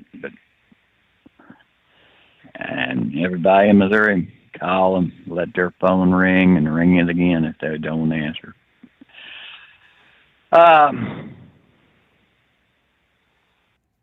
Steve, I've seen something. We got so many curling scandals. Did you see where now we got curling scandals? I saw the guy, the one team that was like he was touching the rock with his finger after release, right? I guess that's a no, I presume. Apparently, but I don't know. It's not a game I've ever been into. But see, there's also another big thing going on. I thought we were going to go to the Olympics to bring home a gold or bring home a medal, whether it fell apart or not. But I've seen this. Can you back me up so I am not saying something that's AI generated? Did we run out of condoms? I'm reading over there around the games. I'm being serious. It seems like every Olympic Games that topic comes up where they supply, I don't know, thousands and thousands of condoms to these Olympics, to the participants there. What is it? Years later, when you don't get the medal, you come home with a baby that you get to. Seen that like, oh my God, what's next? But apparently, all these athletes from different parts of the world meet and greet, and in some cases, like to hook up, I guess. Yeah, see it on what? Yeah. One last thing. I haven't heard anybody say anything. Did I see? Is this right? Did a second truck go off into over the bridge in Chesapeake? Yes, one went over the weekend. Yeah, Purdue, correct. Yep. It's been a while since I can't remember my bridges. They're having that much trouble. I got one for Horse Feathers on this, since he lives out there in that area. Why haven't they ever talked about putting a cage over that damn thing? A cage would really work a lot of wonders. Because I've been hit with crosswinds. Everybody has. And I mean, or put your truck, make a law, they put us all in the right lane, help put us out in the opposite lane so we don't have that problem going over the bridge. I don't know. There's a little bit of just something I've been thinking about. I don't know that they've said exactly what the cause of that accident was, but supposedly there was no rain. The winds were light. It wasn't like a weather thing. It wasn't fog related. Can't help but wonder if maybe the driver was having some sort of a medical emergency or something like that. I'm sure they'll be given more details, but yeah, the driver did perish there over the weekend. News on the Steve Summers Overnight Drive brought to you by Industrial Injection, serving Cat, Cummins, Detroit, and more. Fuel injection, turbochargers, complete engine solutions, the knowledge you trust, the quality you depend on. IndustrialInjection.com. USA Radio News, I'm Anthony Lucero. The FBI says forensic testing links a glove found near Nancy Guthrie's home to a man seen on surveillance footage. Authorities say the investigation remains active. Senate Minority Leader Chuck Schumer says Democrats will push ahead with reforms to immigration and customs enforcement. That includes banning agents from wearing masks. They need to stop the violence. And the question that Americans are asking is, why aren't Republicans going along with these common sense proposals? They're not crazy. They're not way out. They're what every police department in America does. While speaking on CNN's State of the Union, Schumer called ICE a rogue force that must be reined in as funding for the Department of Homeland Security lapsed amid a partisan battle over immigration policy. AAA reports the national average price for a gallon of gas is $2.92. Mono County, California is up to $5.68, while Oklahoma County, Oklahoma, $1.86. From America's News Network, USA Radio News. Maybe this is you too. There's enormous frustration right now with healthcare costs. It is amazing. Healthcare costs for families in the last 20 years have almost tripled. And it just keeps getting worse. All this to say, this is why MediShare is so in demand right now. People are looking for alternatives. And MediShare is proven you can save thousands of dollars a year and actually like it more. Over 1 million Americans are now part of healthcare sharing, and MediShare is the gold standard. It's trusted. It works. It's been helping people save money and have peace of mind now for 30 plus years. It's not some big impersonal thing either. It's a community of people like you helping each other. So yeah, if you're frustrated too, here's your chance to make a refreshing change. You'll notice the difference as soon as you call. They're easy to talk to. You can get a price within 2 minutes. Here is the number. Call 855-SHARE-40. That's 855-SHARE-40. 855-SHARE-40. Truck downtime costs you money. One hidden killer on Cummins ISX 15 engines is weak injector cups. When they leak, coolant gets into the cylinders and suddenly you're facing a big repair bill. Industrial Injection has the fix. Our Torque Lock Injector Cup Kit with a threaded Torque Lock design. These cups stay sealed for good. No more coolant leaks. No more surprise downtime. Keep your truck on the road. Ask your shop for Industrial Injection Torque Lock Injector Cups today. At TEL, we know what it takes to succeed as an owner-operator because we were founded by one. The big secret? Affordable new trucks. New equipment keeps you moving, improves cash flow, and delivers reliability. For over 20 years, we've helped drivers take the next step in their careers. Call TEL at 866-404-6289 and use promo code OVERNIGHT100. We look forward to meeting you. Your factory fuel filter is letting you down. AirDog heavy-duty diesel fuel systems don't just filter your fuel. The AirDog fully optimizes your truck's fuel system for peak efficiency. The factory-provided filter simply removes particulates and water from fuel. The AirDog system removes all contaminants, including entrained air, water, and particulates, and feeds the engine pump with optimal pressure. Check out airdogdiesel.com to learn how you can capture every bit of performance and efficiency from your fuel system. Like the men and women who power America, the people at Hot Shot Secret work hard and play harder. We're the fastest growing diesel and oil additive brand in the country. We solve problems. We protect engines. We save you money. And more importantly, time. Hot Shot Secret. Powered by science. USA Radio News, I'm Anthony Lucero. Investigators say DNA recovered from a glove near Nancy Guthrie's home is consistent with a glove worn by a suspect who was captured on video. Authorities stress no arrests have yet been made. The FBI continues canvassing the area as the disappearance stretches into week number 3.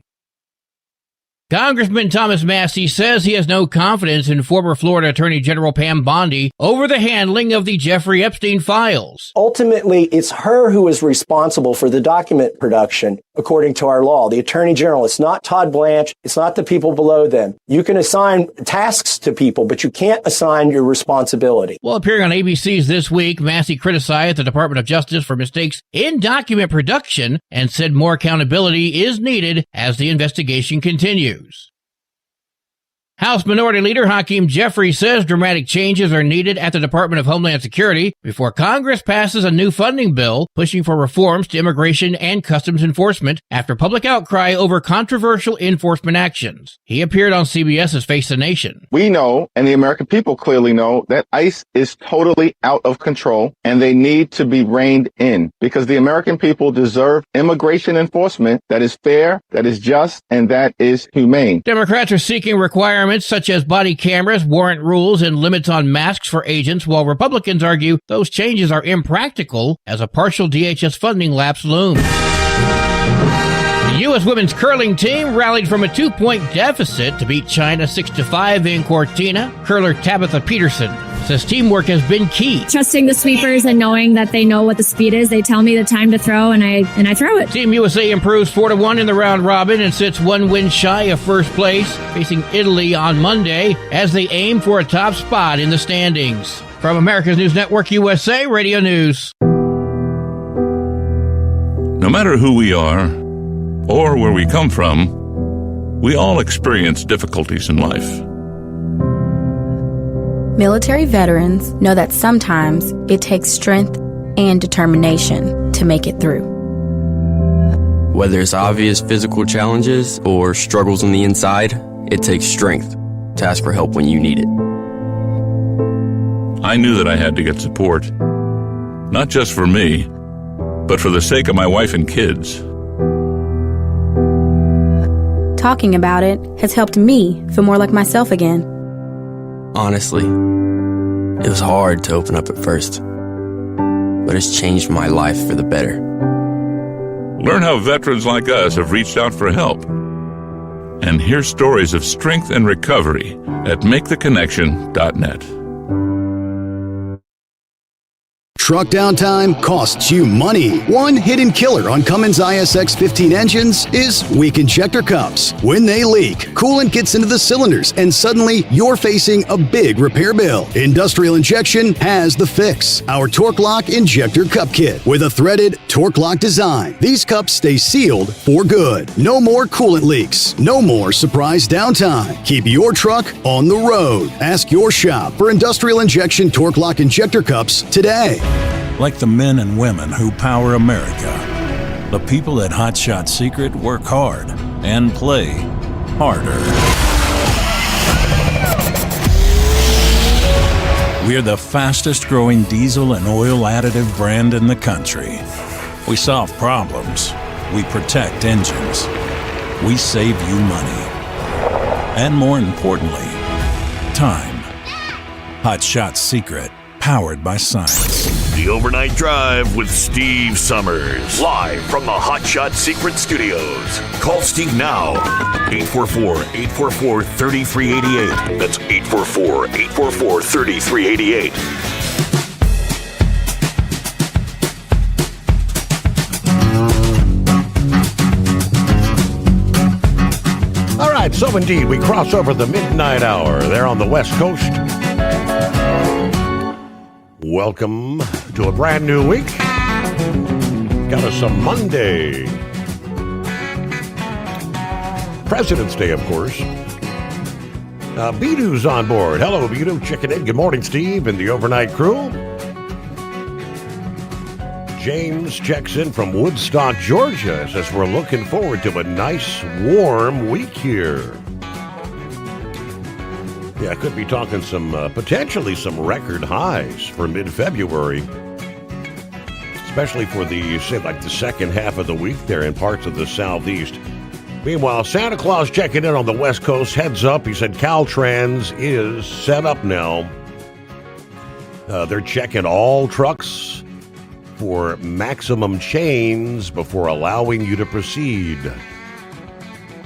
All right, checkpoints. State Line westbound, then at Applegate on the eastbound side along I-80. Yeah, through the week ahead, they said, we're going to see periodic shutdowns of I-80 there. Donner anticipating quite a bit of snowfall here for the week ahead. All right, thanks for the heads up there, Santa Claus. Hello to Scrapyard, waving all 5, getting the new week started here.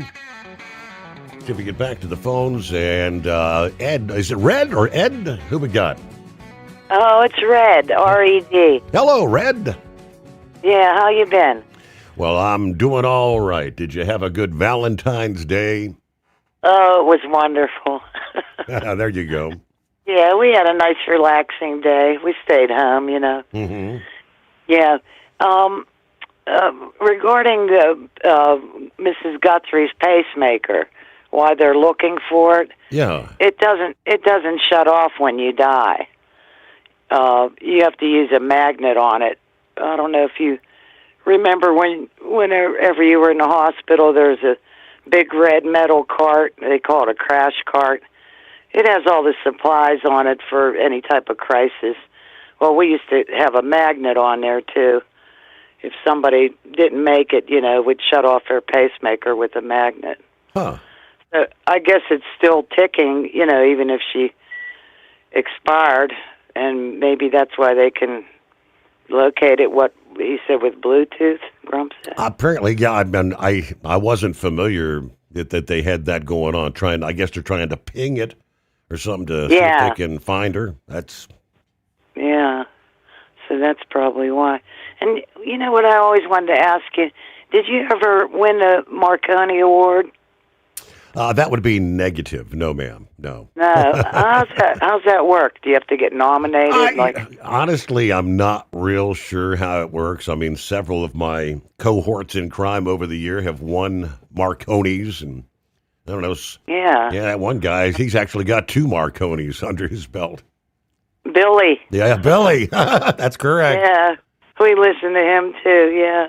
Okay, I just wondered, because you provide such a good service, and you have such a great show, And I thought, well, that's how it goes, I guess. Somebody has to nominate you. I think that's the case, yeah. Hey, but I appreciate the compliment there, Red. I thank you for tuning in. No, certainly. Okay. You take care then. Bye-bye. All right, there you go. Okay, so you learn something new every day. I was not aware, so the pacemaker would still be ticking, but nothing else is working, I guess, if that's how it works. Other industry headlines. Yeah, the big announcement, official last week, the elimination of what they called the endangerment finding when it comes to the EPA rules. That's going to have profound impact on car and truck manufacturers. How is it going to impact the trucking industry in particular, was the question being asked by FreightWaves. First of all, What is the endangerment finding? To understand the effect of the EPA's final rule, you have to understand the endangerment finding. Back in 1999, environmental groups asked the EPA to regulate greenhouse gases from vehicles under the Clean Air Act. In 2003, the EPA denied that request, stating it had no authority to do so, which prompted legal challenges. In 2007, the Supreme Court ruled greenhouse gases do count as air pollutants under that law. That meant the EPA could regulate them, but only after answering one key question. Do these gases, could they endanger public health and welfare?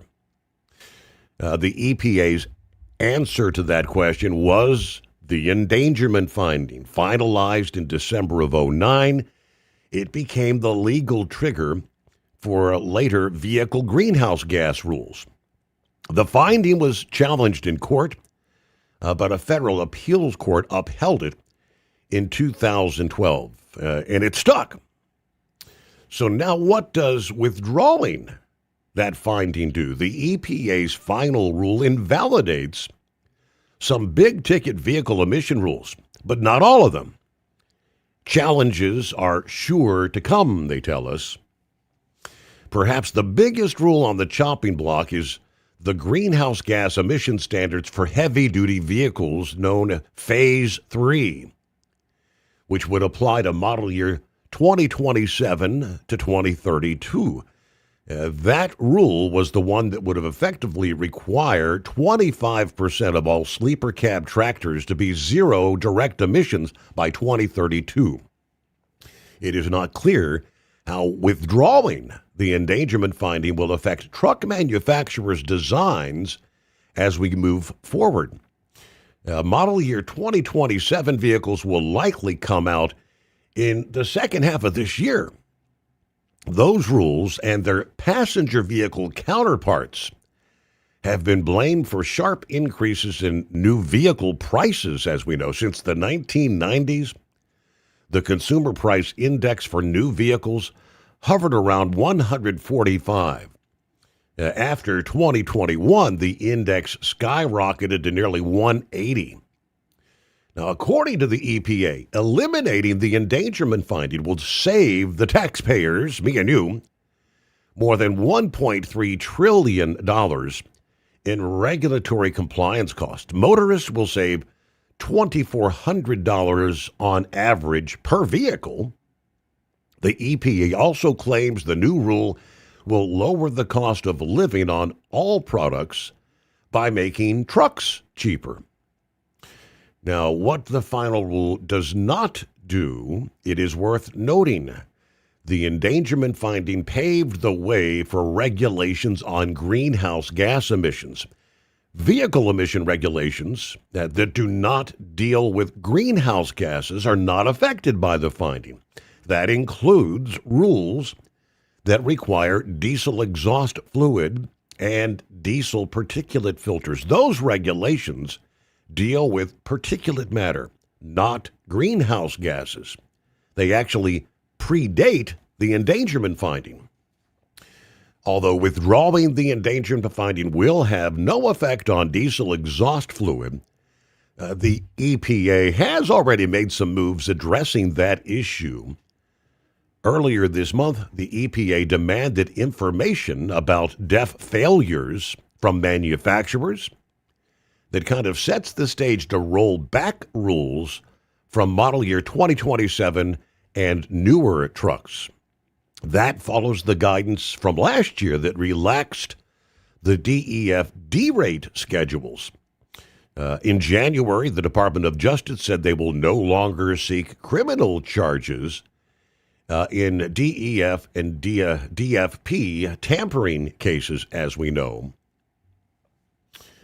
All right, so next on the list, rescinding the endangerment finding, as we said, will likely face legal challenges that will put the manufacturers in limbo. California's Attorney General has already announced the state is going to challenge this illegal action in court and will continue fighting to defend public health, uphold environmental justice, and protect future generations. More lawsuits are likely to follow.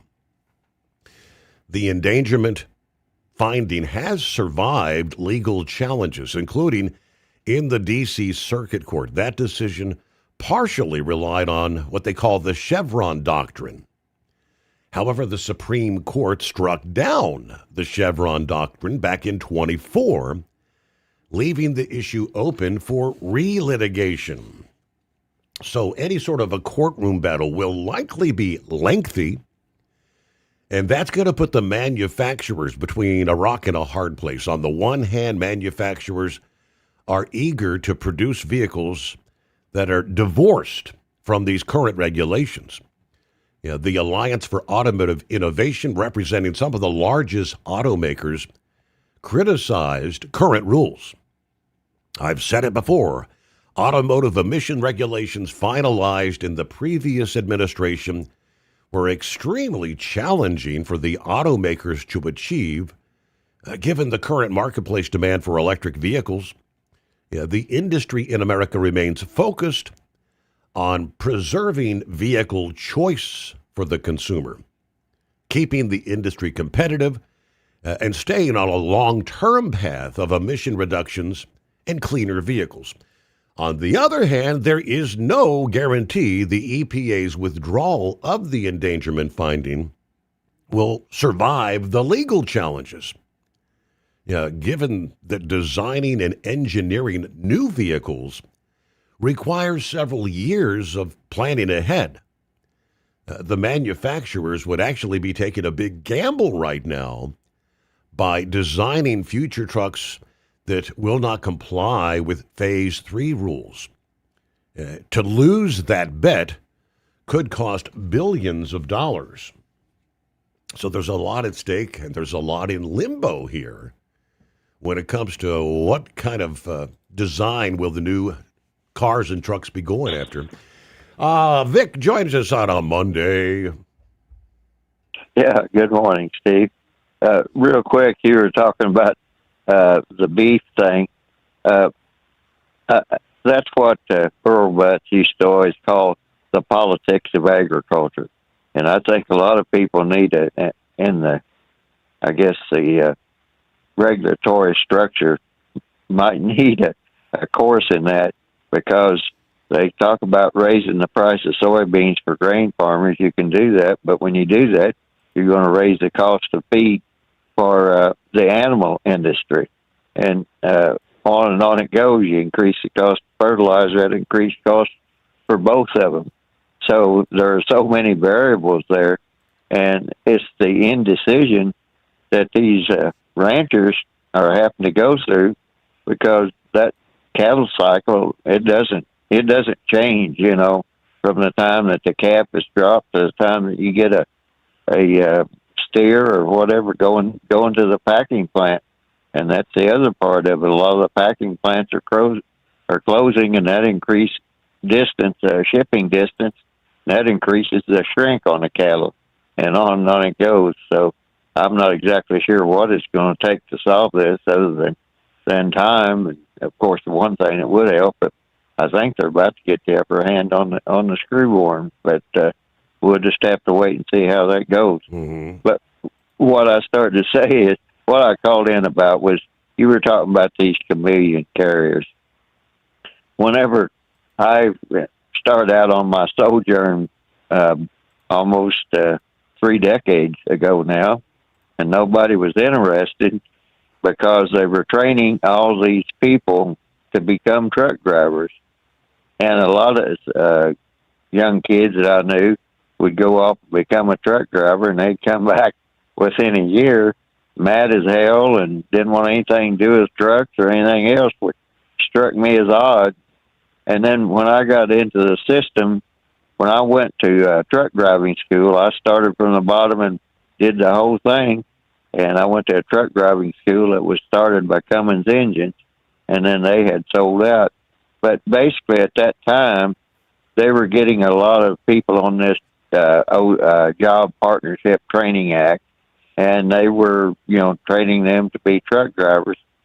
And at the time I went to it, Greyhound had just had a strike, and UPS had a strike, and there were Greyhound and UPS drivers in that school, and they were making them go through the school, and they were also sending people through the school that they had never basically seen a truck. Like the one guy, he asked me something about if they were automatics, and I thought maybe he'd been driving one of those dump trucks that had automatics, and I was just asking him, I said, well, what type of truck have you driven? Well, I've driven a pickup. And it's like, oh, Lordy. And 3 weeks from now, you're going to be out there with 70 feet of rolling debt. Okay. But that was the way it went. And usually those guys that didn't have a lot of experience, they would wind up having some sort of an incident with a major carrier. It might just be hitting something in a dock or whatever. But that would go on their record. And for them to get hard with another major carrier, they had to have pretty much 3 years of safe driving. Well, what would happen was these less than reputable trucking companies, they were waiting for those type of people, and they would hire them at reduced wages and worse conditions and everything else, and they would get tangled up in with these chameleon trucking companies, and those chameleon trucking companies, they would start them up and say they didn't have any experience. They'd run them for a while before they got the major DOT inspection, and then they'd say they'd try to beat as many people as they could out of money, and then they'd shut down and they'd start another one and lie like dogs and said no, they haven't had any other trucking experience. And of course nobody ever checked up on them, and they'd put it in somebody else's name, have a buddy, or sometimes they'd even put them in their wife's name. And it was something that was going on, and a lot of people in the trucking industry knew that, but the regulatory authority, they weren't even concerned about that. And I remember one time whenever I called the DOT and explained all that stuff, and the woman says, well, that's just business. And I said, no, ma'am, I think they're getting close to RICO. And she said, well, your contact number's just been canceled. And that was the way they thought about it. And that was in 2001, somewhere around in there. So now they're getting all excited about it, which, it's about time they got excited about it and go back to the trucking the way it used to be, when they had good, reputable carriers and a lot of the union things. And it wasn't only the Teamsters, the American Transport Workers also. And they would get those people, the LTL people and stuff, doing their pickup and drop offs. They even had a separate dock, and they would come in because they got held up at the dock for so long they could either go on or get paid or do whatever they wanted to do, and all that has gone now. And if they would look at some of the common sense rules to make sure that drivers got paid for what they did, and also get decent training, because it seemed like whenever I was in that, all the more experienced drivers, they didn't want to go to a high accident dock or something of that nature, because every company, they have them, they know what they are. The safety department has a record of them, and they would send a rookie into a really tough dock. So naturally, they'd wind up having some sort of an incident, or I wouldn't really call it an accident. And the other thing was that whenever you went through your training, you'd be with a trainer, and he would have a top-notch truck in top condition. Then when they'd assign a truck to you, they'd take one of the worst ones in the fleet. Brakes didn't work right, air didn't, nothing worked right on it, I should just say. And so obviously, it was kind of an accident waiting to happen in the beginning. So I was just going to, I hope they get all those lined out and have a different attitude about it now, because that would go a long ways towards solving a lot of the insurance problems and accident problems in the trucking industry and the turnover thing. But that's about all I want to say on that. And the other thing too is Schumer wanted to know why ICE people should be wearing masks. Well, it's immigration and customs enforcement. Number one, the customs enforcement part of it. Sometimes they do have to work undercover or whatever you want to say. And if one of those people have their face spread all over all over the world on the internet or whatever, that is putting them to an extra risk right there. And the other thing is, with these people going around what they call doxing them, that also increases the risk. And what they should be asking to me is, why are these people hounding the enforcement officers and trying to put as many roadblocks as they can in their path? Now, I don't know if the ICE people never identified themselves whenever they arrested somebody. That needs to be looked into. But most police officers will usually show some sort of identification when they get ready to put somebody under arrest. So, if Schumer wants to talk about that's what that's about. And the other thing is, they were talking about the dragnets earlier that they put out for these different people early on, and to me that just looked like that's what ICE was doing. They were just going to the immigrant communities to where they knew that a lot of these people were, and that's where they would probably find them. And so they were just basically just saturating the area or putting out a dragnet to try to find certain people to get them out. And a lot of that was necessary because the states weren't cooperating with them. So there's just a lot of things that need to be happening there. But all Schumer and them want to do is to basically slow down Trump, because he is addressing the problem. And then whenever they switched tactics and started going into, we'll be looking at the paperwork, now then they're kind of, the opposition's kind of stymied. And I don't know if you had time to look at that deal I sent you about the new bill they passed in Indiana, but the hospitals are upset now because they have to identify who was paid their hospital bill with Medicaid funds. And I really don't know why that's all upsetting, because they were supposed to be doing that in the first place to make sure they were entitled to them. So it's just, and I can't get over the fact that we're having some pushback here in Indiana with the ICE people. I mean, I don't understand that. But because I saw a headline where I guess they're hitting Indianapolis right now. Is that correct? Hey, we got a pause there. News break. Back in just a moment. The Steve Sommers Overnight Drive live from the Hot Shot Secret Studios. USA Radio News, I'm Anthony Lucero. The FBI says forensic testing links a glove found near Nancy Guthrie's home to a man seen on surveillance footage. Authorities say the investigation remains active.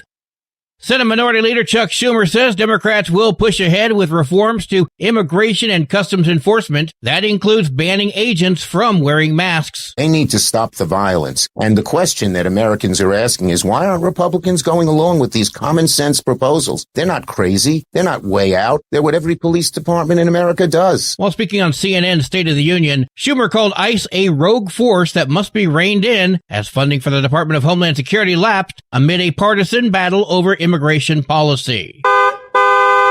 AAA reports the national average price for a gallon of gas is $2.92. Mono County, California is up to $5.68, while Oklahoma County, Oklahoma, $1.86. From America's News Network, USA Radio News. Maybe this is you too. There's enormous frustration right now with healthcare costs. It is amazing. Healthcare costs for families in the last 20 years have almost tripled. And it just keeps getting worse. All this to say, this is why MediShare is so in demand right now. People are looking for alternatives. And MediShare is proven you can save thousands of dollars a year and actually like it more. Over 1 million Americans are now part of healthcare sharing, and MediShare is the gold standard. It's trusted. It works. It's been helping people save money and have peace of mind now for 30 plus years. It's not some big impersonal thing either. It's a community of people like you helping each other. So yeah, if you're frustrated too, here's your chance to make a refreshing change. You'll notice the difference as soon as you call. They're easy to talk to. You can get a price within 2 minutes. Here is the number. Call 855-SHARE-40. That's 855-SHARE-40. 855-SHARE-40. Truck downtime costs you money. One hidden killer on Cummins ISX 15 engines is weak injector cups. When they leak, coolant gets into the cylinders and suddenly you're facing a big repair bill. Industrial Injection has the fix. Our Torque Lock Injector Cup Kit with a threaded Torque Lock design. These cups stay sealed for good. No more coolant leaks. No more surprise downtime. Keep your truck on the road. Ask your shop for Industrial Injection Torque Lock Injector Cups today. Winter is here. When the temperature drops, so does your truck's performance. Avoid fuel gelling by using Hot Shot Secret's EDT Plus Winter Defense, a 7-in-1 fuel booster and anti-gel that improves cold weather performance. The 7-point cetane boost decreases DPF regens and increases fuel economy. Be confident that your engine is running smoothly and trouble-free, even in the coldest temperatures. Hot Shot Secret EDT Plus Winter Defense, available at Pilot Flying J, Amazon, O'Reilly Auto Parts, and HotShotSecret.com. Hot Shot Secret, powered by science. At TEL, we know what it takes to succeed as an owner-operator because we were founded by one. The big secret? Affordable new trucks. New equipment keeps you moving, improves cash flow, and delivers reliability. For over 20 years, we've helped drivers take the next step in their careers. Call TEL at 866-404-6289 and use promo code OVERNIGHT100. We look forward to meeting you.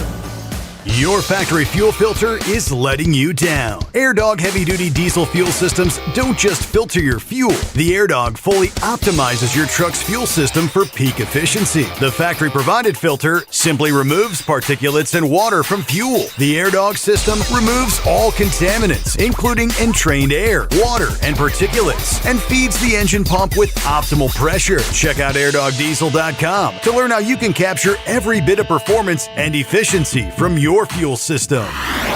Truckers, meet the SpeedMax Pro Max, the tire built for serious hauls and serious peace of mind. With rugged construction and performance you can count on, Pro Max is made for the long road ahead. And here's the best part. It comes with an 8-year warranty. That's right, 8 years of confidence, mile after mile. Ask SpeedMax. Drive far. Drive strong. For more info, call 860-436-4100 or buy online at digitire.com. Did you miss an episode of the Steve Summers Overnight Drive? Or just want to relive a little bit of the magic? Don't worry. You can download the Steve Summers Overnight Drive wherever you get your podcasts. Don't miss a single second of the show that was recently named one of the best late-night shows in America. Make sure you like and subscribe to the Steve Summers Overnight Drive so you don't miss a single episode. The Steve Summers Overnight Drive, available wherever you get your podcasts or online at overnightdriveradio.com. We know you'd like to be cuddled up real tight with a sweet little thing all night.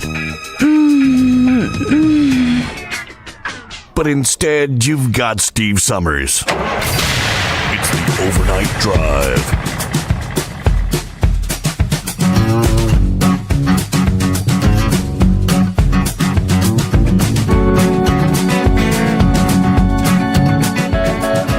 As we roll on through the late night, early morning hours,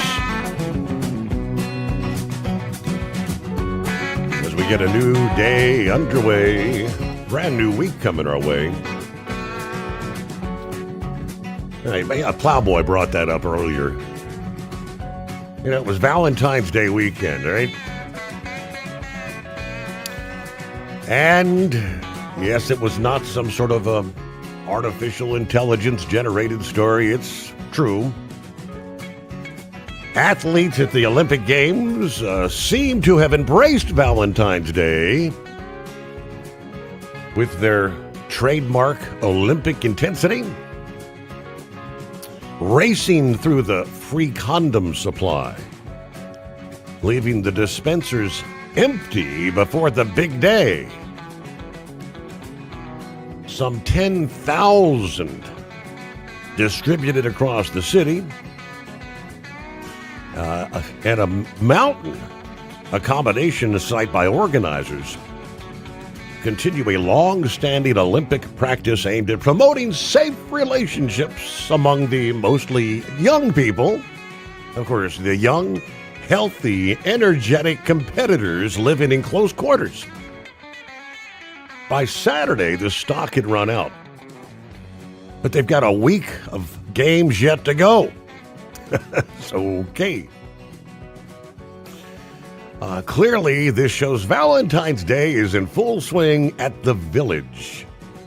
According to the International Olympic Committee spokesperson, 10,000 have been used, 2,800 athletes. You can go figure, as they say. It is rule number 62 of the Olympic Charter that we have to have a condoms story. Okay. Organizers concede stocks have been depleted by higher than anticipated demand at the games. But we're in the process of restocking. Additional supplies are being delivered and will be distributed across all villages between today and Monday. Well, that was yesterday when they made that statement, so what's going on at the Olympic Games? Well, it's a lot more than just the games we're watching on television and streaming devices. Well, what day is it? Hey, Mike. We didn't hear from Captain Ron this morning. What do you say, Horse Feathers? Yeah, morning, Your Honor. I would imagine if you checked your streaming device in certain different types of areas, you might be able to see some of those extracurricular activities going on there at the Olympics there. Do they hand out gold, bronze, and silver medals for those activities, or how does that work? Yeah, good question. Not that I'm aware of. Yeah, all right. Well, if they did, they'd have to be careful. You don't get the medals at breaks there, right? Yeah. Do they get style points? Exactly. Yeah. and you landing and all that good stuff there. As long as can you keep the French from judging their own people doing that? I mean, what happened with the figure skating there? How come the French people won the figure skating because the French judge rated higher than all the rest of them? That was one of the controversies. I saw that there. So shouldn't you have the judge that's the judge for the country that's out there skating not be in the judging of that competition? Throw that one out. Let the and then if the Germans are out there skating, the German judge wouldn't put their points in. Yeah. And wouldn't that be a little more on the fair side, you think? It would eliminate any thought of bias. Controversy, yeah. So anyways, there's that. Daytona 500, other than being the 25th anniversary that we lost Dale Earnhardt, and it was also, I don't know if anybody caught this or not, it was also the anniversary of the date that he won his Daytona 500. The 15th was the day that was, what was it, the 20th try that he had, and he won on. So that was, I heard that was the anniversary of that day as well. So two anniversaries on the same day for the same race. It's pretty amazing to go with that. Race itself, it got pretty boring in the middle because they had 3 lanes rolling, and they had 3 Toyotas leading all 3 lanes, and they decided to slow the race down about 2 miles an hour so they could conserve in a block of 30 cars separated, by 1 second right from the front of the pack to the back, just rolling around, and just waiting for somebody to get edgy, and nobody got quite edgy enough to go 4 wide. And so they just sat there with 3 Toyotas just, holding the field back. And I think NASCAR should have thrown a black flag out for that. Whoever, one of them should have, 1 or 2 of them should have been black flag for riding side by side, because it kind of reminded me of, speed limiter truck driving out on the interstate. Because all it was nobody could get around because these three were just sitting there right in the way at the very front. And when one slowed up, then the other two slowed up. And if one sped up a little bit, then the other two sped up a little bit. And it was about the most boring race I think I've ever witnessed. And a couple mistakes made cost people, positions or, being out of the race. And these cars, they're, if you want to call them cars, whatever this kit is that they put together, they don't take being touched. They're so close to on the edge that they don't take being touched. So if you come up behind them and you're not exactly square behind them, then you're going to break them free. And that's pretty much what happened, for pretty much all the wrecks. And that's where Chase Elliott got taken out right at the very end, and where he had a good chance of, if somebody ran square behind him, actually being able to come back and actually go on to win the race. But the last lap melee that happened there, and Reddick just happened to pick the right hole to try to zigzag up through, and instead of trying to stay with the pack, he kind of did some zigzagging, and as I say, and Chase Elliott got touched from the rear and taken out. So yeah, I don't know. It's just it's not what it used to be. I mean, do you make the engine smaller? Do you go to a V6 motor so that you can't get the high speed out of it, but take the restrictor plate out of it, and let the mechanics do something? But I think the cars themselves have a lot to do with it, that they're so close on the edge that you just can't touch them in any form or matter other than directly square behind on a straightaway, and they just aren't the cars of what we used to have out on the track. And of course, there's nothing that's running out there on Sunday that you can buy on Mondays. Correct. So I don't know. Yep. But anyways, so Drummer Girl, she sent me. I think she meant to send me the story, but only came through with a picture. But it was a picture of a Purdue truck that had gone off the Bridge Bay Tunnel span that goes between Virginia and Virginia there across the lower Chesapeake Bay there. Is the US 13 span that has the tunnel in the middle there. And so anyways, they said it was fatality, but of course, as all stories go, you never get all the information. So until we find out whether it was a fatality that caused the accident, that caused the bridge to go off, truck to go off the bridge into the water, or whether the truck going off the bridge into the water caused the fatality, I don't know if anybody's come up with a determining factor one way or the other. And I guess, depending on what it is, a medical condition, it might be kind of hard to tell one way or the other, unless of course they got the cameras and stuff. As I say, it was Purdue, so there's a good possibility that they had driver-facing cameras. Right. So there's a good possibility that they can get that information and find out what the driver was, what his condition was before the accident, during the accident, and possibly after. But anyways, so that happened. Had the weather come through here, and it's pretty much, I think at this point, for northern Lancaster County and going to the east has finally come to an end. But the northern Lancaster County was cold, so it came down as snow. Untreated surfaces do have a layer of about an inch of snow on them, anywhere from a half an inch to an inch of snow. And even some of what was treated roads are still back being snow covered again. So things have a chance of being a little bit on the slippery side out here this morning in Lancaster County and to the north. So kind of watch your step, what you're doing.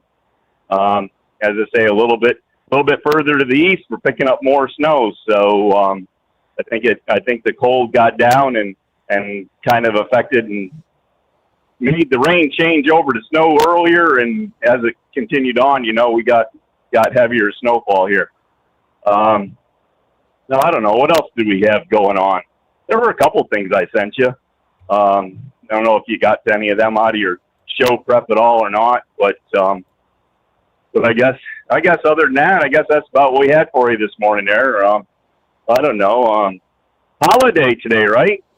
President's Day. Yes, sir. There you go. All right. Well, what does that mean? That means no post office and no banks and things. Correct. People want to take advantage of that.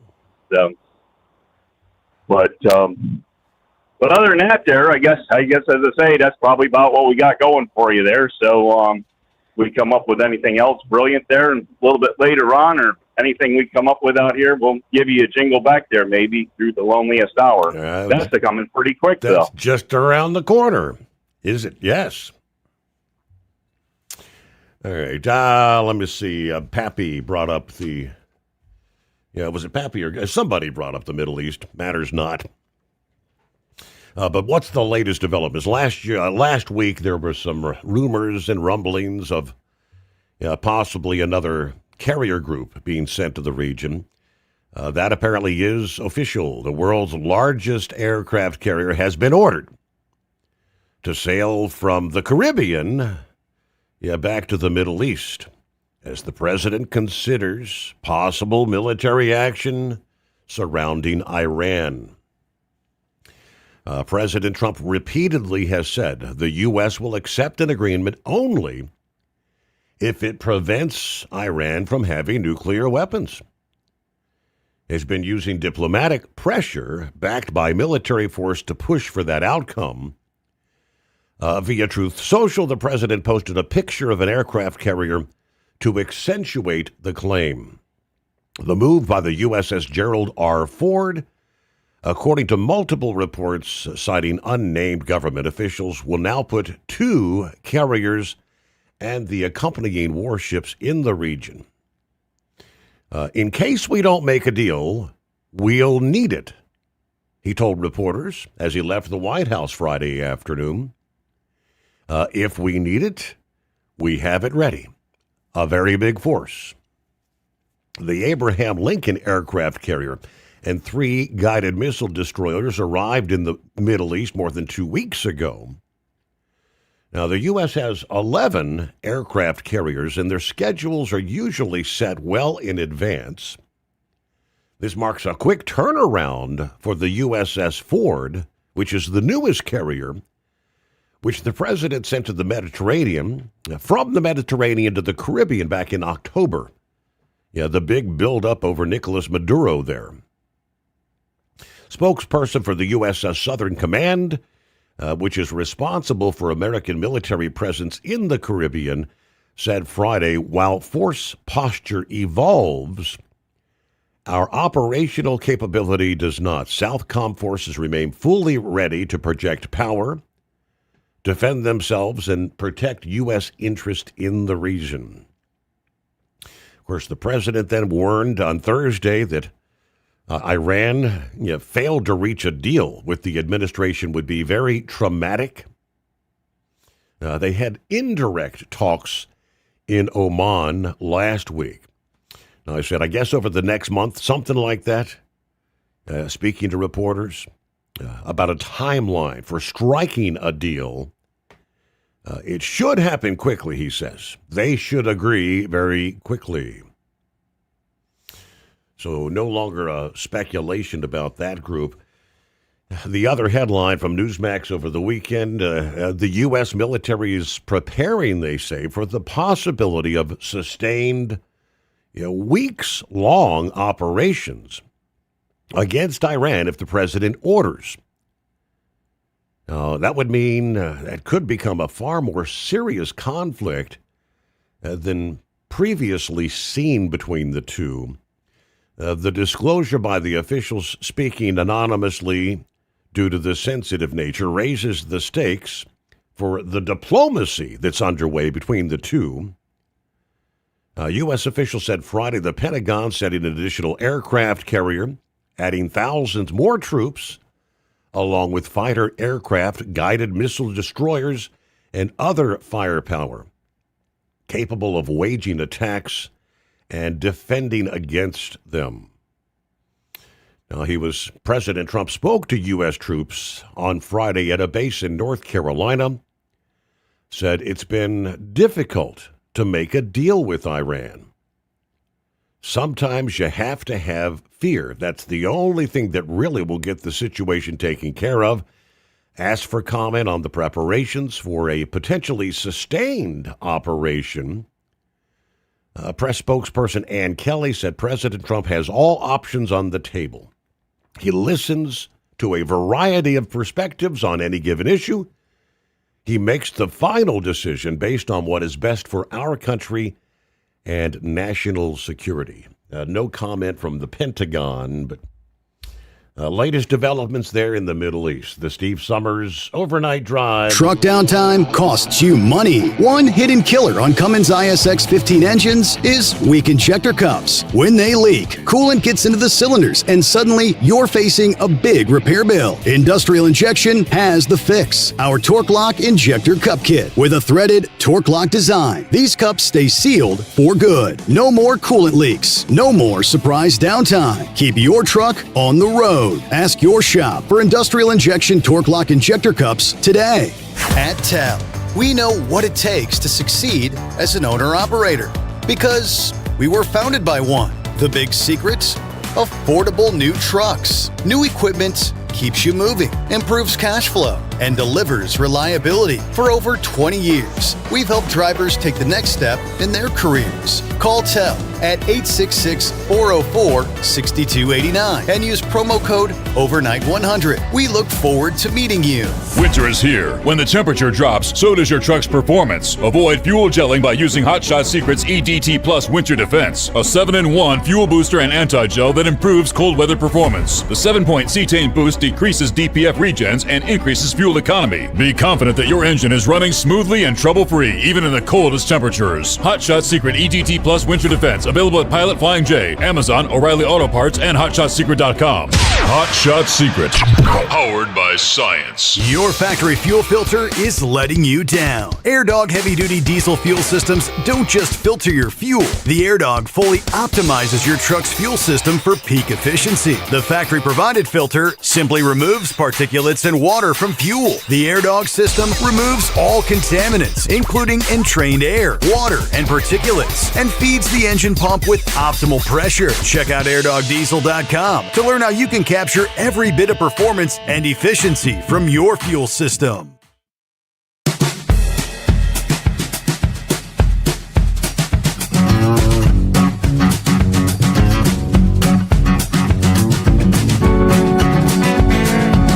All right, rolling toward news break, top of the hour. Just around the corner. Meanwhile, big lawsuit payouts back in the spotlight in several states. In one state, a liability bill could send truck insurance costs soaring. The Owner-Operator Independent Drivers Association has long pushed to rein in lawsuit abuse. OIDA said some trial lawyers are getting more aggressive. They chase big payouts and dig into the pockets of truck drivers. Even when those drivers had little or no fault in the crash. Now, starting with Maryland. In Maryland, several groups, including OIDA, are warning about a bill that would scrap limits on pain and suffering awards in injury cases. Maryland first set a cap on non-economic damages back in 1986. At that time, the cap was set at $350,000. Today, that cap is at $965,000. The amount increases by $15,000 every year. Even higher payouts are allowed in certain wrongful death cases. Right now, juries are not told about the cap.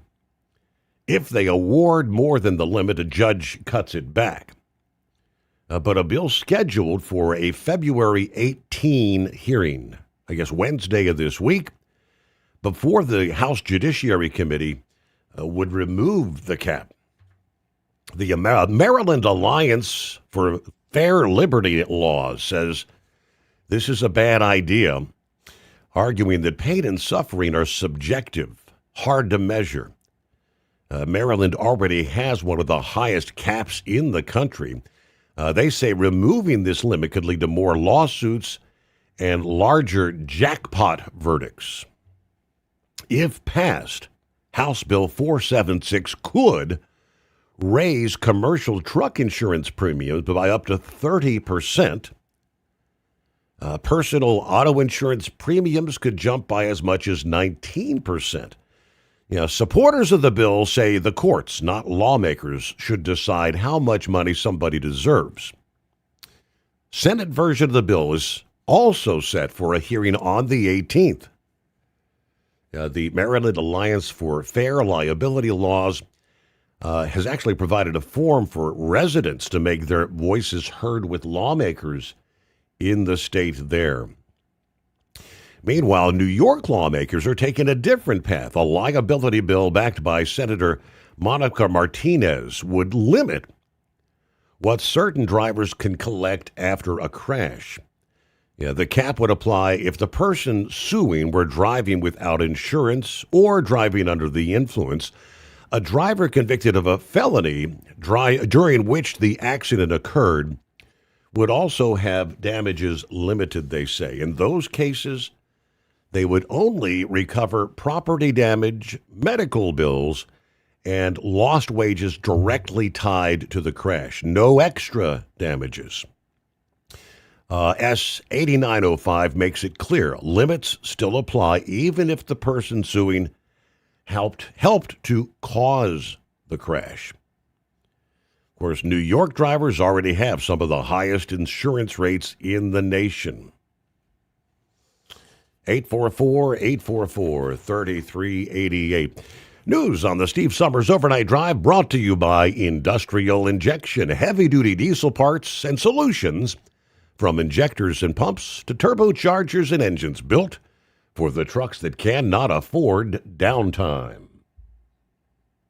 Truck downtime costs you money. One hidden killer on Cummins ISX 15 engines is weak injector cups. When they leak, coolant gets into the cylinders and suddenly you're facing a big repair bill. Industrial Injection has the fix. Our Torque Lock Injector Cup Kit with a threaded Torque Lock design. These cups stay sealed for good. No more coolant leaks. No more surprise downtime. Keep your truck on the road. Ask your shop for Industrial Injection Torque Lock Injector Cups today.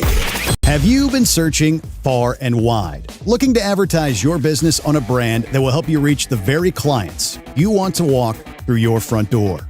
Well, they've done studies that 100% of the time, it works every time. We're talking about the Steve Sommers Overnight Drive. Let us go to work for your business. The Steve Sommers Overnight Drive currently broadcasts in radio markets all over the United States and was recently named one of the top 50 best late night shows and podcasts in America. Advertising on the Steve Sommers Overnight Drive will maximize your ability to reach clients both on the air and through podcasting. Consider it the best of both worlds. Don't miss this chance to put your business on the Steve Sommers Overnight Drive and expand your reach immediately. Before we go, I've got one question to ask you. Are you ready to get started? If so, email me, Ryan Wild at lubricationspecialties.com, and get started showing off your business today on the Steve Sommers Overnight Drive. Your factory fuel filter is letting you down. AirDog heavy-duty diesel fuel systems don't just filter your fuel. The AirDog fully optimizes your truck's fuel system for peak efficiency. The factory-provided filter simply removes particulates and water from fuel. The AirDog system removes all contaminants, including entrained air, water, and particulates, and feeds the engine pump with optimal pressure. Check out airdogdiesel.com to learn how you can capture every bit of performance and efficiency from your fuel system. USA Radio News, I'm Anthony Lucero. The FBI says forensic testing links a glove found near Nancy Guthrie's home to a man seen on surveillance footage. A previously detained individual has been released. Authorities say the investigation remains active and the search continues in Arizona. Senate Minority Leader Chuck Schumer says Democrats will push ahead with reforms to immigration and customs enforcement. That includes banning agents from wearing masks. They need to stop the violence. And the question that Americans are asking is, why aren't Republicans going along with these common sense proposals? They're not crazy. They're not way out. They're what every police department in America does. While speaking on CNN's State of the Union, Schumer called ICE a rogue force that must be reined in as funding for the Department of Homeland Security lapsed amid a partisan battle over immigration policy. Border Czar Tom Homan says ICE operations will continue as normal despite the lapse in Department of Homeland Security funding. Other DHS agencies, including TSA, could be affected. Employees are going to be working without pay, so travelers are facing possible delays. So, no, the immigration mission, the reason why President Trump was elected to be president, continues. We have the most secure border in history of the nation. We got record numbers of arrests and deportations. That will continue. Homan made those comments on CNN's State of the Union, emphasizing that immigration enforcement will not be interrupted. The U.S. women's hockey team has advanced to the medal round at the Winter Games in Milan. Team USA, perfect in 5 games and outscoring opponents 26-1, faces Sweden tomorrow in the semifinals. Forward Layla Edwards says the team knows it has a target on its back. They are. Obviously, when you have a good crowd behind you, it helps out. So, yeah, I expected it. The winner will play either Canada or Switzerland for the gold medal on Thursday. AAA reports the national average price for a gallon of gas is $2.92. Mono County, California is up to $5.68, while Oklahoma County, Oklahoma, $1.86. From America's News Network USA Radio News.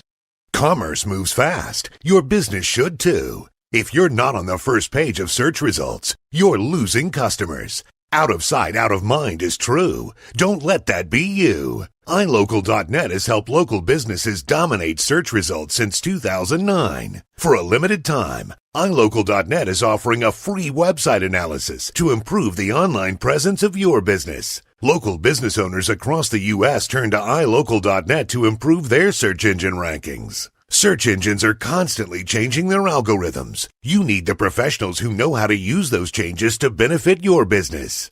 Don't hope for new customers. Get found and be chosen. Call 888-699-2407 for your free website analysis. Don't wait. Call 888-699-2407. That's 888-699-2407. For your free website analysis, call 888-699-2407.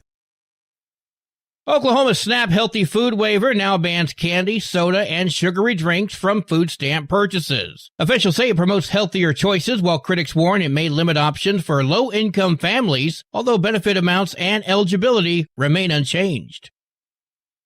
Parts of the federal government are shut down for the week as Congress takes a 10-day recess. Homan said ICE is expected to function normally, even though funding for the Department of Homeland Security expired just after midnight on Saturday. And ICE has continued to enforce law across the country. They're already funded. Now, the ICE officers won't be getting paid, but they're getting used to that, it seems like. Homan made the comment on CNN's State of the Union. About 13% of all civilian federal employees are being affected, and because of the shutdown, travelers could see delays at airports where TSA employees are expected to work without pay. I'm Lisa Carton. Bad news for tater tot lovers. There's been an expansion on a recall that started last year. Nearly 650,000 pounds of tater tots now being recalled due to plastic contamination. This is an expansion of the December 3rd recall. The FDA says the compromised tots were distributed to food service operators and not grocery stores in 28 states. The product originated from McCain Foods in Idaho and sold under the Ore-Ida and Cisco brands. Health officials say the tots need to be tossed. I'm Bree Tennis. And I'm Anthony Lucero, USA Radio News. What if the music stopped? If the familiar voices were silenced? If there were no breaking news updates? What if your companion and connection to your community came with a monthly fee? Don't worry, we're free local radio with you wherever you go, celebrating 100 years and looking forward to the next 100. We are broadcasters. Text radio to 52886 and let Congress know you depend on your local radio stations. By the National Association of Broadcasters. Truck downtime costs you money. One hidden killer on Cummins ISX 15 engines is weak injector cups. When they leak, coolant gets into the cylinders and suddenly you're facing a big repair bill. Industrial injector Injection has the fix. Our Torque Lock Injector Cup Kit with a threaded Torque Lock design. These cups stay sealed for good. No more coolant leaks. No more surprise downtime. Keep your truck on the road. Ask your shop for Industrial Injection Torque Lock Injector Cups today. Like the men and women who power America, the people at Hot Shot Secret work hard and play harder. We're the fastest growing diesel and oil additive brand in the country. We solve problems. We protect engines. We save you money. And more importantly, time. Hot Shot Secret, powered by science. And now, back to the Steve Summers Overnight Drive, live from the Hot Shot Secret Studios.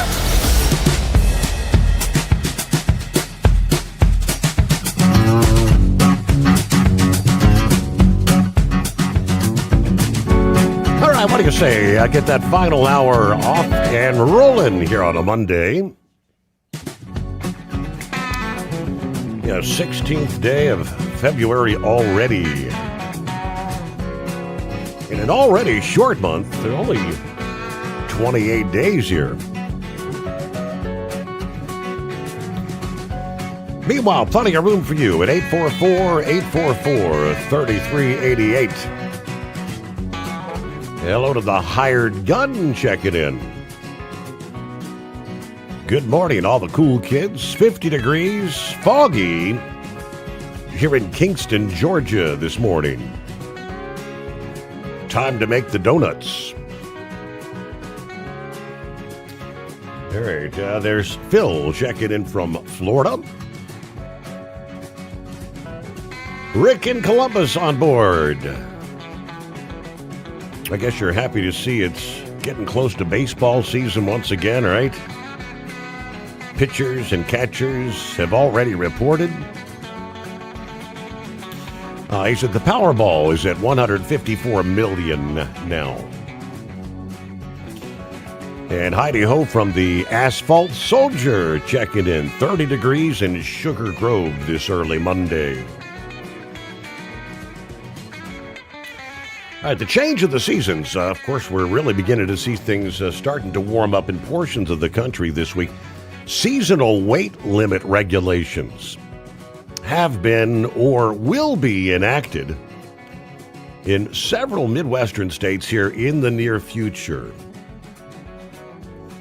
On February 6th, the Wisconsin Department of Transportation declared the frozen road law was in effect statewide. Now, the frozen road law allows heavier loads for trucks carrying logs that are cut crosswise, not including chips, as well as salt and sand for winter maintenance. Yeah, there's a map displaying seasonal weight restrictions you can find online. State transportation officials said temperature forecasts are monitored to help determine when the roads are frozen to accommodate those heavier loads. In the state of Michigan, Michigan will begin enforcing their spring weight restrictions starting tomorrow, Tuesday, February 17. The restrictions apply to all state truck line highways north of the Indiana-Ohio border there. Routes that are designated as all-season routes will not have any reduction in legal axle weight. On routes that are designated seasonal, there will be a 25% weight reduction for rigid pavements, 35% reduction for what they call flexible pavements. Extended permits will be valid for oversize only in the weight-restricted areas. Single-trip permits will not be issued within the restricted area for overweight loads or loads exceeding 14 feet in width, 11 axles, and 150 feet in overall length. Looks like seasonal load restrictions in South Dakota are actually taking effect today in the Pierre, South Dakota region and on highways near Rapid City, Aberdeen, and Mitchell starting on Tuesday. South Dakota DOT said they'll continue to monitor the daily high and low temperatures to avoid imposing restrictions longer than necessary. Lastly, the state DOT said reducing the number of miles that must be load restrictions remains a focus of the highway construction program. Several states being impacted. Yeah, things begin to warm up. Things begin to thaw out. And Eagle gets things underway this final hour. Welcome back, Eagle. Okay. Yeah, that was something else I wanted to talk about, Steve, tonight. I wanted to say one quick thing about NASCAR before I get into what I wanted to talk about. I had said earlier, I heard some other people comment on what I had said. So, NASCAR, one guy said it was one of the most boring. And like I said, that's not what it's all about. The three wide racing. Nobody's moving, nothing's happening. They got to do better than that. It's the most, the number one race of the year for NASCAR, and a lot of people was watching on television, and I like to see what the ratings was, and besides that, Steve, the equipment. These cars are valued at a lot of money. They put a lot of money into these vehicles to get them out there, and then they're smashed. Half the field was smashed up, and those cars might not even be able to be used again. Some of them won't be able to be used again. The frames and everything is all damaged on them. So you got to think about the extremes. The owners, they got to be, when they see their car trashed out after one of these big accidents, they got 4 restrictor plate races a year, 2 at Talladega and 2 at Daytona. So they got 4 races. They got 3 other races to go with these cars. So we'll see. And plus the playoffs, I forgot about that. They might go to the playoffs. So you never know how many times they're going to be at a restrictor plate. But see, I wanted to talk about this situation with this woman in Arizona, the woman that's still missing. I don't know if you've seen the videos, Steve, that's going around on different social media things. There's some people out there that believe that, everybody's talking about, well, maybe one of the reasons why they can't find the person they're looking for is because they're looking for the wrong person, because it might be a woman. If they've blown up the mask and looked at real closely at the eyes and the face of this individual on that door cam, and some people believe that it could be a woman that might have been involved in this situation. So they might be looking for they might be looking for a man when they really need to be looking for a woman, from what I'm understanding. And they still haven't come up, since we last talked over the weekend. They haven't got any other thing. Right. His glove. With his glove, they claim they found. They said that, I don't know why it's taking so long. They claimed that it had some DNA in there, or whoever had that glove on. So I don't know why is it taking these people so long to come up with if it's a match or not. They take it way too long in this situation. So we still don't know nothing new. I know she's devastated. I seen a video tonight. It's heartbreaking. You could see the devastation on this woman's face. Her daughter, she made another video begging for these people to release her or make some kind of a deal, and she looks real bad. It's gotta be taking a toll on her. I know I would be heartbroken if my mom was missing for 2 or 3 weeks like that. You don't know where the hell she's at. So all I can say is, prayer for her and her family, and hopefully these people can find their mother, whether she's dead or alive, so they can get some closure in this, because I hate to see her making a video like that. She really looks devastated, and I thank you for taking my call. Yeah, Savannah's looking pretty rough right now, that's for sure. And questions about is she ever going to return to the Today Show? We touched on that in the first hour. Kind of like, I guess, feeling some guilt for her being in as high of a profile, as visible as she is nationally. Yeah, that may be a contributing cause to why her mother's missing. Of course, everything initially pointed that direction, with the $6 million Bitcoin ransom and all. But I just, seems like law enforcement is kind of at wit's end. Nothing, can't find a smoking gun anywhere. And, of course, from the very get-go, there has never been anything to prove that this woman is still actually even alive, proof of life.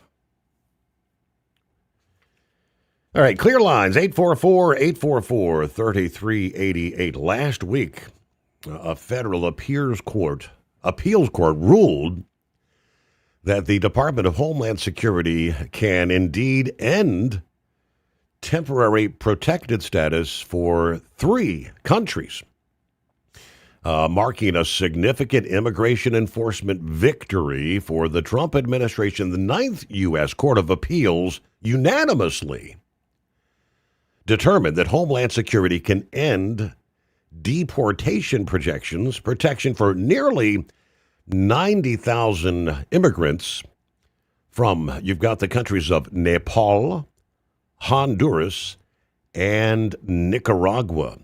TPS, temporary protected status, was never designed to be permanent. Yet previous administrations have used it as a de facto amnesty program for decades. This decision overturned a December order from a district judge out of San Francisco. The rule of law demands that when executive officials exceed their authority, they must be held to account, according to the judge, Trina Thompson, claiming that Homeland Security's termination of protected status for those 3 countries was unlawful. The appellate court found the lower court erred, stating that the Trump administration is likely to succeed in its argument regarding Homeland Security Secretary Kristi Noem's decision-making process, adding the decision was neither arbitrary nor capricious. Specifically, the government can likely show that the administrative record adequately supports the Secretary's action, that the temporary protected status does not require the Secretary to consider intervening country conditions arising after the events that led to that initial temporary status designation. And the Secretary's decision not to consider intervening conditions does not amount to an unexplained change in policy. I think the Nepal designation was the massive earthquake that occurred over there. And how many years has that been? It's been quite a length of time. So, meanwhile, 844-844-3388. The Steve Sommers Overnight Drive. Truck downtime costs you money. One hidden killer on Cummins ISX 15 engines is weak injector cups. When they leak, coolant gets into the cylinders and suddenly you're facing a big repair bill. Industrial Injection has the fix. Our Torque Lock Injector Cup Kit with a threaded Torque Lock design. These cups stay sealed for good. No more coolant leaks. No more surprise downtime. Keep your truck on the road. Ask your shop for Industrial Injection Torque Lock Injector Cups today.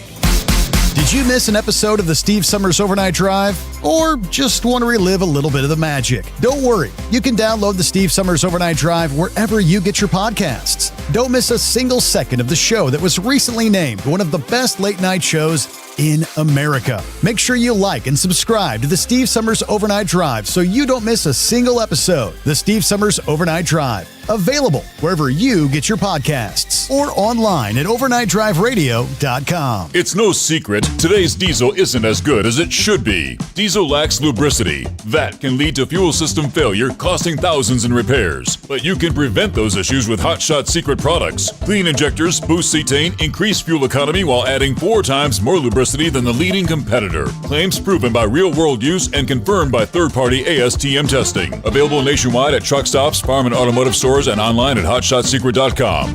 Hot Shot Secret. Powered by science. Your factory fuel filter is letting you down. AirDog heavy-duty diesel fuel systems don't just filter your fuel. The AirDog fully optimizes your truck's fuel system for peak efficiency. The factory-provided filter simply removes particulates and water from fuel. The AirDog system removes all contaminants, including entrained air, water, and particulates, and feeds the engine pump with optimal pressure. Check out airdogdiesel.com to learn how you can capture every bit of performance and efficiency from your fuel system. Truckers, meet the SpeedMax Pro Max, the tire built for serious hauls and serious peace of mind. With rugged construction and performance you can count on, Pro Max is made for the long road ahead. And here's the best part. It comes with an 8-year warranty. That's right, 8 years of confidence, mile after mile. Ask SpeedMax. Drive far. Drive strong. For more info, call 860-436-4100 or buy online at digitire.com. At TEL, we know what it takes to succeed as an owner-operator because we were founded by one. The big secret? Affordable new trucks. New equipment keeps you moving, improves cash flow, and delivers reliability. For over 20 years, we've helped drivers take the next step in their careers. Call TEL at 866-404-6289 and use promo code OVERNIGHT100. We look forward to meeting you.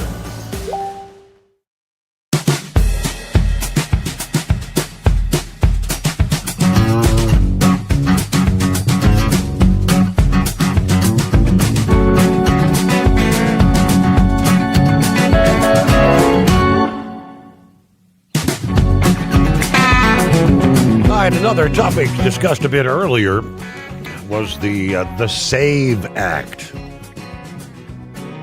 looking to require identification to vote nationally. I guess I don't know what the numbers are. How many states do not require identification?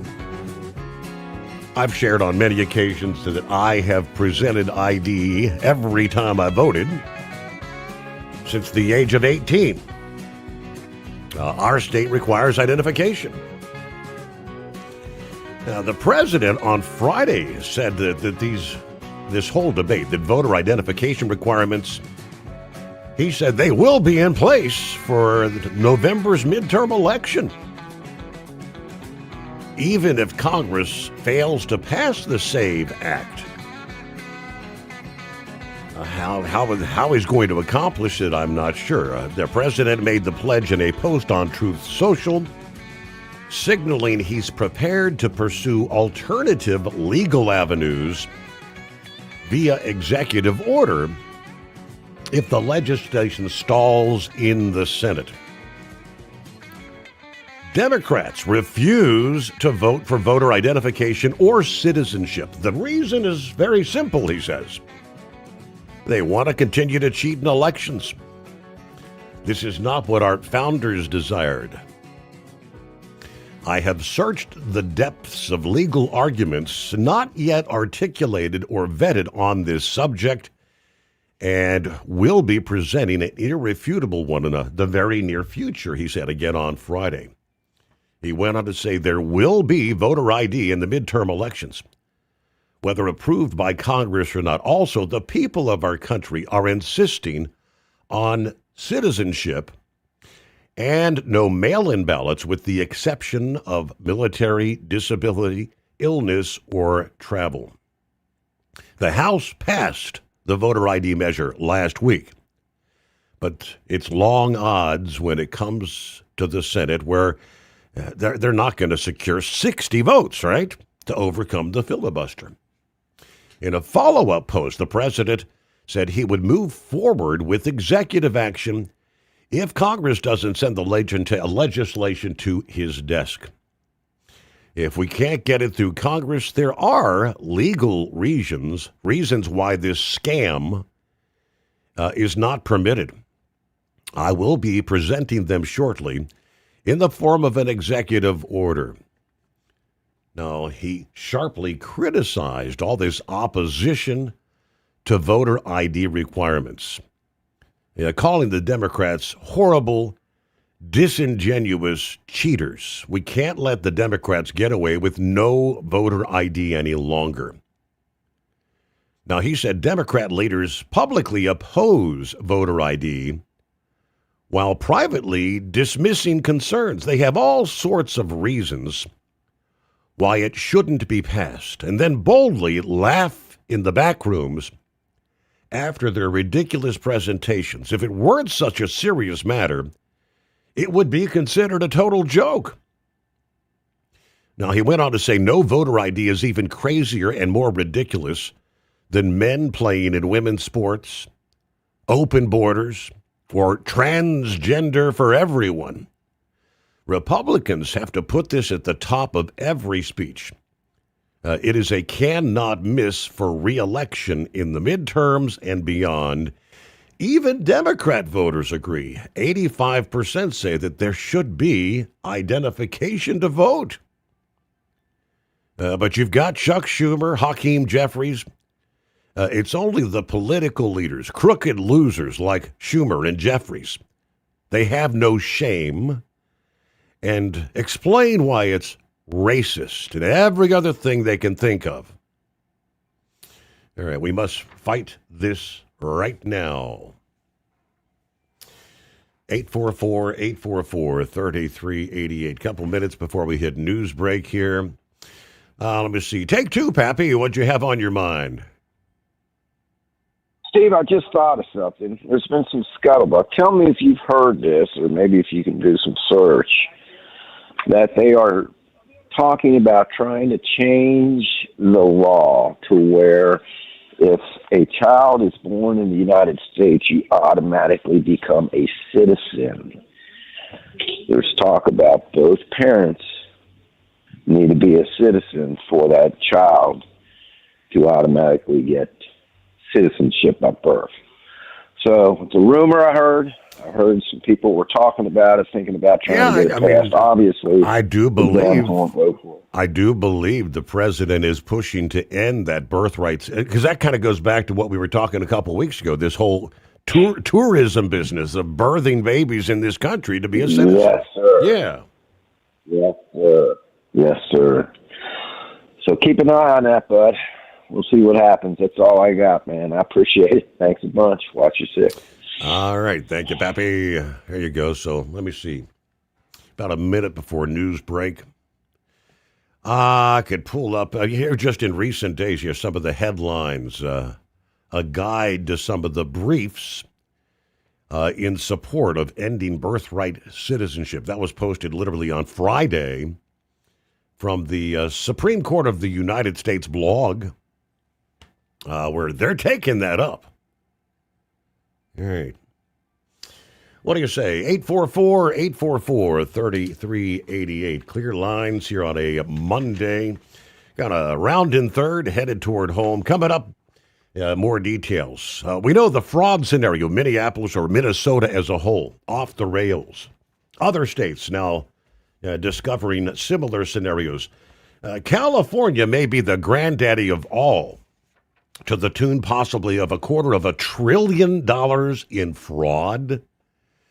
Yeah, more coming up just ahead. News on the Steve Summers Overnight Drive brought to you by Industrial Injection. Since 1985, diesel owners have counted on us for fuel injection, turbochargers, and engine solutions from light-duty pickups to heavy-duty equipment. USA Radio News, I'm Anthony Lucero. The FBI says forensic testing links a glove found near Nancy Guthrie's home to a man seen on surveillance footage. A previously detained individual has been released. Authorities say the investigation remains active and the search continues in Arizona. Senate Minority Leader Chuck Schumer says Democrats will push ahead with reforms to immigration and customs enforcement. That includes banning agents from wearing masks. They need to stop the violence. And the question that Americans are asking is, why aren't Republicans going along with these common sense proposals? They're not crazy. They're not way out. They're what every police department in America does. While speaking on CNN's State of the Union, Schumer called ICE a rogue force that must be reined in as funding for the Department of Homeland Security lapsed amid a partisan battle over immigration policy.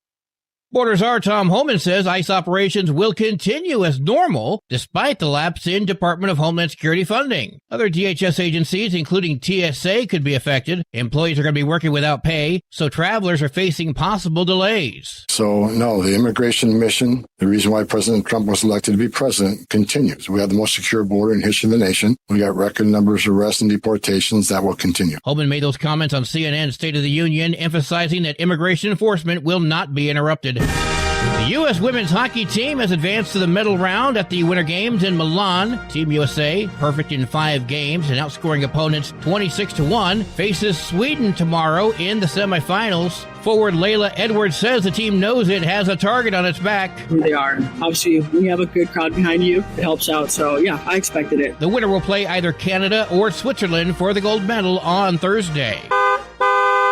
AAA reports the national average price for a gallon of gas is $2.92. Mono County, California is up to $5.68, while Oklahoma County, Oklahoma, $1.86. From America's News Network USA Radio News.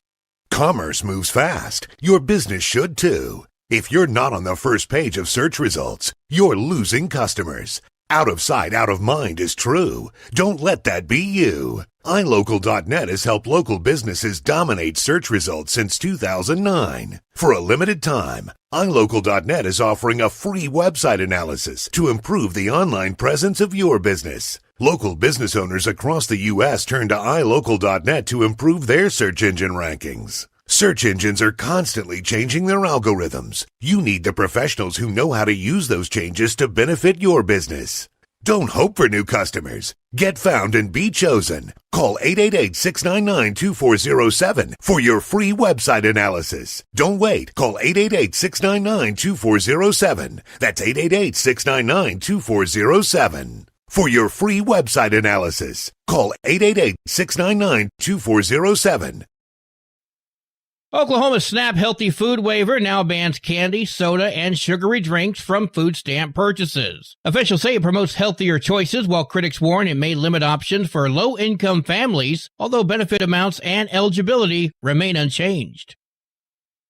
Parts of the federal government are shut down for the week as Congress takes a 10-day recess. Homan said ICE is expected to function normally, even though funding for the Department of Homeland Security expired just after midnight on Saturday. And ICE has continued to enforce law across the country. They're already funded. Now, the ICE officers won't be getting paid, but they're getting used to that, it seems like. Homan made the comment on CNN's State of the Union. About 13% of all civilian federal employees are being affected, and because of the shutdown, travelers could see delays at airports where TSA employees are expected to work without pay. I'm Lisa Carton. Bad news for tater tot lovers. There's been an expansion on a recall that started last year. Nearly 650,000 pounds of tater tots now being recalled due to plastic contamination. This is an expansion of the December 3rd recall. The FDA says the compromised tots were distributed to food service operators and not grocery stores in 28 states. The product originated from McCain Foods in Idaho and sold under the Ore-Ida and Sysco brands. Health officials say the tots need to be tossed. I'm Bree Tennis. And I'm Anthony Lucero, USA Radio News. What if the music stopped? If the familiar voices were silenced? If there were no breaking news updates? What if your companion and connection to your community came with a monthly fee? Don't worry, we're free local radio with you wherever you go, celebrating 100 years and looking forward to the next 100. We are broadcasters. Text radio to 52886 and let Congress know you depend on your local radio stations. By the National Association of Broadcasters. This is a week we've all been waiting for.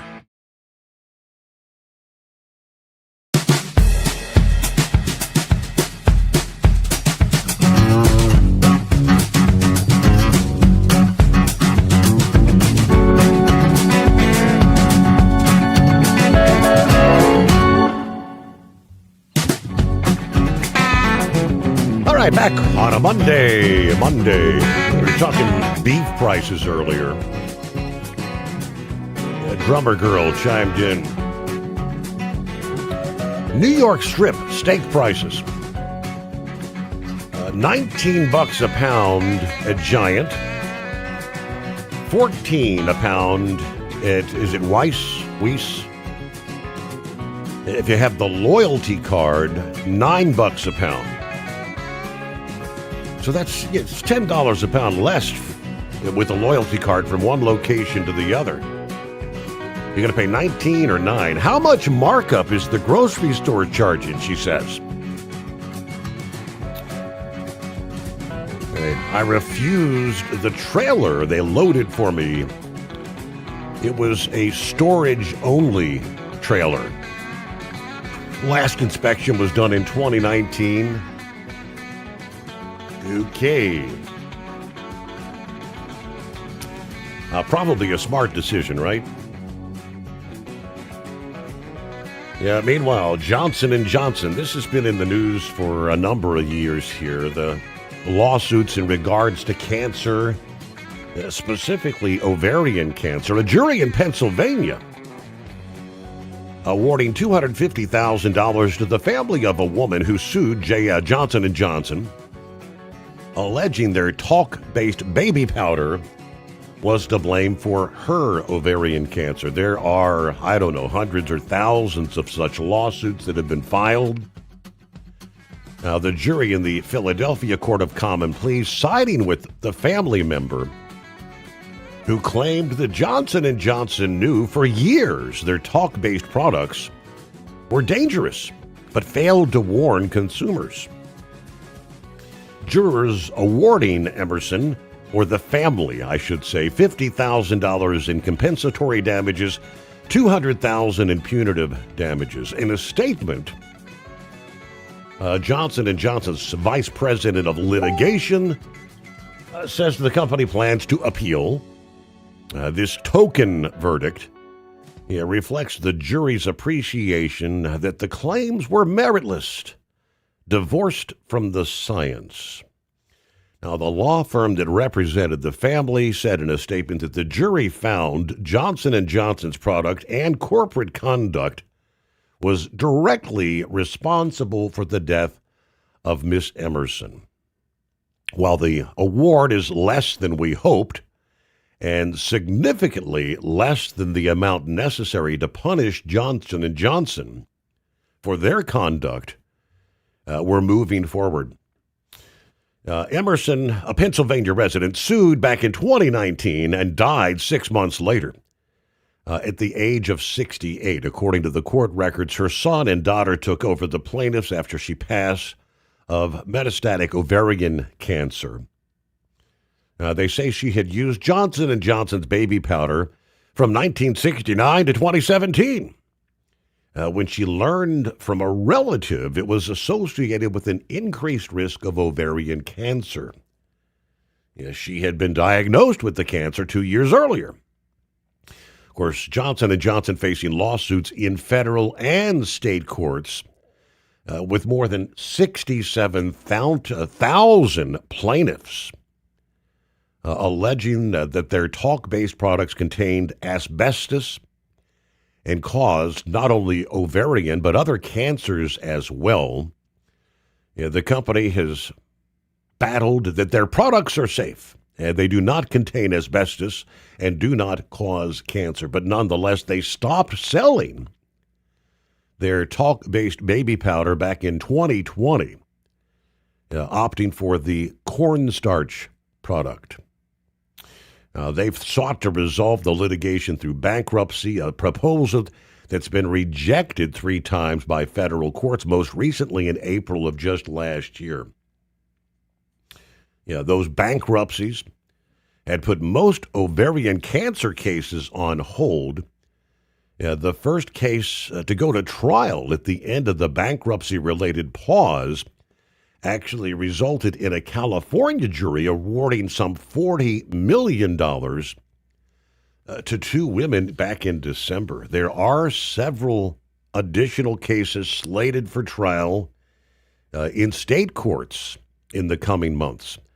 But you do the math. If you've got 67,000 different cases out there, and in one case it's a $40 million award, in other cases it's $250,000, they'd never be able to survive and pay the amount of monies that are potentially on the table here for Johnson & Johnson. But all right, 844-844-3388. Next up, Junior, I do believe. What's going on, Junior? Oh, we're just riding around having lots of fun. Thanks for taking my call, Steve. Great show. I enjoy it every once in a while when I get a chance. I got a question for you. How long is the American people going to put up with that ding-dong Chuck Schumer? Right. I mean, can that conehead be voted out? I mean, nice guy that he is. Well, we're talking New York, and obviously, no, that's the people. They're right up his alley, I guess, with all his leftist ways. Yeah, I mean, between him and AOC, they have definitely got the market cornered up on shampoo labels. Mm-hmm. But anyhow, but thanks for your show. I appreciate it. You keep me awake a lot of mornings when I've got other things I should be doing. But anyhow, I'll let you go and get on to another caller. And I was just kind of wondering how long can that conehead stay in place? If there was ever the quintessential example of why we need term limits, he's one of those said examples. Yeah, right alongside Maxine Waters. Yeah, the list is rather lengthy, and it goes across the aisle. It's not all a one-sided thing. But all right, I mentioned there before the news break, California corruption. I don't think anybody's going to be surprised. The Republican gubernatorial candidate, this guy would like to be the next governor. Steve Hilton said over the weekend that his campaign-aligned watchdog group has identified hundreds of millions of dollars in taxpayer fraud in the state, estimating a total of $250 billion of fraud in California. That's $250 billion, folks. Of course, the worst in the nation, the biggest fraud is going on right here in California, he says. Yeah, we're just getting started here. Now, he said federal and state level scrutiny has accelerated in recent months and pointed out that his campaign has launched what they call CalDOGE, the California Department of Government Efficiency, to try and root out the fraud there. We published our first fraud report. Now, we just found this in a matter of days, going through the budget. $370 million stolen from the cannabis tax, which was supposed to be going to substance abuse prevention, actually being siphoned off to Democrat activist causes like voter registration and pushing narratives, as they call it, to help them politically. A slush fund for Democrat politics. Now, he said his group has referred that for prosecution, vowing we're going to uncover all of this. Ask, how are you going to stop fraud if you actually become the next governor? Now, he said he's running as a team with a proposed running mate for state comptroller and another for attorney general. The comptroller, he said, has the power to audit every single organization that receives state money and then turn off that money flow where the fraud and corruption exist. And he's going to prosecute the fraud, and we're going to get the money back. But the big point about all of this is when we find and stop the fraud, that's how we reduce spending, which is how we cut taxes. This is what I'm going to do as governor of California. I don't know, as a Republican, does he stand a chance? there in the state of California. That's what, last Republican was Arnold Schwarzenegger. Did he win on name recognition status there? All right, it's 844-844-3388. Well, we got revised or refreshed, as they call it, employment numbers from the federal government that revealed the truck driver purge over the last 2 years was even bigger than previously reported, which could be good news for those who actually have survived for nearly 4 years. Yeah, truck drivers have been suffering through a freight recession that has depressed rates. Post-pandemic economic activity boosted rates that led to that surge of new carriers and new drivers into the industry. That ultimately led to a glut of drivers, putting that downward pressure on the rates that really have yet to come back. Some of the previous government data had put peak trucking employment at nearly 1,588,000. That was in July of 22, after all that surge into the industry, since which the industry has been purging itself of excess drivers, but it never seems to be enough. More than 50,000 drivers were eliminated in 2023, most of that a result of the collapse of Yellow. An additional 18,000 jobs lost in 2024. Last year, the federal government implemented new policies that said they could displace about 200,000 truck drivers. That included the non-domiciled CDL rules and the English proficiency regulations. However, last month's federal employment report showed a net loss of only 3,500 truck drivers last year. What happened to the so-called purge? Well, last Wednesday, the Bureau of Labor Statistics released the first employment report here for the new year, which included revisions to the data for the past 5 years. Those revisions tell a completely different story that may give truck drivers some renewed optimism here in 2026. The revised data revealing 28,000 truck drivers were eliminated from the industry last year, which was about 8 times the initial report. In 2024, it was 41,000 fewer drivers, a loss that's more than double the previous reports. Yeah, how many truck drivers has the industry purged since the peak back in 2022? Old data showed a loss of 75,000 trucking jobs from July of 22 to December of last year. New data puts that employment at nearly 1,589,000. October of 22, there's about 122,000 fewer truck drivers since then. That's about 50,000 more than was previously thought.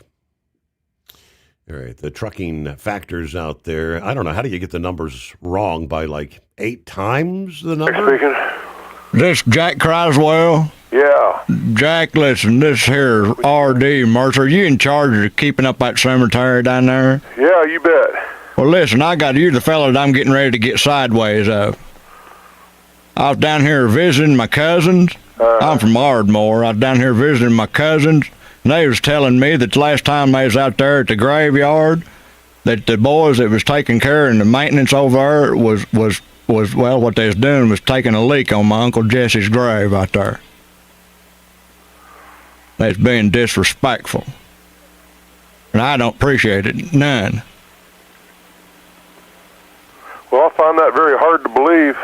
They said they seen you out there doing it. You and some of you fellows is working on that thing out there, taking a leak. Whoever that was, they lied to you. No, they didn't lie to me a bit. I guarantee you they ain't. They's church-going women, and they seen you out there. They was putting pansies on their relatives' graves, and they seen it happening.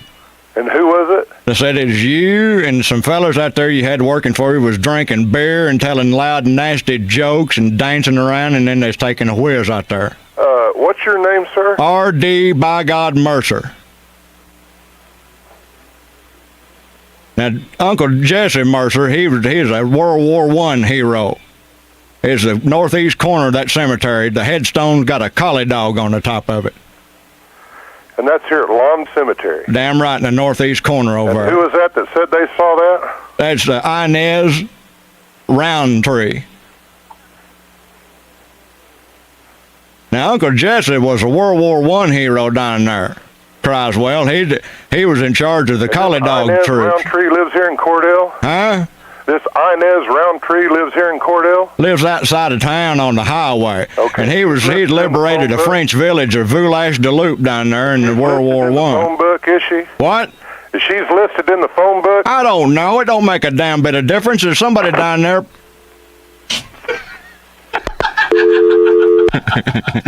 Oh, boy. Yep. He's on the run. He's a little whizzed off.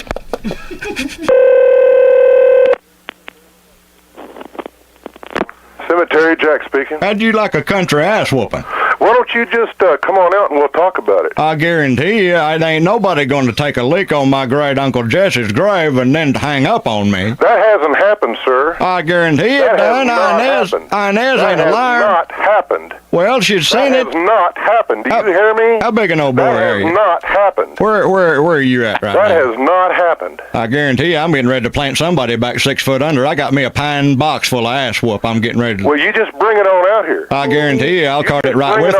How long are you going to be there? I live here. You live there? That's right. I live here. Well, you're going to be about 6 feet below where you're at right now. There's no beer drinking going on, and there's never been any graves pissed on for the 2 years I've been here. Well, and anybody that says ain't different's nothing but a damn liar. Well, I guarantee. How big an old boy are you?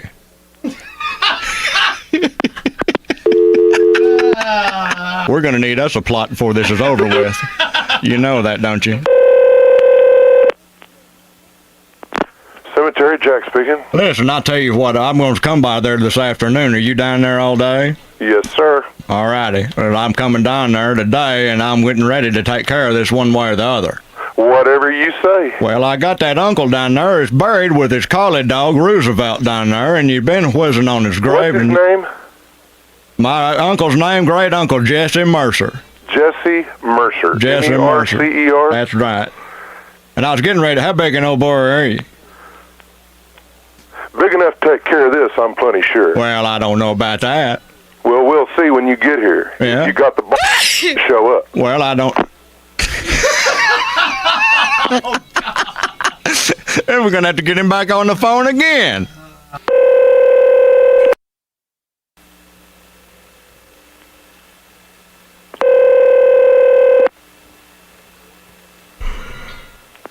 Cemetery Jack speaking. Listen, I decided I called a buddy of mine. I think I'm going to stop by and pick him up on my way out there. He owns a music store down there in Waterford, and I'm going to pick him up and come down there with him. I'm going to pick...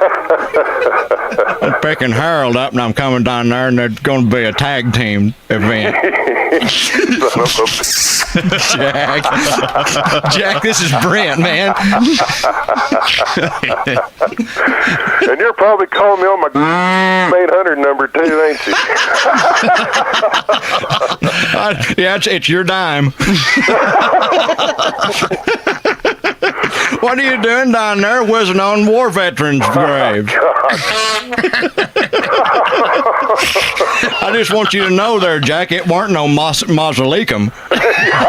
Shutdown time costs you money. One hidden killer on Cummins ISX 15 engines is weak injector cups. When they leak, coolant gets into the cylinders, and suddenly you're facing a big repair bill. Industrial Injection has the fix. Our Torque Lock Injector Cup Kit with a threaded Torque Lock design. These cups stay sealed for good. No more coolant leaks. No more surprise downtime. Keep your truck on the road. Ask your shop for Industrial Injection Torque Lock Injector Cups today. At TEL, we know what it takes to succeed as an owner-operator because we were founded by one. The big secret? Affordable new trucks. New equipment keeps you moving, improves cash flow, and delivers reliability. For over 20 years, we've helped drivers take the next step in their careers. Call TEL at 866-404-6289 and use promo code OVERNIGHT100. We look forward to meeting you. Winter is here. When the temperature drops, so does your truck's performance. Avoid fuel gelling by using Hot Shot Secret's EDT Plus Winter Defense, a 7-in-1 fuel booster and anti-gel that improves cold weather performance. The 7-point cetane boost decreases DPF regens and increases fuel economy. Be confident that your engine is running smoothly and trouble-free, even in the coldest temperatures. Hot Shot Secret EDT Plus Winter Defense, available at Pilot Flying J, Amazon, O'Reilly Auto Parts, and HotShotSecret.com. Hot Shot Secret, powered by science. Your factory fuel filter is letting you down. AirDog heavy-duty diesel fuel systems don't just filter your fuel. The AirDog fully optimizes your truck's fuel system for peak efficiency. The factory-provided filter simply removes particulates and water from fuel. The AirDog system removes all contaminants, including entrained air, water, and particulates, and feeds the engine pump with optimal pressure. Check out airdogdiesel.com to learn how you can capture every bit of performance and efficiency from your fuel system.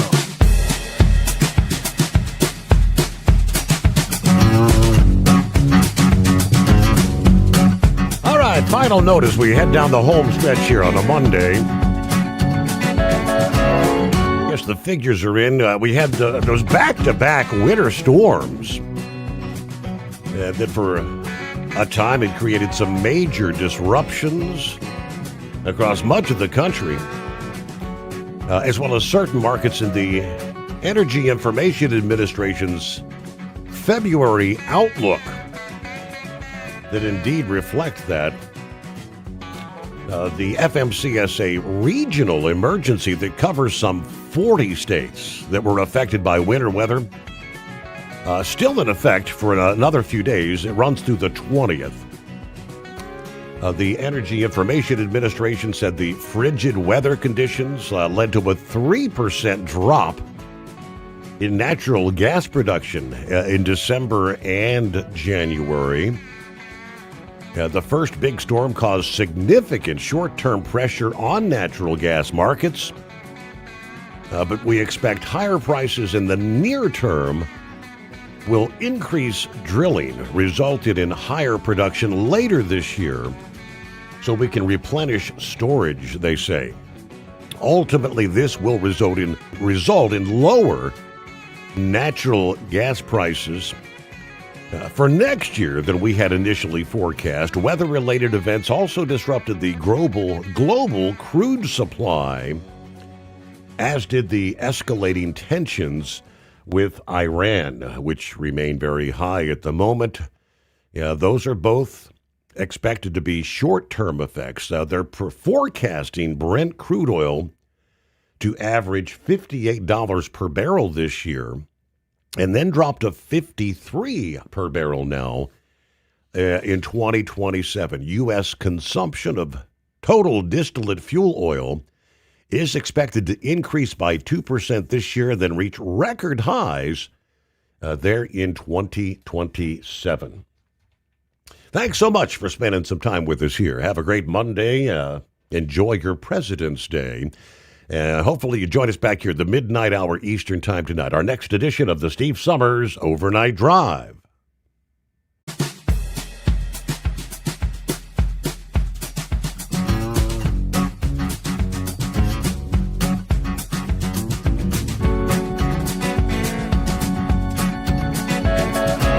You'll never guess the places that I've been.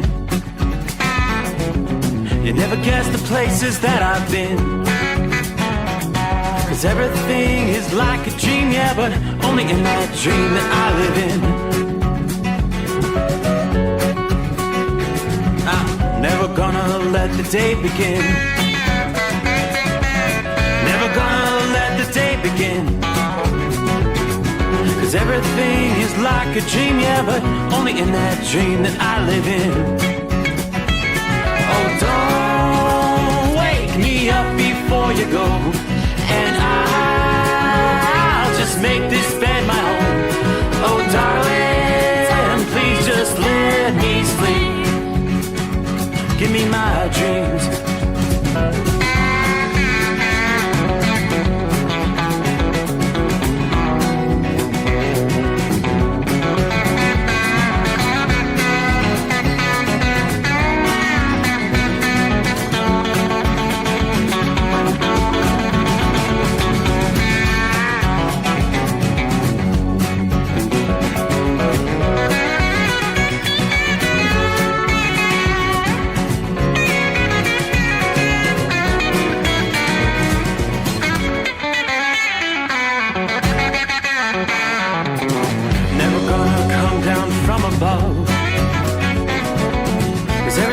it's better from above.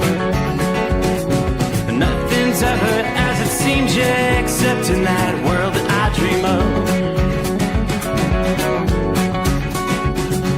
Never gonna lose the ones I love.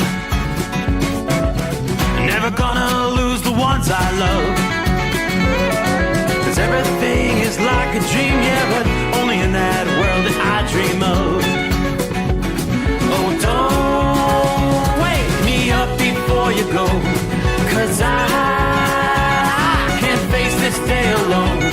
Oh, darling, please just let me sleep. Give me my dreams. Give me my dreams.